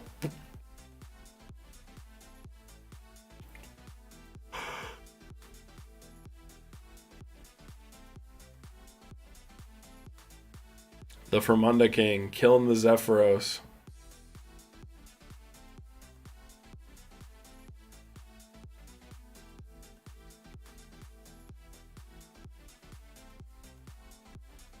Also, Monster Reborn is another, like, overrated card. Same with Dark Hole. People look at Dark Hole in a vacuum, they're like, oh, that card's broken. But I think Dark Hole's so healthy in this format. And it even has drawbacks in a lot of scenarios. Where, like, you're only killing, like, 1 card with it most of the time and, like, getting a Tengu out. Which feels nice.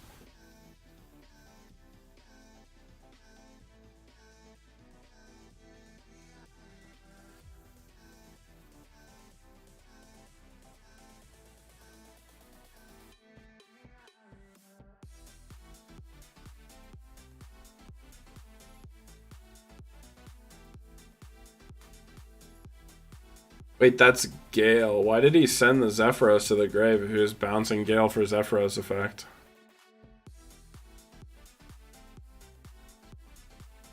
I'm confused.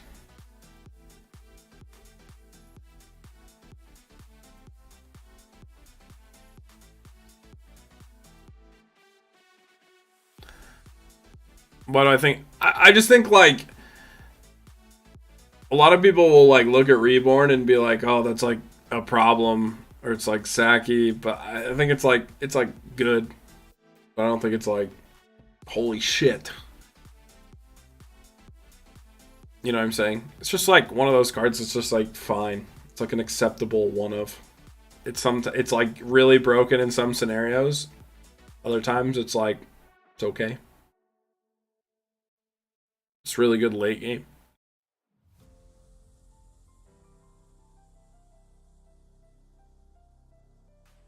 Dang, this match is so swingy right now.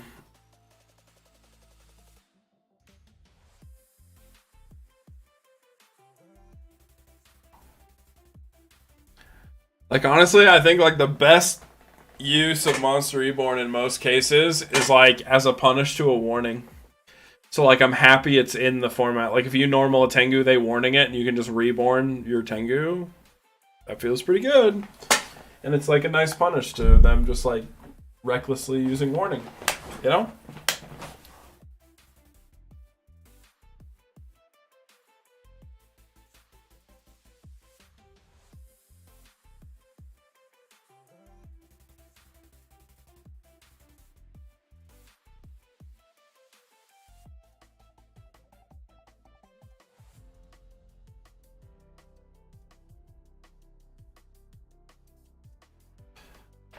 Yeah, I agree. Brain control is way too good. Way too good.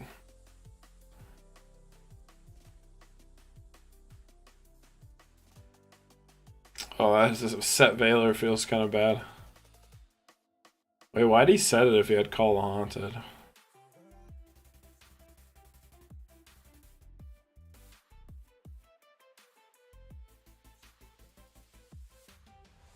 Oh.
Yeah, I mean, I'm not saying Monster Reborn is bad by any means. It's a very good card.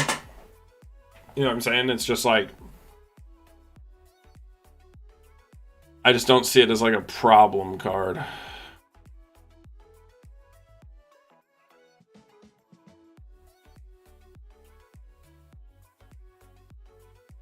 Wait, was that game?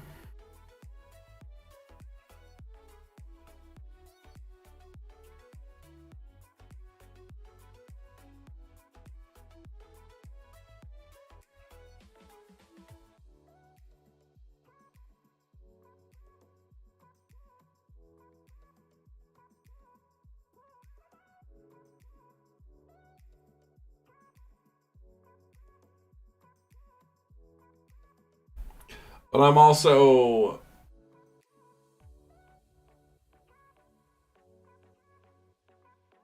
Yeah, Torrential was it too during Miami. Miami just plays out slightly different. I mean, it's obviously same card pool or relatively same card pool in terms of like back row lineup for like 2012 or like September 12 YCS Providence or whatever. Same thing. They just have more back row, and so it's like that's why I think it's like slightly less good than Tengu, because Tengu is like every deck isn't playing a shitload of back row. It's like there's like a nice balance or variance between them. Or like Miami has decks that are just running a bit more.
Guys, my attention span is too short.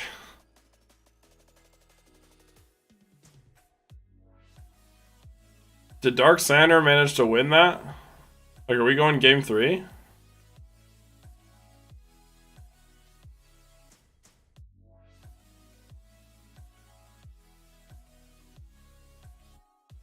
It looks like they're going game 3. Interesting. I saw the Crusher Control player drop his hand. I was like, okay. I saw him like drop like Monster Reborn and Salvo. So I was like, okay, that's gotta be it. Maybe not.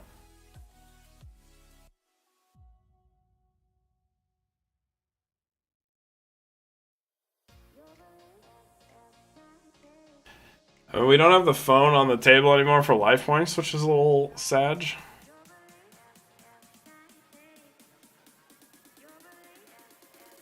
Dark Armed Gale and Mirror Force.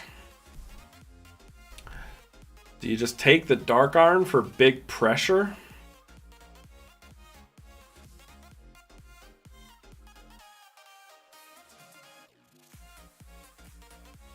Yeah, I got distracted by a combo too.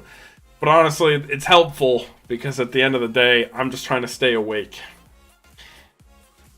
And people who will go watch this later will be able to closely follow what's happening and they can just ignore or mute me. But I'm fighting for survival over here.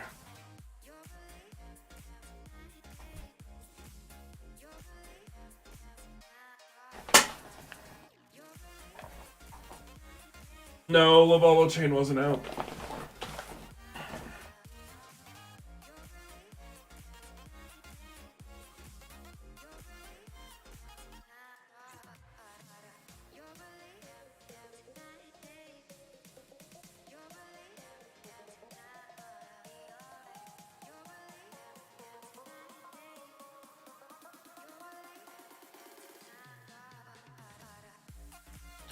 Oh, we got the dust shoot.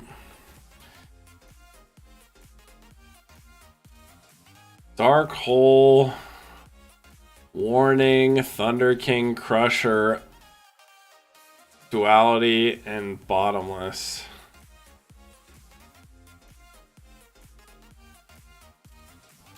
This is actually a tough debate. You low-key might want Crusher because he can't summon Thunder King while you have this out, and you basically force the Dark Hole by hitting the Crusher, unless he manages to get something off Duality here.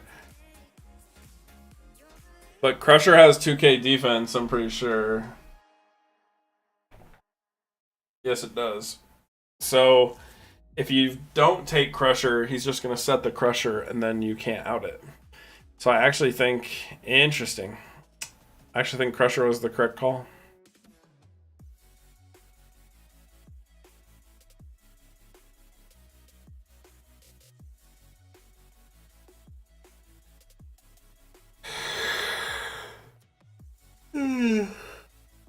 Let's see, 1, 2, 3. Tour guide it is.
Yeah, YCS Richmond's going on right now.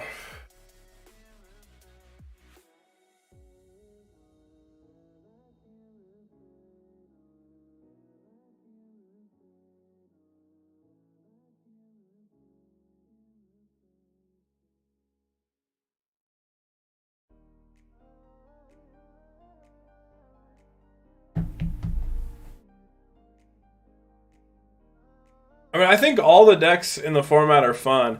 Like, my thing is I liked, so like, the wind up format where like there was like the wind up loop, Dino Rabbit, Insectors. I actually like all those decks thematically, but I just thought like it was too die roll dependent. But with like YCS Miami, they're so nerfed that it's like wind up is still like probably the best deck in the format. It's really strong. But it's like it plays very differently, and you're not like playing to like loop your opponent's hand or like set up insane turn one advantage. Dino Rabbit still is, but it's like missing like a lot of the consistency to do it. So like all those decks are still playable and functional. You still get to do it, but it's just less consistent, which I think is ideal because they were too consistent prior.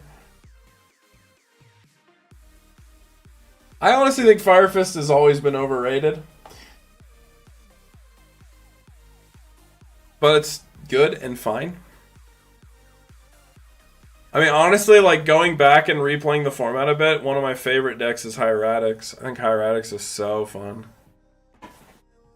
It's so cool too. Because Wingbeat of Giant Dragon is OP. Because I think Heavy Storm's banned in Miami.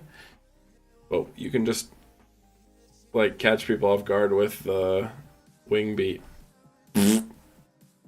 Special to Tefnuit, Wingbeat. Blow up their back row, then special Tefnuit again. Proceed to OTK.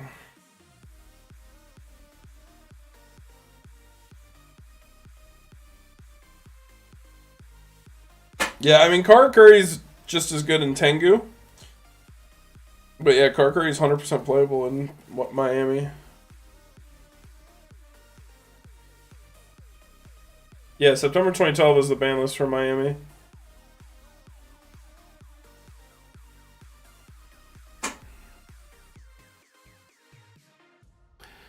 Like I said, the only difference for like the September 2012 format and this one is like you basically get like full power Mermail and Fire Fist before it all comes out. But Mermail is like, it's like a floaty deck where like you use Lyn to get like Megalos out of the deck and just kind of beat your opponent down. Has like OTK plays. But it's not like people talk about it like it was just insane. Like the deck was good for sure, but again, like you look at YCS Miami, like 2 wind-up decks got first, second over Mermail. Mermail got fourth, and Karakuri placed over it. So it's obviously not like the most oppressive deck in the format. If it was actually that big of a power creep, it wouldn't like it would have just dominated the YCS, but it didn't. Oh, heavy isn't banned in Miami? Then that just means you get like 4 heavy storms. With Wingbeat. Oh, Big Chungus is on the field.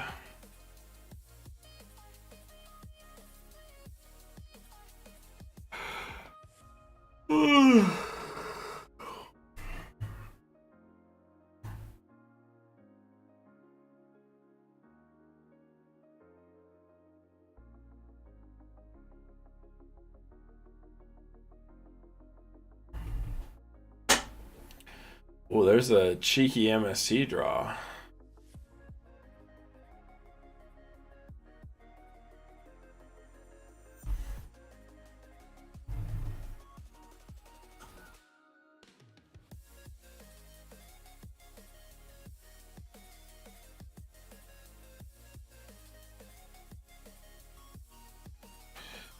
There's the Grand Mole we were talking about, guys.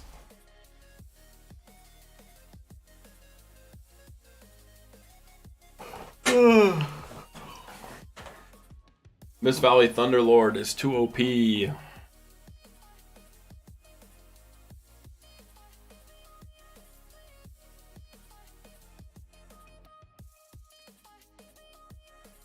Still in battle phase. We call the Haunted. The MST is chained. We chain the... Oh, what the hell?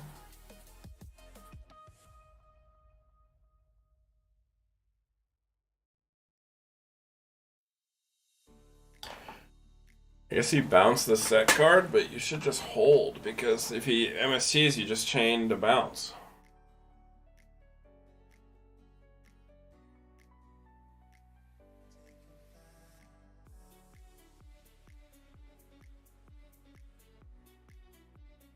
Uh-oh.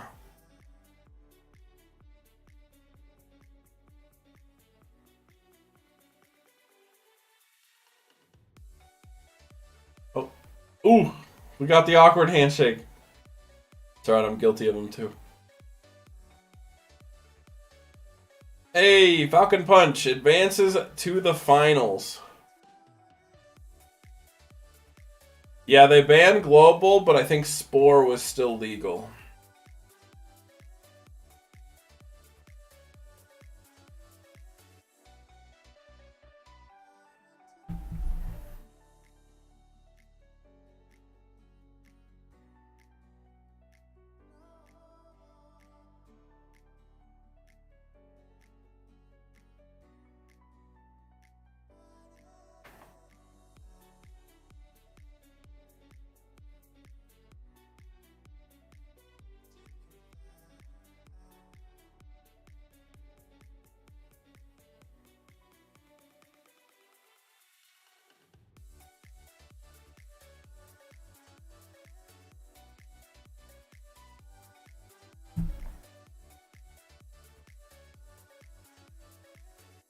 Yeah, Spore at 1 doesn't mean anything, though. Like, you're never playing more than one.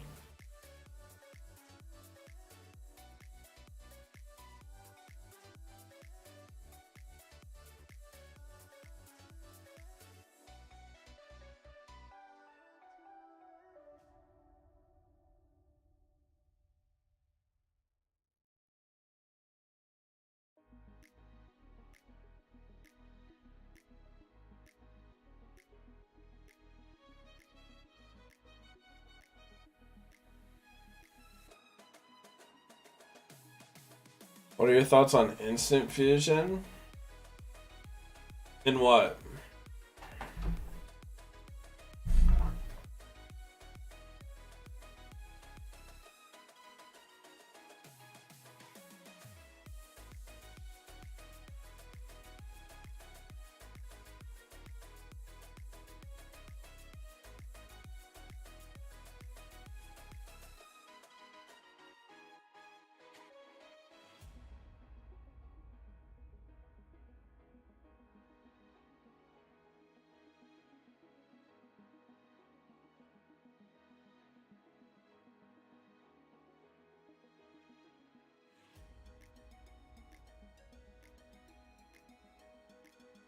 All right.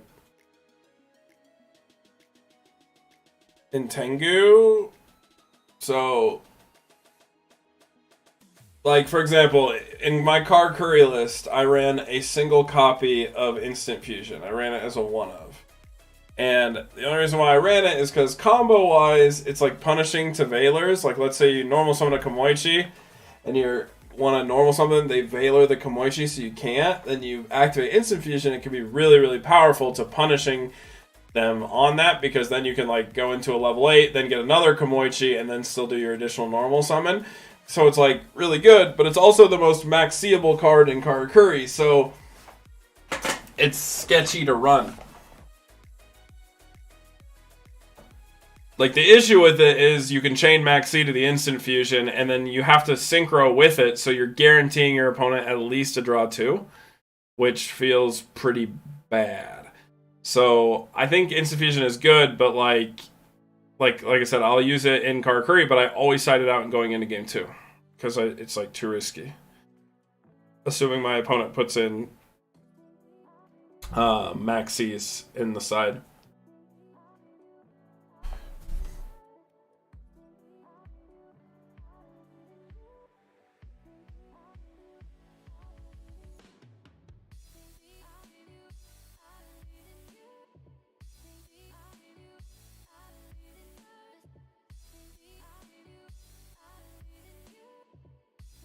Looks like we're moving on to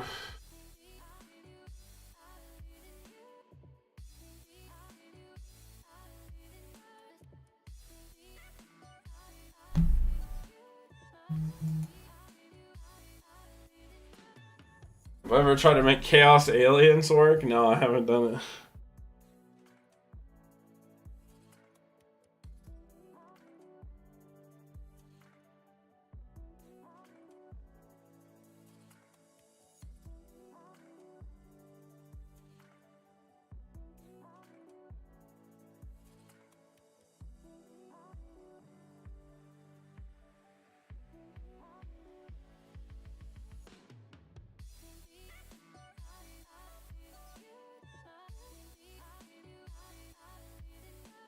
Yeah, chaining Maxi to Pot of Duality is kind of the Giga Chad play. Yeah, Nanishi. I mean, it's also Kamoishi.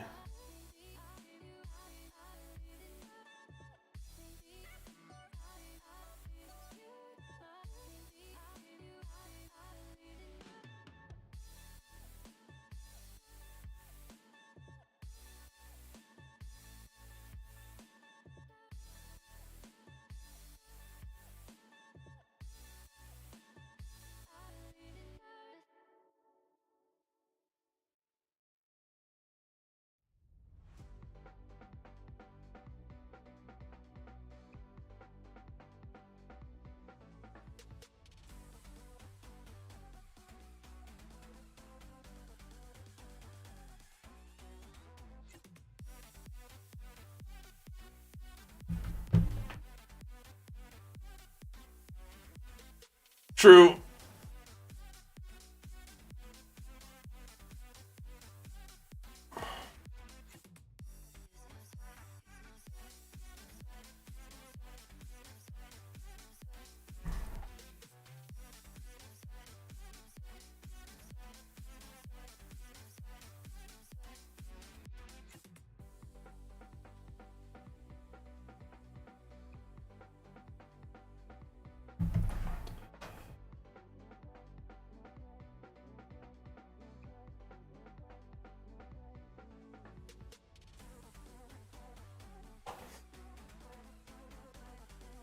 Hey, played in the next tournament.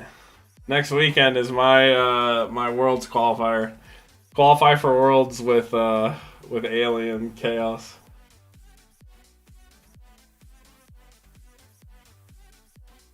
If I can make a custom list,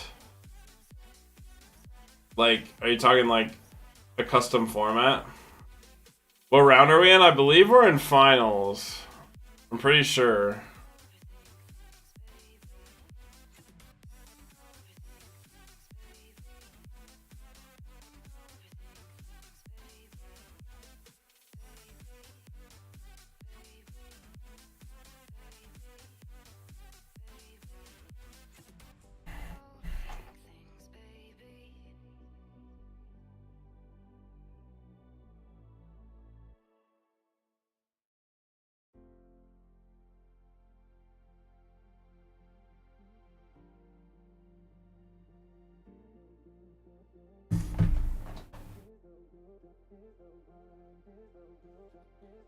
Yeah, I used to think that, but I think consensus in the Discord now is that you don't get the extra normal summon. It doesn't give you a condition.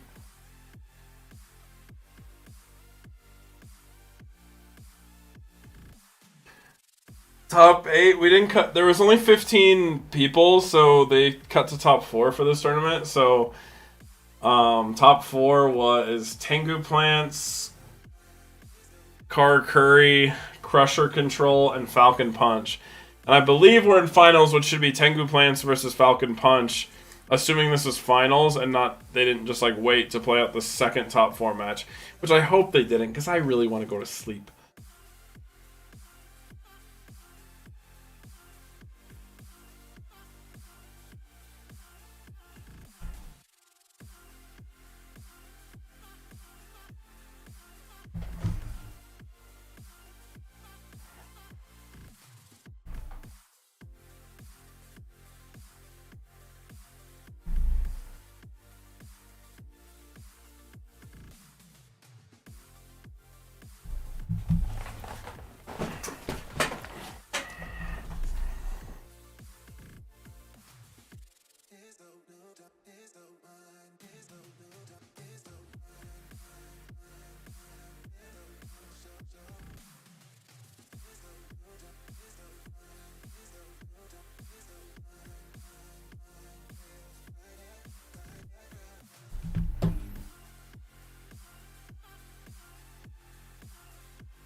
I hope this is finals.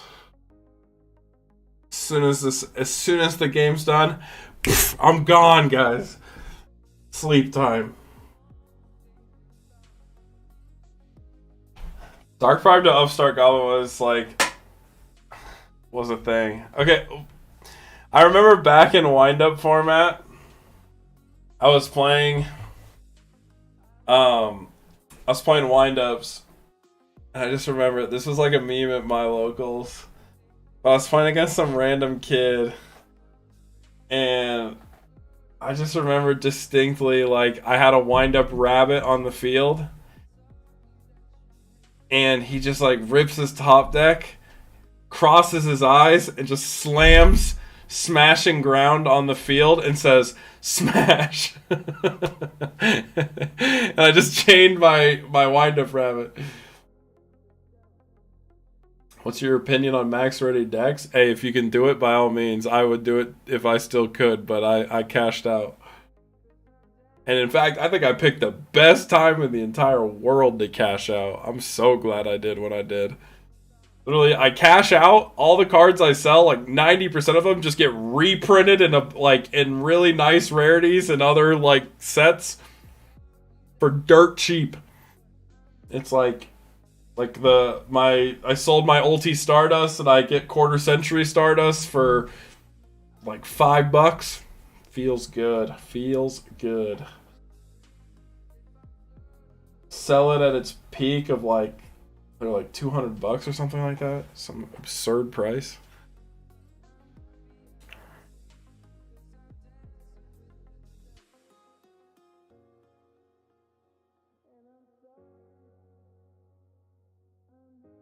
Okay, so this is grand finals.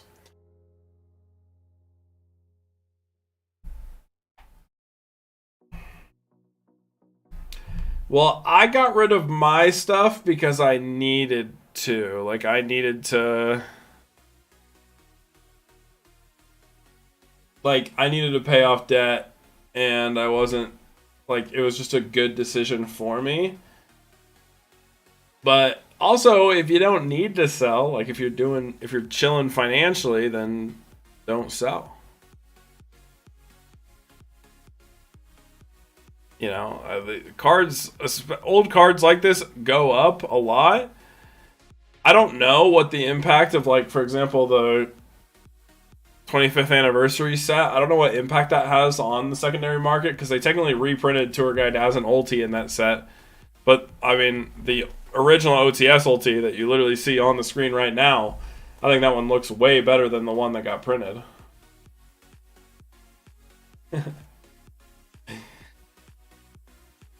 Blackwing format?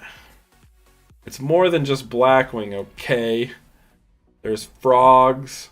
There's hero frogs. There's Diva hero frog. And that's about it.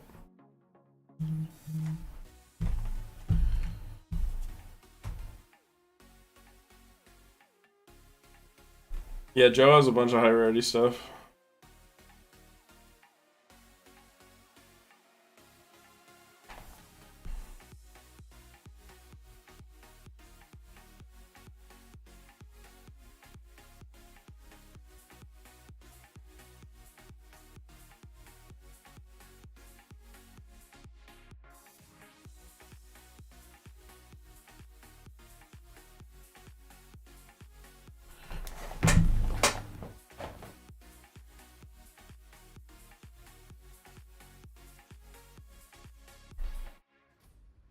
I mean, hey, if you made profit on it, go for it. You know what I'm saying? But again, retro stuff typically just goes up. That's all it really ever does. So, like, I sold to get myself in a better position financially, where, like, I had a lot of credit card debt, and it was like, it would take me years to pay off that debt. Or I just sell cards and then live comfortably financially, which is what I really just wanted, because I was tired of being permanently stressed and working like 3 jobs. But if you don't, like I said, if you don't have to, if you're chilling financially, then don't sell your cards. Just hold on to them, because they will go up. I just don't know what the peak is. But I do feel like, yeah, I don't know. I mean, you'll never know what the profit peak is, you know what I'm saying? But you also never know when like something gets reprinted and drops it. But the thing is Yu-Gi-Oh players, a lot of them are kind of just stupid, respectfully.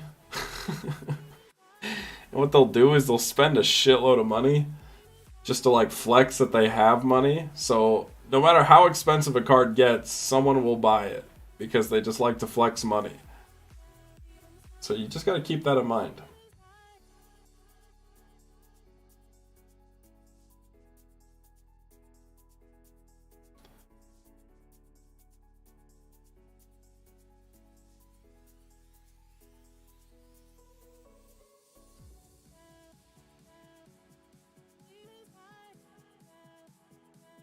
And I'm not saying all Yu-Gi-Oh players are, but a lot do that. You know what I'm saying? Like, if you really think about it, like, high rarity stuff is just flexing money.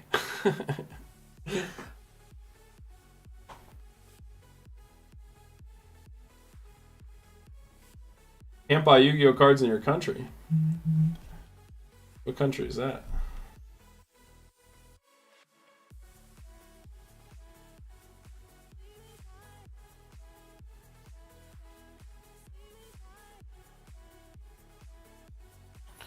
Okay, we got Dust Shoot hitting.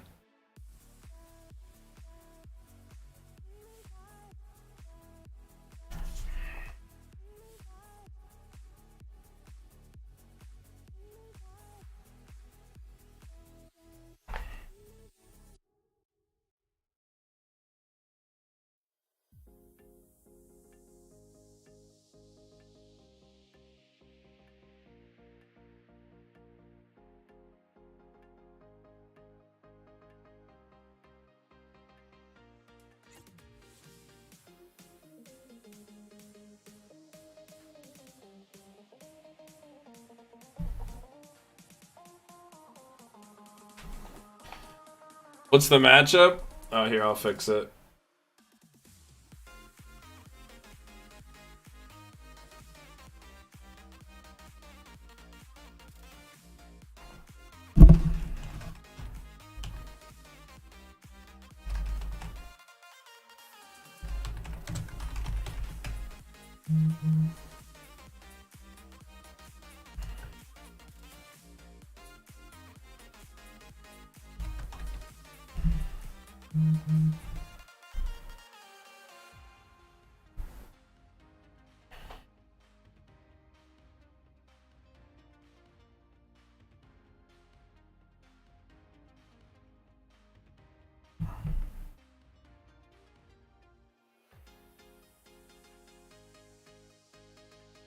Well, honestly, like, I think if you want to, like, look at what a statement for Blackwing's strength is historically, look at the Yu-Gi-Oh! Progression series, like, Season 1.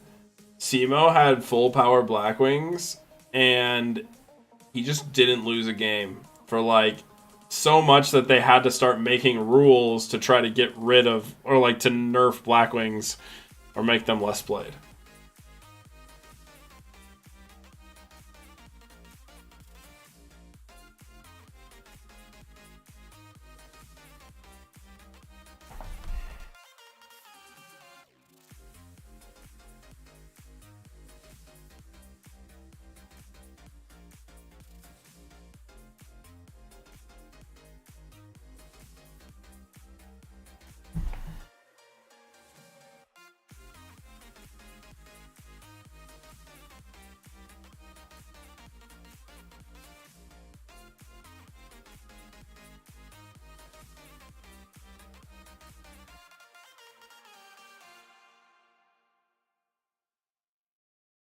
Yeah, that's fair enough. But I'm just saying, like, it's a good testament to, like, there was, like, years of power creep that went through, but since he's had full power Blackwings and they weren't doing, like, bandings or anything, it was like he just won everything forever because Blackwings were so strong. Player names, we have Dark Signer in the Discord, and then I don't know this guy on the bottom. But I can find his name. Saren Umut is his name.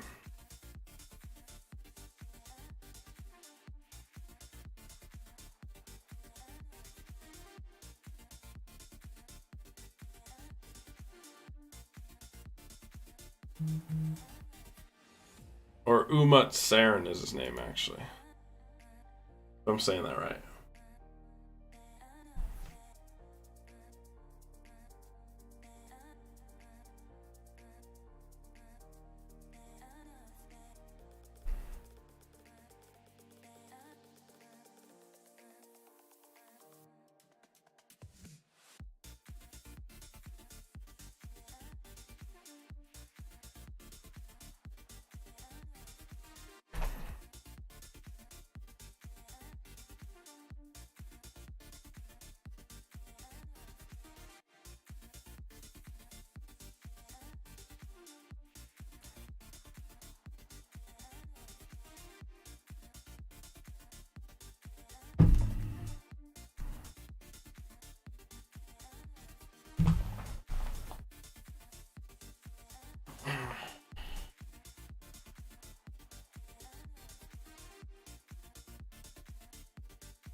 Based on the glare, that card Loki looks like Dracossack, even though it's Leviathan Dragon.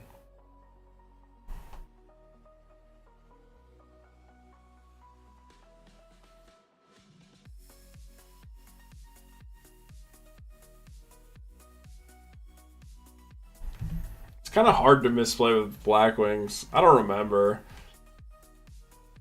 I don't even know if I watched the episodes. I just kind of skimmed through them, or like remembered them referencing them, so I wanted to see what happened. So I looked back and I was like, holy shit, he went on like it was like a 20 or 30 episode win streak before they were like, okay, we have to like nerf Blackwings because it's too much.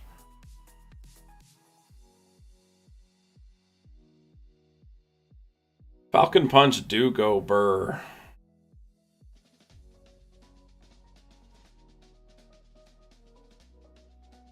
Well, I know Dracossack wasn't out. I'm just saying, like, if you look at it, it kind of looks like a Dracossack. Just because of the glare.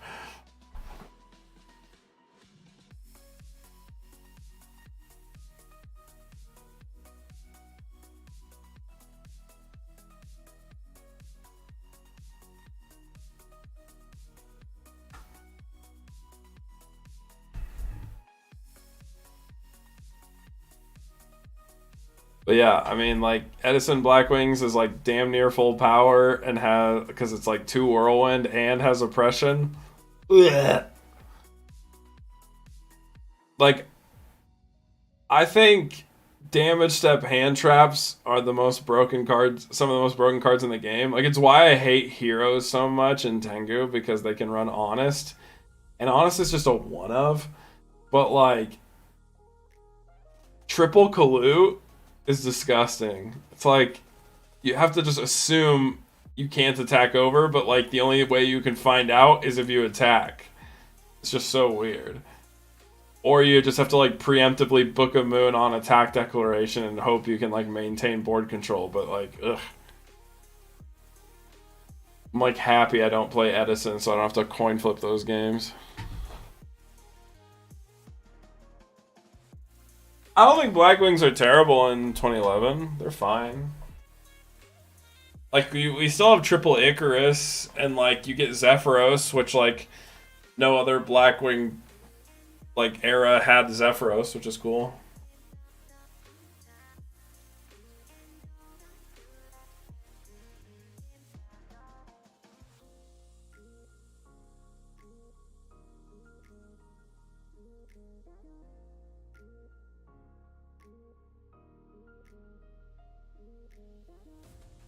Power 6 Sams? I don't think they're very good. I think they're strictly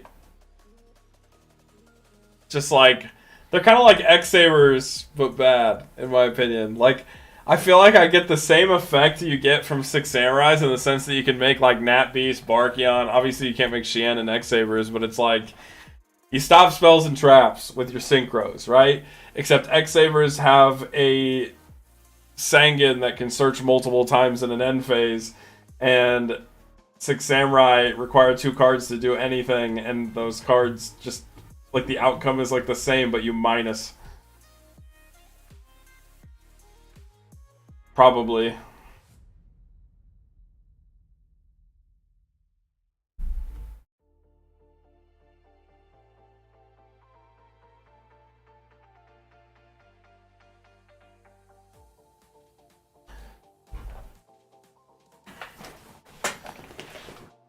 Yeah, there's not even debunk in Edison, so you can't even, like, debunk the Kalutes. Like, you could side debunks if you're going to... Like, debunk would be, like, a really valid side against Blackwing.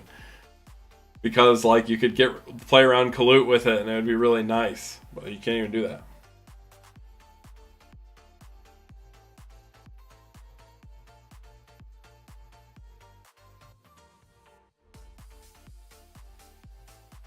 Is 6 Samurai competitive? I think, like, there might be a build for it. Like, it could work.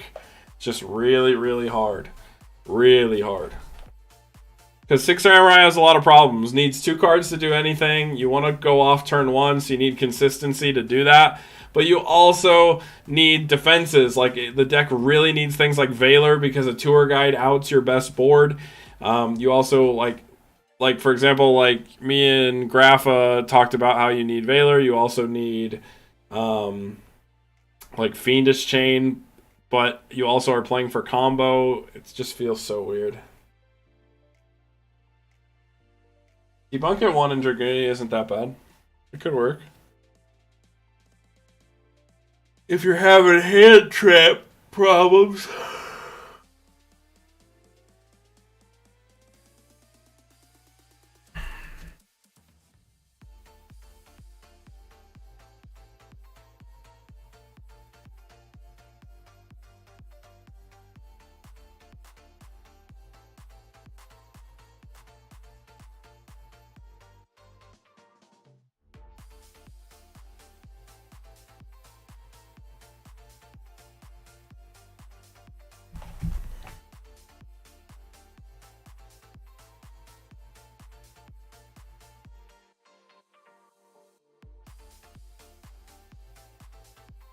Dang, Dark Signer just got the big back row. I got distracted again. I don't know what game we're in.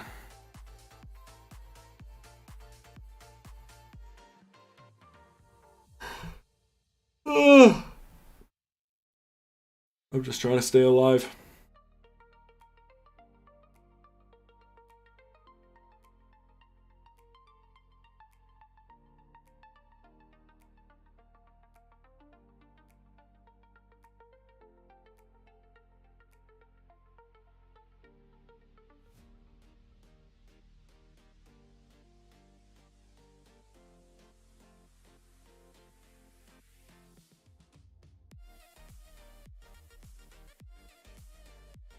Nah, it's never worth the maxi challenge.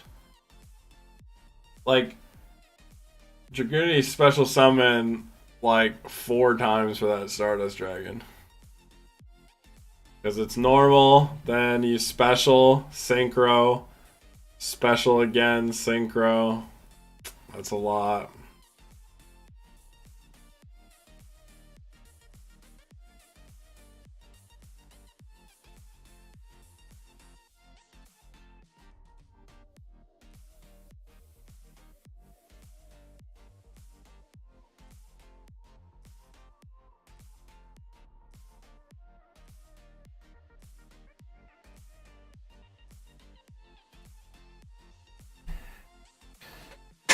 Alright, Dark Signer.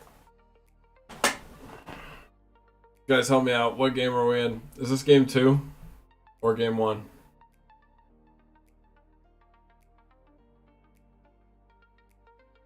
Yeah, you literally just have to stop with the ducks. They're gonna chain Max C to your Phalanx special summon.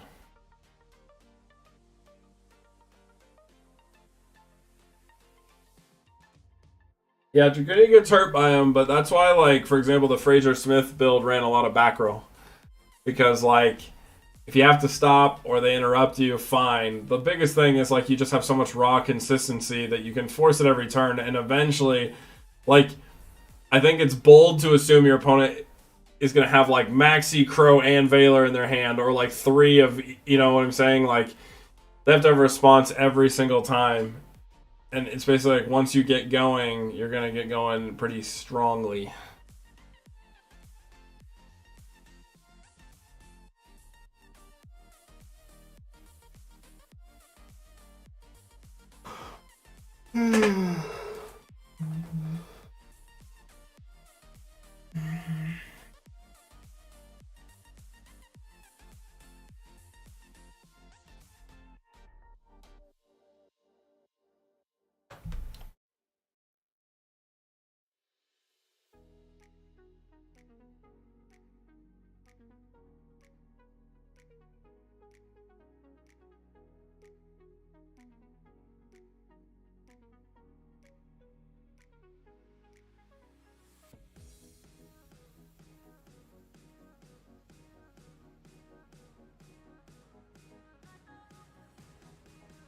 Even if they have the hand trap, what else is in their hands?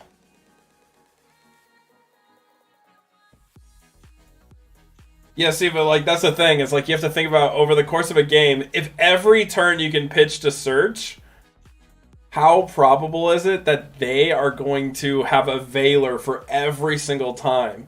It's like super improbable. And like if you're in in game 1, for sure it's improbable, but if you go to game 2 and 3, you should side in your debunks at that point, so then you should have an answer to those Valors, Max Cs, or Crows that they're siding in.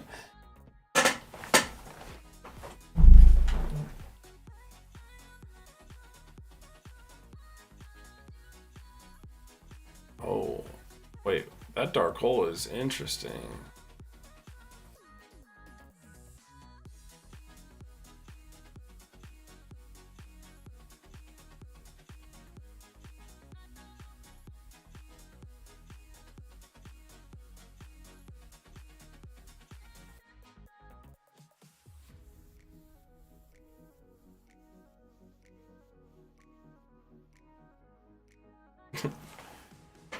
Yeah, and that's the thing.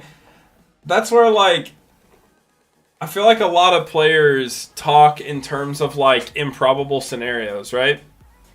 Like, it kind of goes back to what I've talked about with the X-Saber versus Agent matchup. I go back to it a lot where people say, like, oh, it's, like, unwinnable for X-Sabers. I, like, assess it based on, like, what's the probable outcome of a game versus Agents? It's like, okay, you're probably going to see Venus, Gotchi, and then, like, a Hyperion, maybe a second boss monster. I think that's pretty manageable. But I think what people do is they'll see games where your opponent opens like double or triple Hyperion and they just like go off really quick, or they open like Hyperion BLS and they just like destroy you, like Hyperion Christia, and they're just able to get it immediately. I feel like those games are like rare games. Like those are like the ones where like they're opening the absolute nuts and they're at their highest ceiling, and that's where they're gonna win. So like I think people overanalyze games like that when like me, I just look at it as like, okay, I just can't win this game, and that's fine. I'm just gonna lose. They high rolled, and any deck in Tengu, like any deck in any card game really can high roll.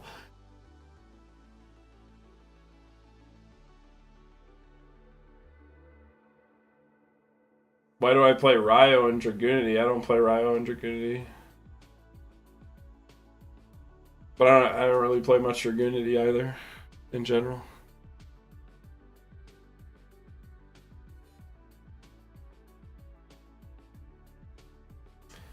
Yeah, exactly. Like, in the same case of like, hey, agents can just blow you out. They're Thanos strong. Agents can also...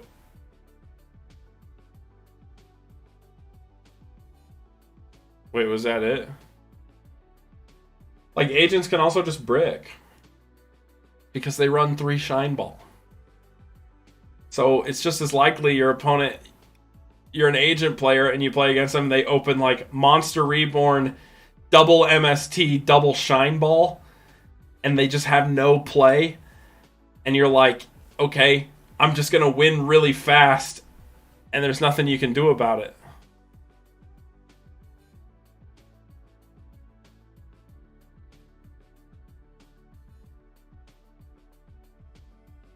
But that's like the same thing. It's like with like Dragoonity even. It's like, oh, well, these hand traps really shit on you. So like, what if they see like a bunch of Valor? Well, then they saw a bunch of Valor. They high rolled. But like, there's also a very good chance they see no Valors and you just blow up the field.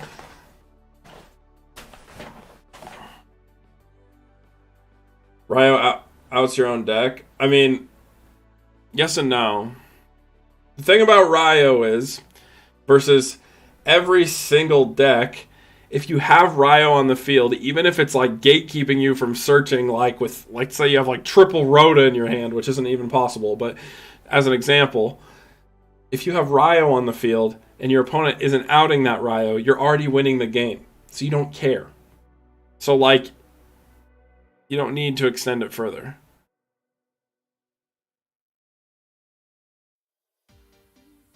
Okay, it's looking like we're siding and not packing up, I'm assuming.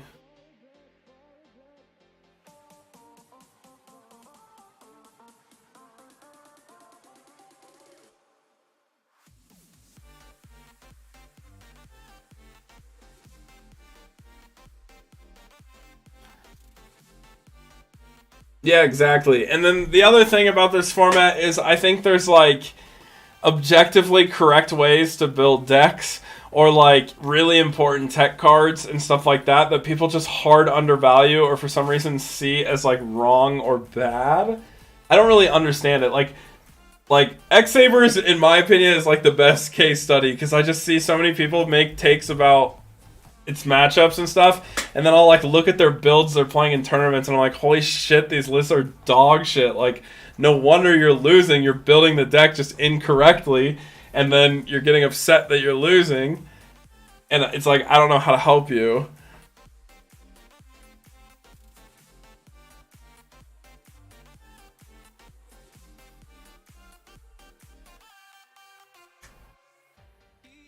And then you also have to think that like winning a game in any matchup requires like to beat any deck, unless you're high rolling, you actually need to fully understand what that deck can and is going to do. And like, this format is so diverse, there's like so much depth of knowledge for every single deck and its matchups, where like I just see a lot of people make a lot of takes about a lot of matchups and a lot of decks, and I just always assume they're kind of incorrect or just speaking from inexperience, because I spent so many hours and time on like basically every deck in this format when I made the library, where it's just like I'm sitting there thinking like, okay, I don't see the same thing as you, and I think a lot of it's just speaking from like bias. You know, it's like the same reason why people hate Dust Shoot is they're only going to see the games where they lose to Dust Shoot, but no one's ever going to actually track or remember the games when your opponent top decks Dust Shoot and loses the game because of it, or like sees it after you set your whole hand and it's just a dead card.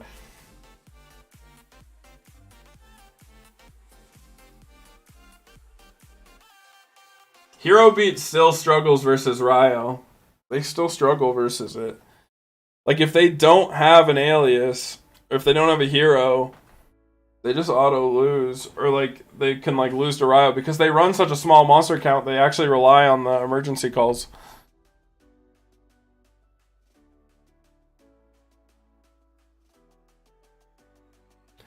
But basically, when you add up all the knowledge you need about the format in order to play against certain decks well as consider all the like how skillful some of the decks are and building them appropriately, there's so many factors that contribute to how a matchup is played out, which is why it's really like weird for me when I see people just be like, oh, no way is X deck better than this deck or whatever. Like, to me, it's just like blind assumptions. And people hard overvalue agents in this format. They think agents is just Thanos good. It's like when agents look good, it looks like a Thanos deck, but when Agents look bad, they just lose.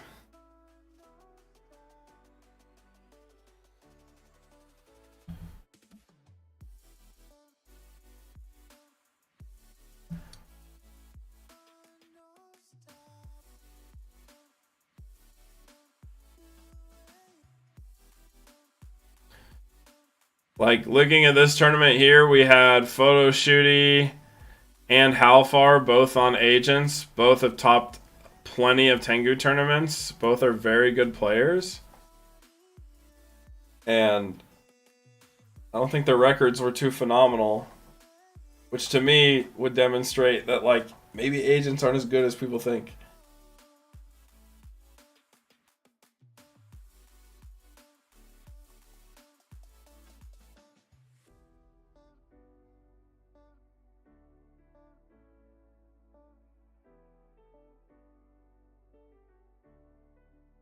Yeah, I mean, Morphtronics can fucking sack.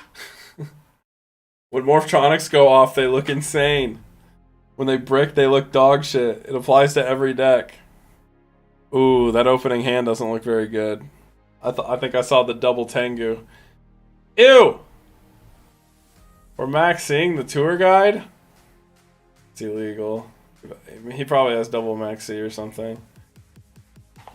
Even then, I don't think it's worth it.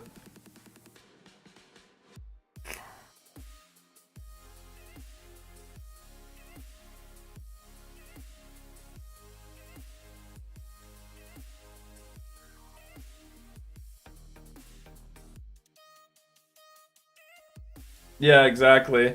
And that's why there's so much variance to, like, complex decks. Like,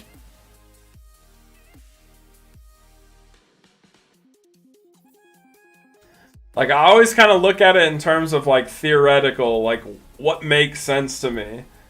And that's why when I think of, like, for example, X-Sabers versus Agents, it's like, regardless of build, there are advantages to each side of the matchup, but the advantage X-Sabers have in the matchup is, Agents don't run a lot of back row, which means you're free to push and go off really quickly if you're able to do so. So basically, which X-Sabers can combo pretty consistently, so if you're able to go off and win really fast, well then, and your opponent's not going to be able to respond to it, then there's a really big, a very probable world where you kind of put your opponent in a really awkward position. Hey look, Mind Control is the most broken card in Yu-Gi-Oh!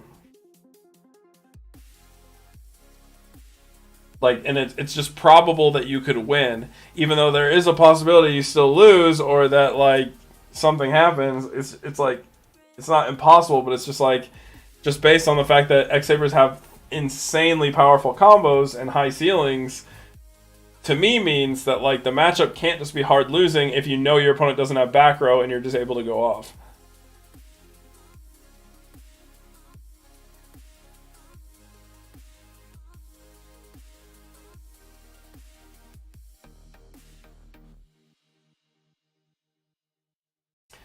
And I think one of the reasons why I stand so firm in just hey, Agents aren't that good, or even Tangu Plants aren't that good, they're fine, is because with every deck you see on the website, for the most part, every deck, outside of some that got added later because other players topped with them, those decks I just spent playing against myself. So I had Dueling Book account on each monitor, and I would play against Tangu Plants and Agents and TG with every single one of those decks until I felt like the deck was able to consistently beat those decks. And so to me, it's okay, I feel like on average if you're able to do this deck is fine, which is pretty easy to, I guess, look at as true. Yeah, bad matchups still exist. I don't know if you've ever played fucking Jurax versus Gravekeepers, but that matchup makes me want to die. Actually, just terrible matchup. Completely unwinnable. Not completely unwinnable, but very, very hard for the Jurax player.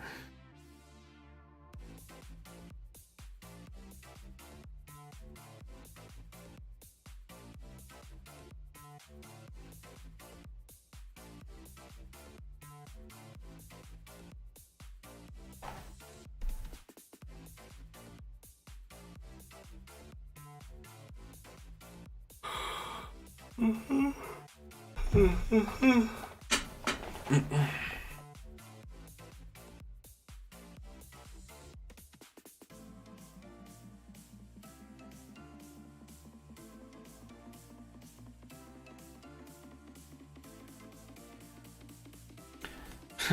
brick, why no opponent brick? Exactly.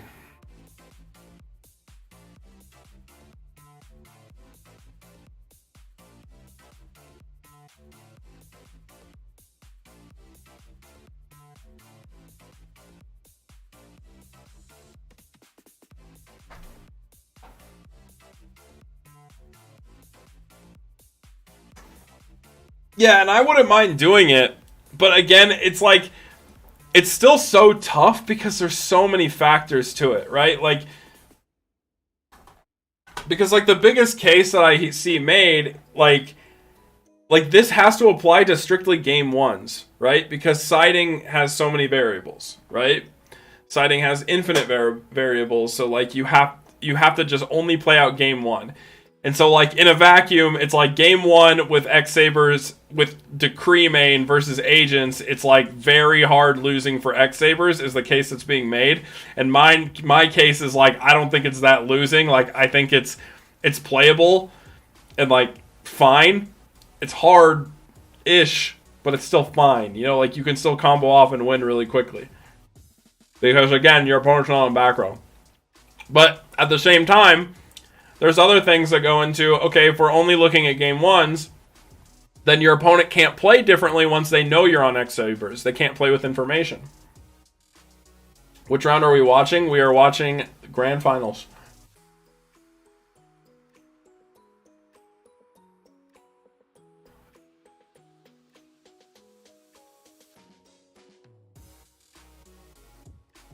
But like,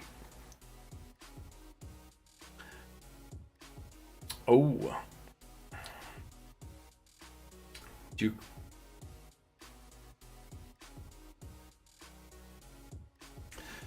But yeah, each game plays out differently, but like if your opponent knows you're on X-Sabers, they might not swing into a face-down defense monster, and like they play differently according to the fact that they're aware you're on X-Sabers. So you have to have like an opponent who's like competent, but also aware that like they would typically swing into something if they weren't aware it was X-Sabers, which also drastically changes like the factors of how the games play out. Young Ancestor, what's up?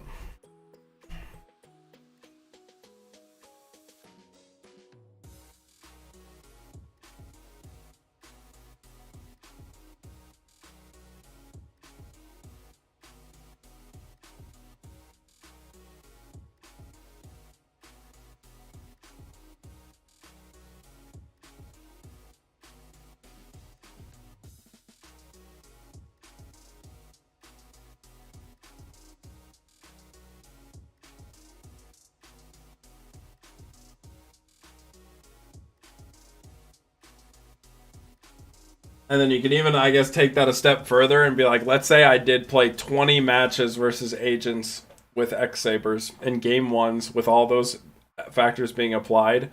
There's still a world where maybe my build sucks versus that, and a slight adjustment makes it better. Like maybe I cut a card and add a My Body as a shield, and now the deck is just infinitely better in the matchup. Who knows? You know what I'm saying? There's so many factors that contribute to it. That being said, my build, where it's at right now, I think is really, really good.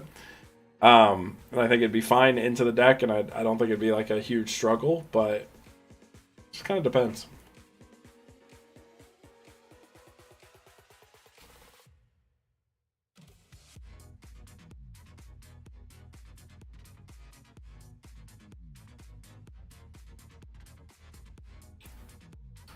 Yeah, no, the new printings, like I picked up Platinum, Secret, Tour Guides, and Veilers because I think they're like the best looking rarities out of those sets. But I love it. I love those new reprints.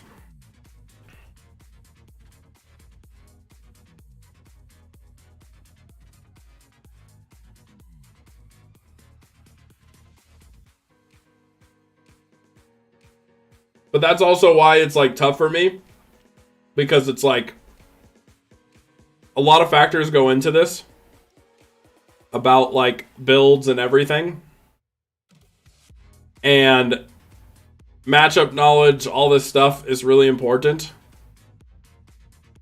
But it's like a heavy time commitment to like pseudo prove a point.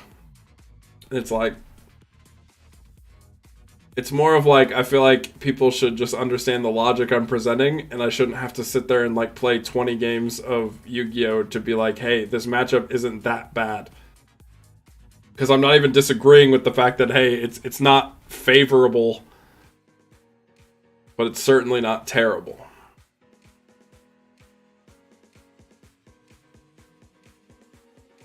If you want me to look at your replays, I will. Those reprints? Yeah, the reprints are super cheap.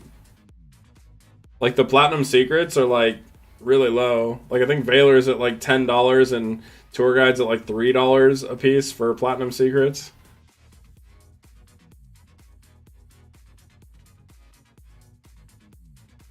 What do I think about Six Sams? I think they're, like, really hard to make good and pretty...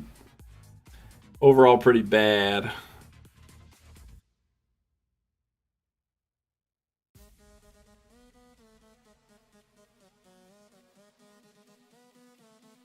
Like, I think they're a strictly worse version of X-Sabers.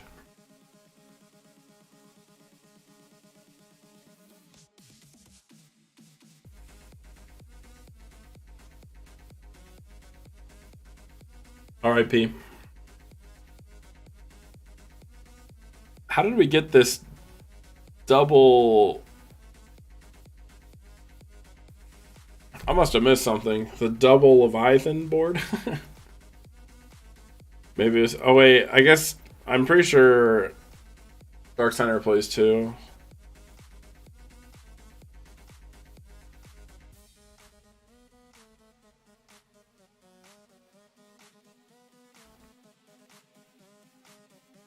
Oh, that hand is some hot ass.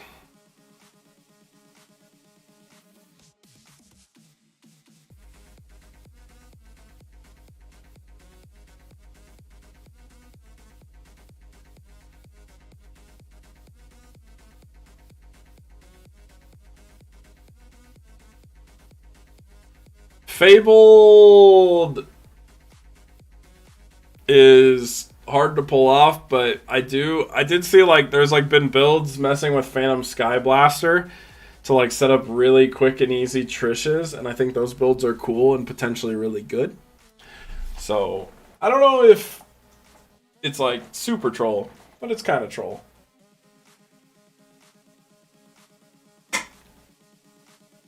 That being said, like the Unicorn control deck is like really good actually.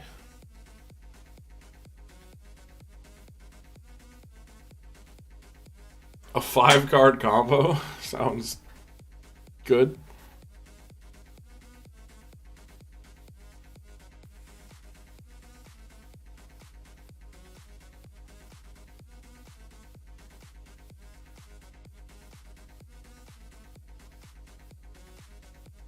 Phew.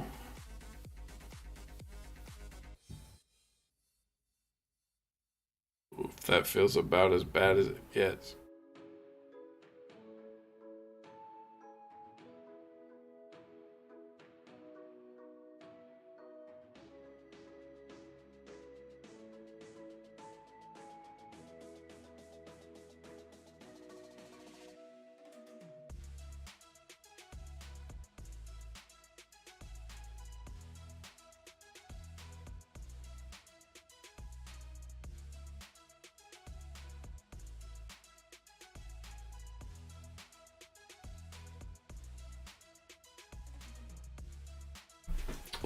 For my Valors, I'm doing like platinums, but I might pick up quarter century Valors and tour guides just because I think they'll go up.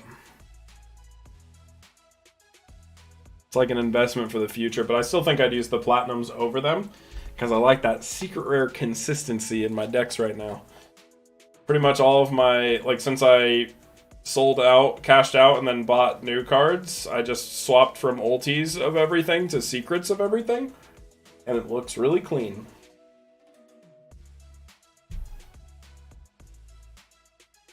The set was Avarice. Yeah, I think he's just setting a bluff because he's trying to stall and not lose. Like, we literally specialed Sidra in defense. Hey! Dark Signer catching the dub with Falcon Punch. We get another Falcon Punch dub. It's been a minute since we last saw that.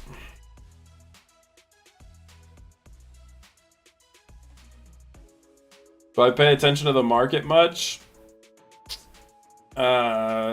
Relatively.